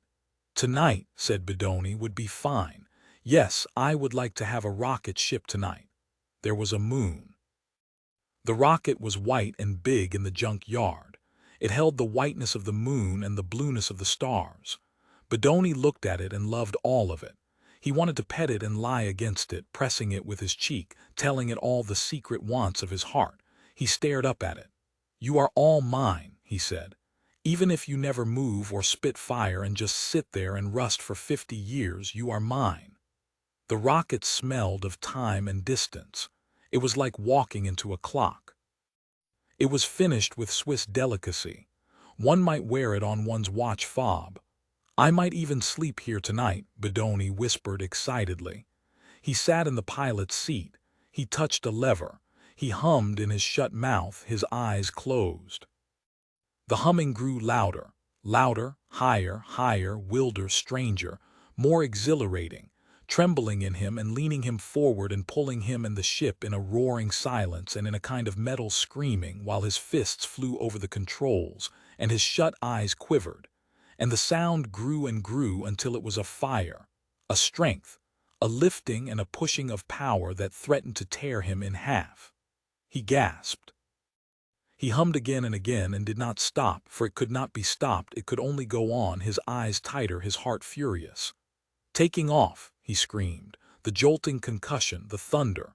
The moon, he cried, eyes blind tight. The meteors, the silent rush in volcanic light. Mars, oh God, Mars, Mars. He fell back, exhausted and panting. His shaking hands came loose of the controls and his head tilted back wildly. He sat for a long time, breathing out and in, his heart slowing. Slowly, slowly, he opened his eyes. The junk yard was still there. He sat motionless. He looked at the heaped piles of metal for a minute, his eyes never leaving them. Then, leaping up, he kicked the levers. "Take off, damn you!" The ship was silent. "I'll show you," he cried. Out in the night air, stumbling, he started the fierce motor of his terrible wrecking machine and advanced upon the rocket. He maneuvered the massive weights into the moonlit sky. He readied his trembling hands to plunge the weights, to smash, to rip apart this insolently false dream, this silly thing for which he had paid his money, which would not move, which would not do his bidding. "I'll teach you," he shouted, but his hand stayed. The silver rocket lay in the light of the moon, and beyond the rocket stood the yellow lights of his home, a block away, burning warmly. He heard the family radio playing some distant music. He sat for half an hour considering the rocket and the house lights, and his eyes narrowed and grew wide. He stepped down from the wrecking machine and began to walk, and as he walked he began to laugh, and when he reached the back door of his house he took a deep breath and called, "Maria, Maria, start packing. We're going to Mars." "Oh, I can't believe it." "You will, you will." The children balanced in the windy yard under the glowing rocket, not touching it yet. They started to cry. Maria looked at her husband. "What have you done?" she said. "Taken our money for this, it will never fly." "It will fly," he said, looking at it. "Rocket ships cost millions. Have you millions?" "It will fly," he repeated steadily. "Now go to the house, all of you. I have phone calls to make, work to do. Tomorrow we leave. Tell no one, understand, it is a secret." The children edged off from the rocket, stumbling. He saw their small, feverish faces in the house windows far away. Maria had not moved. "You have ruined us," she said. "Our money used for this thing, when it should have been spent on equipment." "You will see," he said. Without a word she turned away. "God help me," he whispered, and started to work. Through the midnight hours trucks arrived, packages were delivered, and Bedoni, smiling, exhausted his bank account. With blowtorch and metal stripping he assaulted the rocket, added, took away, worked fiery magics and secret insults upon it. He bolted 9 ancient automobile motors into the rocket's empty engine room. Then he welded the engine room shut so none could see his hidden labor. At dawn he entered the kitchen. "Maria," he said, "I'm ready for breakfast." She would not speak to him. At sunset he called to the children. "We're ready, come on." The house was silent. "I've locked them in the closet," said Maria. "What do you mean?" he demanded. "You'll be killed in that rocket," she said. "What kind of rocket can you buy for $2,000? A bad one." "Listen to me, Maria. It will blow up. Anyway, you are no pilot. Nevertheless, I can fly this ship. I have fixed it." "You have gone mad," she said. "Where is the key to the closet?"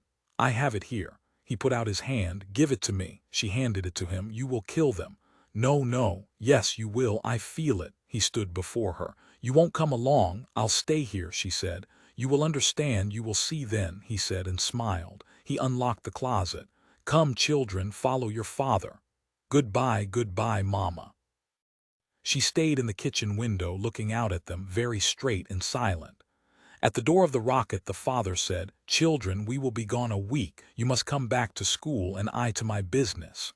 He took each of their hands in turn. "Listen, this rocket is very old and will fly only one more journey. It will not fly again. This will be the one trip of your life. Keep your eyes wide." "Yes, Papa." "Listen, keep your ears clean. Smell the smells of a rocket, feel, remember. So when you return you will talk of it all the rest of your lives. Yes, Papa. The ship was quiet as a stopped clock. The airlock hissed shut behind them. He strapped them all like tiny mummies into rubber hammocks. Ready? He called. Ready? All replied. Take off. He jerked 10 switches. The rocket thundered and leaped. The children danced in their hammocks, screaming. Here comes the moon. The moon dreamed by. Meteors broke into fireworks. Time flowed away in a serpentine of gas. The children shouted. Released from their hammocks, hours later they peered from the ports. There's Earth. There's Mars. The rocket dropped pink petals of fire while the hour dials spun. The child eyes dropped shut. At last they hung like drunken moths in their cocoon hammocks. Good, whispered Bedoni alone. He tiptoed from the control room to stand for a long moment, fearful, at the airlock door. He pressed a button. The airlock door swung wide. He stepped out. Into space. Into inky tides of meteor and gaseous torch. Into swift mileages and infinite dimensions. Number Bedoni smiled. All about the quivering rocket lay the junkyard. Rusting, unchanged, there stood the padlocked junkyard gate, the little silent house by the river, the kitchen window lighted and the river going down to the same sea. And in the center of the junkyard, manufacturing a magic dream, lay the quivering, purring rocket. Shaking and roaring, bouncing the netted children like flies in a web. Maria stood in the kitchen window. He waved to her and smiled. He could not see if she waved or not. A small wave, perhaps, a small smile. The sun was rising. Bedoni withdrew hastily into the rocket. Silence. All still slept. He breathed easily. Tying himself into a hammock, he closed his eyes. To himself he prayed, oh, let nothing happen to the illusion in the next 6 days. Let all of space come and go, and red Mars come up under our ship, and the moons of Mars, and let there be no flaws in the color film. Let there be 3 dimensions. Let nothing go wrong with the hidden mirrors and screens that mold the fine illusion. Let time pass without crisis. He awoke. Red Mars floated near the rocket. Papa, the children thrashed to be free. Bedoni looked and saw red Mars, and it was good, and there was no flaw in it, and he was very happy. At sunset on the 7th day the rocket stopped shuddering. We are home, said Bedoni. They walked across the junk yard from the open door of the rocket, their blood singing, their faces glowing. I have ham and eggs for all of you, said Maria at the kitchen door. Mama, Mama, you should have come to see it, to see Mars, Mama, and meteors and everything. Yes, she said. At bedtime the children gathered before Bedoni. We want to thank you, Papa. It was nothing. We will remember it for always, Papa. We will never forget. Very late in the night Bedoni opened his eyes. He sensed that his wife was lying beside him, watching him. She did not move for a very long time, and then suddenly she kissed his cheeks and his forehead. What's this? He cried. You're the best father in the world, she whispered. Why, now I see, she said. I understand. She lay back and closed her eyes, holding his hand. Is it a very lovely journey? She asked. Yes, he said. Perhaps, she said, perhaps some night you might take me on just a little trip, do you think? Just a little one, perhaps, he said. Thank you, she said. Good night. Good night, said Fiorello Bedoni. The illustrated man, hey, the illustrated man. A calliope screamed, and Mr. William Philippus Phelps stood, arms folded, high on the summer night platform, a crowd unto himself. He was an entire civilization. In the main country, his chest, the vasties, lived nipple-eyed dragons swirling over his fleshpot, his almost feminine breasts. His navel was the mouth of a slit-eyed monster, an obscene, insucked mouth, toothless as a witch. And there were secret caves where darklings lurked, his armpits, adrip with slow subterranean liquors, where the darklings, eyes jealously ablaze, peered out through rank creeper and hanging vine. Mr. William Philippus Phelps leered down from his freak platform with 1,000 peacock eyes.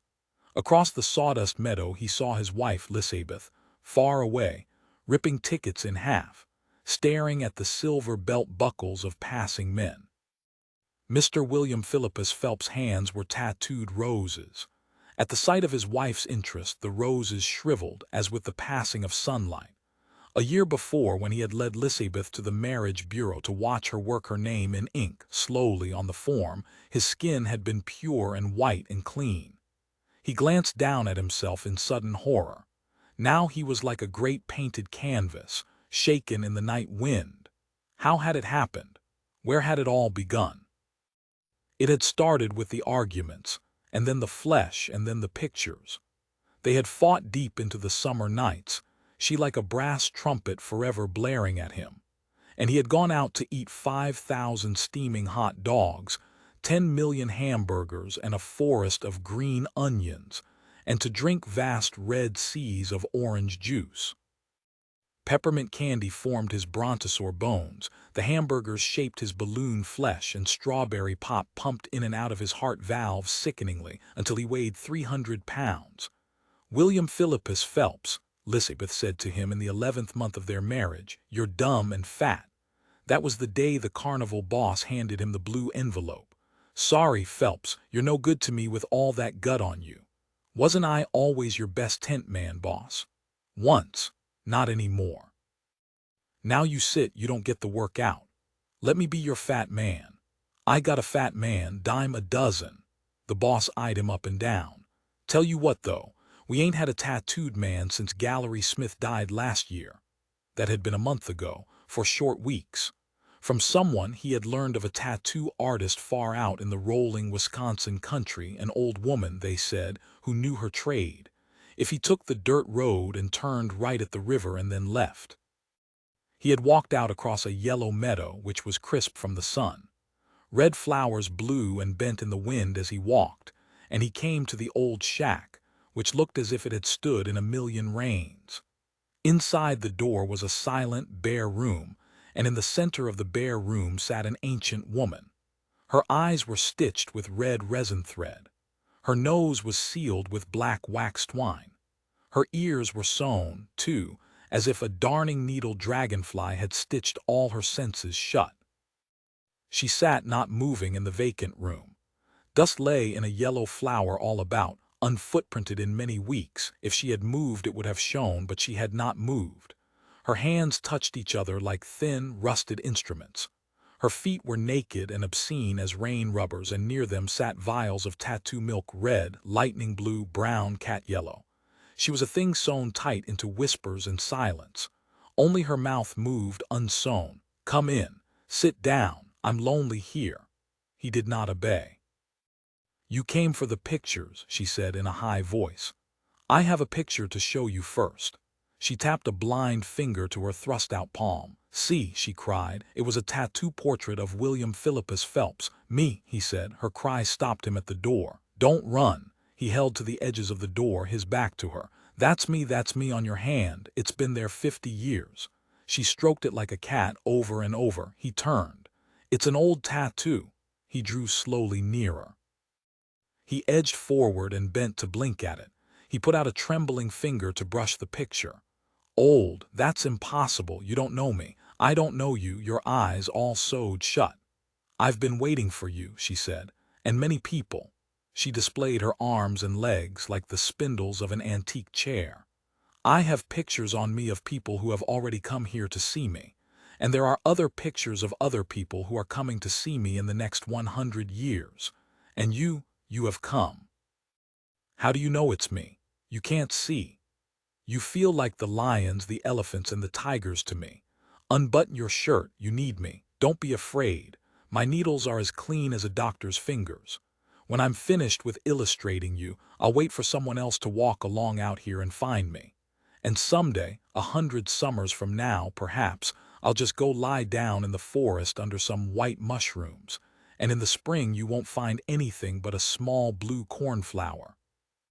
He began to unbutton his sleeves.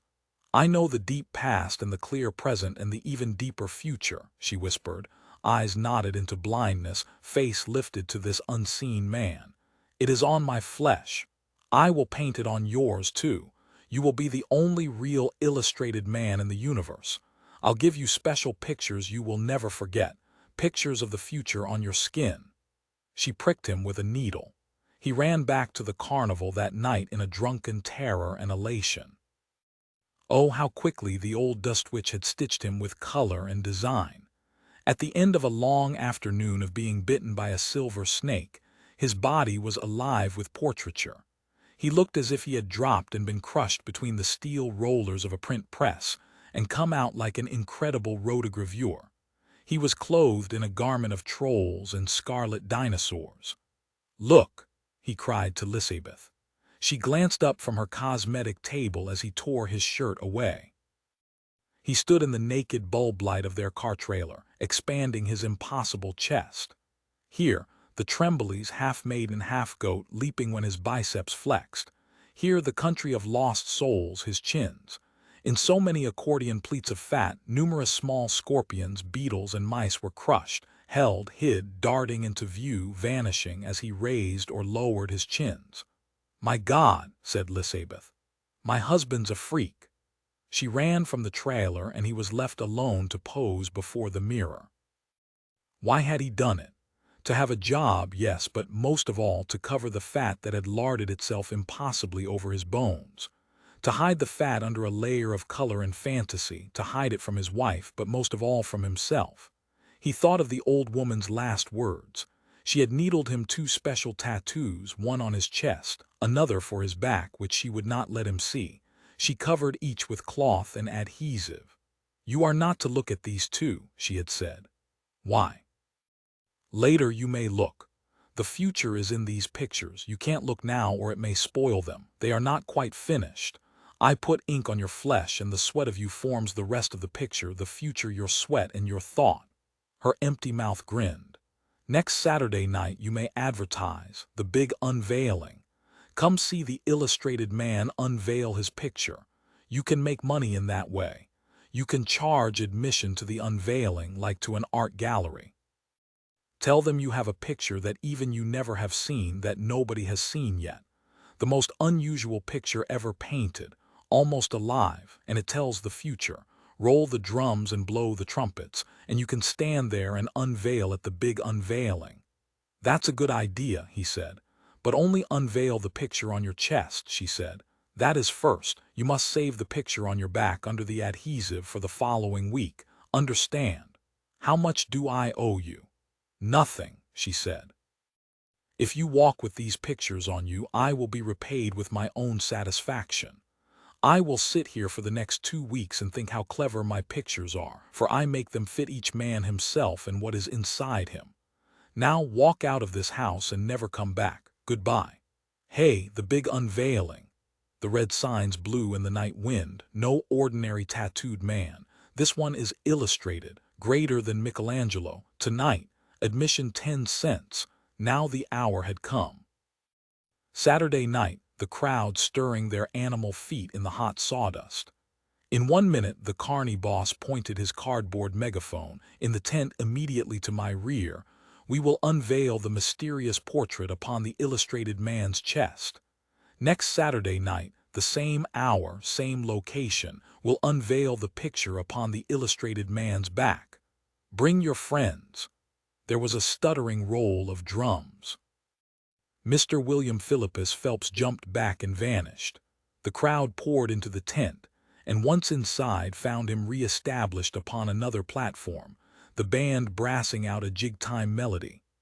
He looked for his wife and saw her, lost in the crowd like a stranger, come to watch a freakish thing, a look of contemptuous curiosity upon her face. For after all, he was her husband. This was a thing she didn't know about him herself. It gave him a feeling of great height and warmness and light to find himself the center of the jangling universe, the carnival world, for one night. Even the other freaks, the skeleton, the seal boy, the yoga, the magician, and the balloon, were scattered through the crowd. Ladies and gentlemen, the great moment. A trumpet flourish, a hum of drumsticks on tight cowhide. Mr. William Philippus Phelps let his cape fall. Dinosaurs, trolls, and half-women, half-snakes writhed on his skin in the stark light. "Ah," murmured the crowd, for surely there had never been a tattooed man like this. The beast eyes seemed to take red fire and blue fire, blinking and twisting. The roses on his fingers seemed to expel a sweet pink bouquet.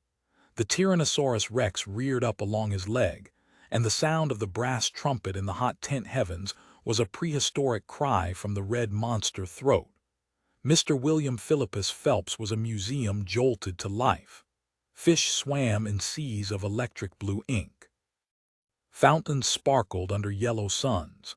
Ancient buildings stood in meadows of harvest wheat. Rockets burned across spaces of muscle and flesh. The slightest inhalation of his breath threatened to make chaos of the entire printed universe. He seemed a fire, the creatures flinching from the flame, drawing back from the great heat of his pride as he expanded under the audience's rapt contemplation. The carny boss laid his fingers to the adhesive. The audience rushed forward, silent in the oven vastness of the night tent. "You ain't seen nothing yet," cried the carny boss. The adhesive ripped free. There was an instant in which nothing happened, an instant in which the illustrated man thought that the unveiling was a terrible and irrevocable failure. But then the audience gave a low moan. The carny boss drew back, his eyes fixed. Far out at the edge of the crowd, a woman, after a moment, began to cry, began to sob, and did not stop. Slowly, the illustrated man looked down at his naked chest and stomach. The thing that he saw made the roses on his hands discolor and die. All of his creatures seemed to wither, turn inward, shrivel with the arctic coldness that pumped from his heart outward to freeze and destroy them. He stood trembling. His hands floated up to touch that incredible picture which lived, moved, and shivered with life. It was like gazing into a small room, seeing a thing of someone else's life so intimate, so impossible that one could not believe and one could not long stand to watch without turning away. It was a picture of his wife, Lisabeth, and himself, and he was killing her. Before the eyes of 1,000 people in a dark tent in the center of a black-forested Wisconsin land, he was killing his wife. His great flowered hands were upon her throat, and her face was turning dark, and he killed her, and he killed her, and did not ever in the next minute stop killing her. It was real. While the crowd watched, she died, and he turned very sick. He was about to fall straight down into the crowd. The tent whirled like a monster bat wing, flapping grotesquely. The last thing he heard was a woman, sobbing, far out on the shore of the silent crowd. And the crying woman was Lisabeth, his wife. In the night his bed was moist with perspiration. The carnival sounds had melted away, and his wife in her own bed was quiet now too. He fumbled with his chest. The adhesive was smooth. They had made him put it back. He had fainted. When he revived, the carny boss had yelled at him, "Why didn't you say what the picture was like?" "I didn't know I didn't," said the illustrated man. "Good God," said the boss. "Scare hell outta everyone. Scared hell outta Lizzie, scared hell outta me." "Christ, where'd you get that damn tattoo?" he shuddered. "Apologize to Lizzie now." His wife stood over him. "I'm sorry, Lisabeth," he said weakly, his eyes closed. "I didn't know. You did it on purpose," she said, "to scare me. I'm sorry. Either it goes or I go," she said. "Lisabeth, you heard me. That picture comes off or I quit this show." "Yeah, Phil," said the boss, "that's how it is." "Did you lose money? Did the crowd demand refunds?" "It ain't the money, Phil. For that matter, once the word got around, hundreds of people wanted in. But I'm running a clean show. That tattoo comes off. Was this your idea of a practical joke, Phil?" He turned in the warm bed. "No, not a joke. Not a joke at all." He had been as terrified as anyone. Not a joke. That little old dust witch, what had she done to him, and how had she done it? Had she put the picture there? No, she had said that the picture was unfinished, and that he himself, with his thoughts and perspiration, would finish it. Well, he had done the job all right. But what, if anything, was the significance? He didn't want to kill anyone. He didn't want to kill Lisabeth. Why should such a silly picture burn here on his flesh in the dark? He crawled his fingers softly, cautiously down to touch the quivering place where the hidden portrait lay. He pressed tight, and the temperature of that spot was enormous. He could almost feel that little evil picture killing and killing and killing all through the night. I don't wish to kill her, he thought, insistently, looking over at her bed. And then 5 minutes later he whispered aloud, "Or do I?" "What?" she cried, awake. "Nothing," he said after a pause. "Go to sleep." The man bent forward, a buzzing instrument in his hand. "This costs $5 an inch. Costs more to peel tattoos off than put 'em on. Okay, jerk the adhesive." The illustrated man obeyed. The skin man sat back. "Christ, no wonder you want that off. That's ghastly. I don't even want to look at it." He flicked his machine. "Ready? This won't hurt." The carny boss stood in the tent flap, watching. After 5 minutes, the skin man changed the instrument head, cursing. 10 minutes later, he scraped his chair back and scratched his head. Half an hour passed and he got up, told Mr. William Philippus Phelps to dress, and packed his kit. "Wait a minute," said the carny boss. "You ain't done the job." "And I ain't going to," said the skin man. "I'm paying good money. What's wrong?" "Nothing, except that damn picture just won't come off. Damn thing must go right down to the bone."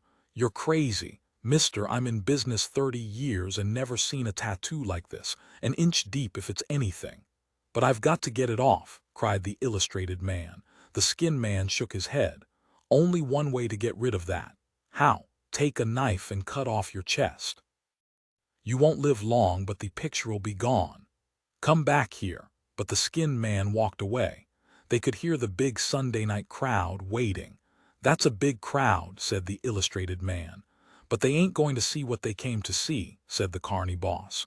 "You ain't going out there except with the adhesive. Hold still now, I'm curious about this other picture on your back. We might be able to give 'em an unveiling on this one instead." She said it wouldn't be ready for a week or so.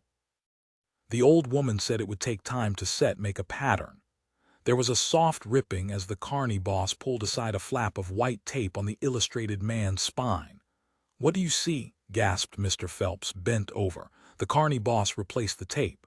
"Buster, as a tattooed man, you're a washout, ain't you? Why'd you let that old dame fix you up this way?" "I didn't know who she was." "She sure cheated you on this one. No design to it, nothing, no picture at all." "It'll come clear, you wait and see."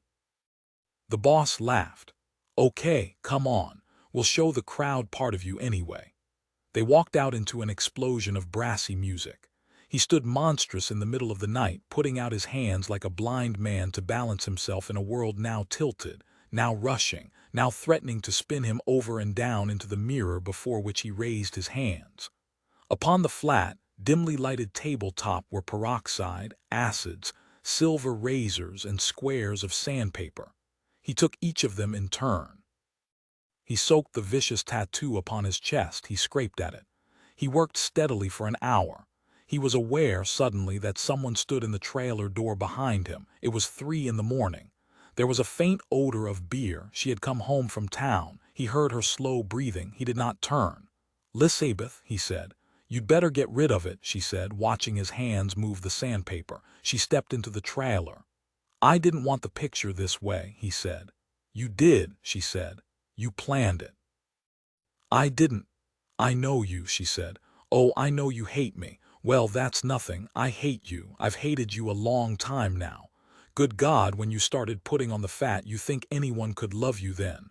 I could teach you some things about hate. Why don't you ask me?" "Leave me alone," he said. "In front of that crowd making a spectacle out of me. I didn't know what was under the tape." She walked around the table, hands fitted to her hips, talking to the beds, the walls, the table, talking it all out of her. And he thought, or did I know?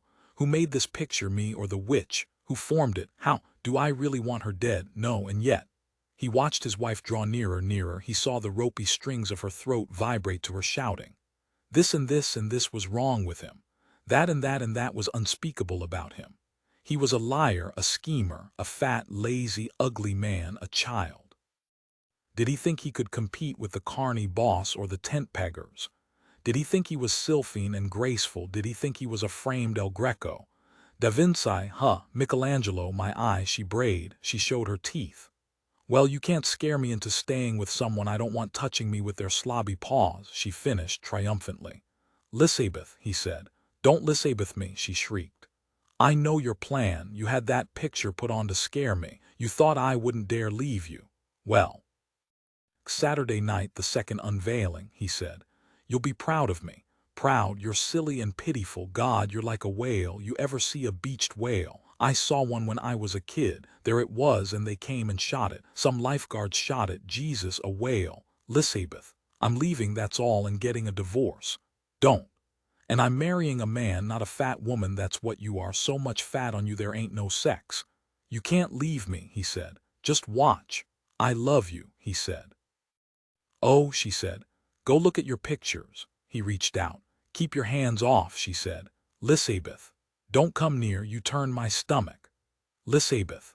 All the eyes of his body seemed to fire, all the snakes to move, all the monsters to seethe, all the mouths to widen and rage. He moved toward her not like a man but a crowd. He felt the great blooded reservoir of orangeade pump through him now, the sluice of cola and rich lemon pop pulse in sickening sweet anger through his wrists, his legs, his heart. All of it, the oceans of mustard and relish and all the million drinks he had drowned himself in the last year were a boil. His face was the color of a steamed beef, and the pink roses of his hands became those hungry, carnivorous flowers kept long years in tepid jungle, and now let free to find their way on the night air before him. He gathered her to him, like a great beast gathering in a struggling animal. It was a frantic gesture of love, quickening and demanding, which, as she struggled, hardened to another thing. She beat and clawed at the picture on his chest. You've got to love me, Lisabeth. Let go, she screamed. She beat at the picture that burned under her fists. She slashed at it with her fingernails. Oh, Lisabeth, he said, his hands moving up her arms. I'll scream, she said, seeing his eyes. Lisabeth. The hands moved up to her shoulders, to her neck. Don't go away. Help, she screamed. The blood ran from the picture on his chest. He put his fingers about her neck and squeezed. She was a calliope cut in mid-shriek. Outside, the grass rustled. There was the sound of running feet. Mr. William Philippus Phelps opened the trailer door and stepped out. They were waiting for him. Skeleton, midget, balloon, yoga, Electra, Popeye, seal boy. The freaks waiting in the middle of the night in the dry grass. He walked toward them. He moved with a feeling that he must get away. These people would understand nothing. They were not thinking people. And because he did not flee, because he only walked, balanced, stunned between the tents slowly, the freaks moved to let him pass. They watched him because their watching guaranteed that he would not escape. He walked out across the black meadow, moths fluttering in his face. He walked steadily as long as he was visible, not knowing where he was going. They watched him go, and then they turned, and all of them shuffled to the silent car trailer together and pushed the door slowly wide. The illustrated man walked steadily in the dry meadows beyond the town. He went that way, a faint voice cried. Flashlights bobbled over the hills. There were dim shapes running. Mr. William Philippus Phelps waved to them. He was tired. He wanted only to be found now. He was tired of running away. He waved again. There he is. The flashlights changed direction. Come on. We'll get the bastard. When it was time, the illustrated man ran again. He was careful to run slowly. He deliberately fell down twice. Looking back, he saw the tent stakes they held in their hands. He ran toward a far crossroads lantern where all the summer night seemed to gather, merry-go-rounds of fireflies whirling, crickets moving their song toward that light, everything rushing as if by some midnight attraction, toward that one high-hung lantern, the illustrated man first, the others close at his heels. As he reached the light and passed a few yards under and beyond it, he did not need to look back. On the road ahead, in silhouette, he saw the upraised tent stakes sweep violently up, and then down. A minute passed. In the country ravines, the crickets sang. The freaks stood over the sprawled, illustrated man, holding their tent stakes loosely. Finally, they rolled him over on his stomach. Blood ran from his mouth. They ripped the adhesive from his back. They stared down for a long moment at the freshly revealed picture. Someone whispered. Someone else swore softly. The thin man pushed back and walked away and was sick. Another and another of the freaks stared, their mouths trembling, and moved away, leaving the illustrated man on the deserted road, the blood running from his mouth. In the dim light, the unveiled illustration was easily seen. It showed a crowd of freaks bending over a dying fat man on a dark and lonely road, looking at a tattoo on his back which illustrated a crowd of freaks bending over a dying fat man on an epilogue. It was almost midnight. The moon was high in the sky now. The illustrated man lay motionless. I had seen what there was to see. The stories were told. They were over and done. There remained only that empty space upon the illustrated man's back, that area of jumbled colors and shapes. Now, as I watched, the vague patch began to assemble itself, in slow dissolvings from one shape to another and still another. And at last a face formed itself there, a face that gazed out at me from the colored flesh, a face with a familiar nose and mouth, familiar eyes. It was very hazy. I saw only enough of the illustration to make me leap up. I stood there in the moonlight, afraid that the wind or the stars might move and wake the monstrous gallery at my feet, but he slept on quietly. The picture on his back showed the illustrated man himself, with his fingers about my neck, choking me to death. I didn't wait for it to become clear and sharp and a definite picture. I ran down the road in the moonlight. I didn't look back. A small town lay ahead, dark and asleep. I knew that long before morning I would reach the town.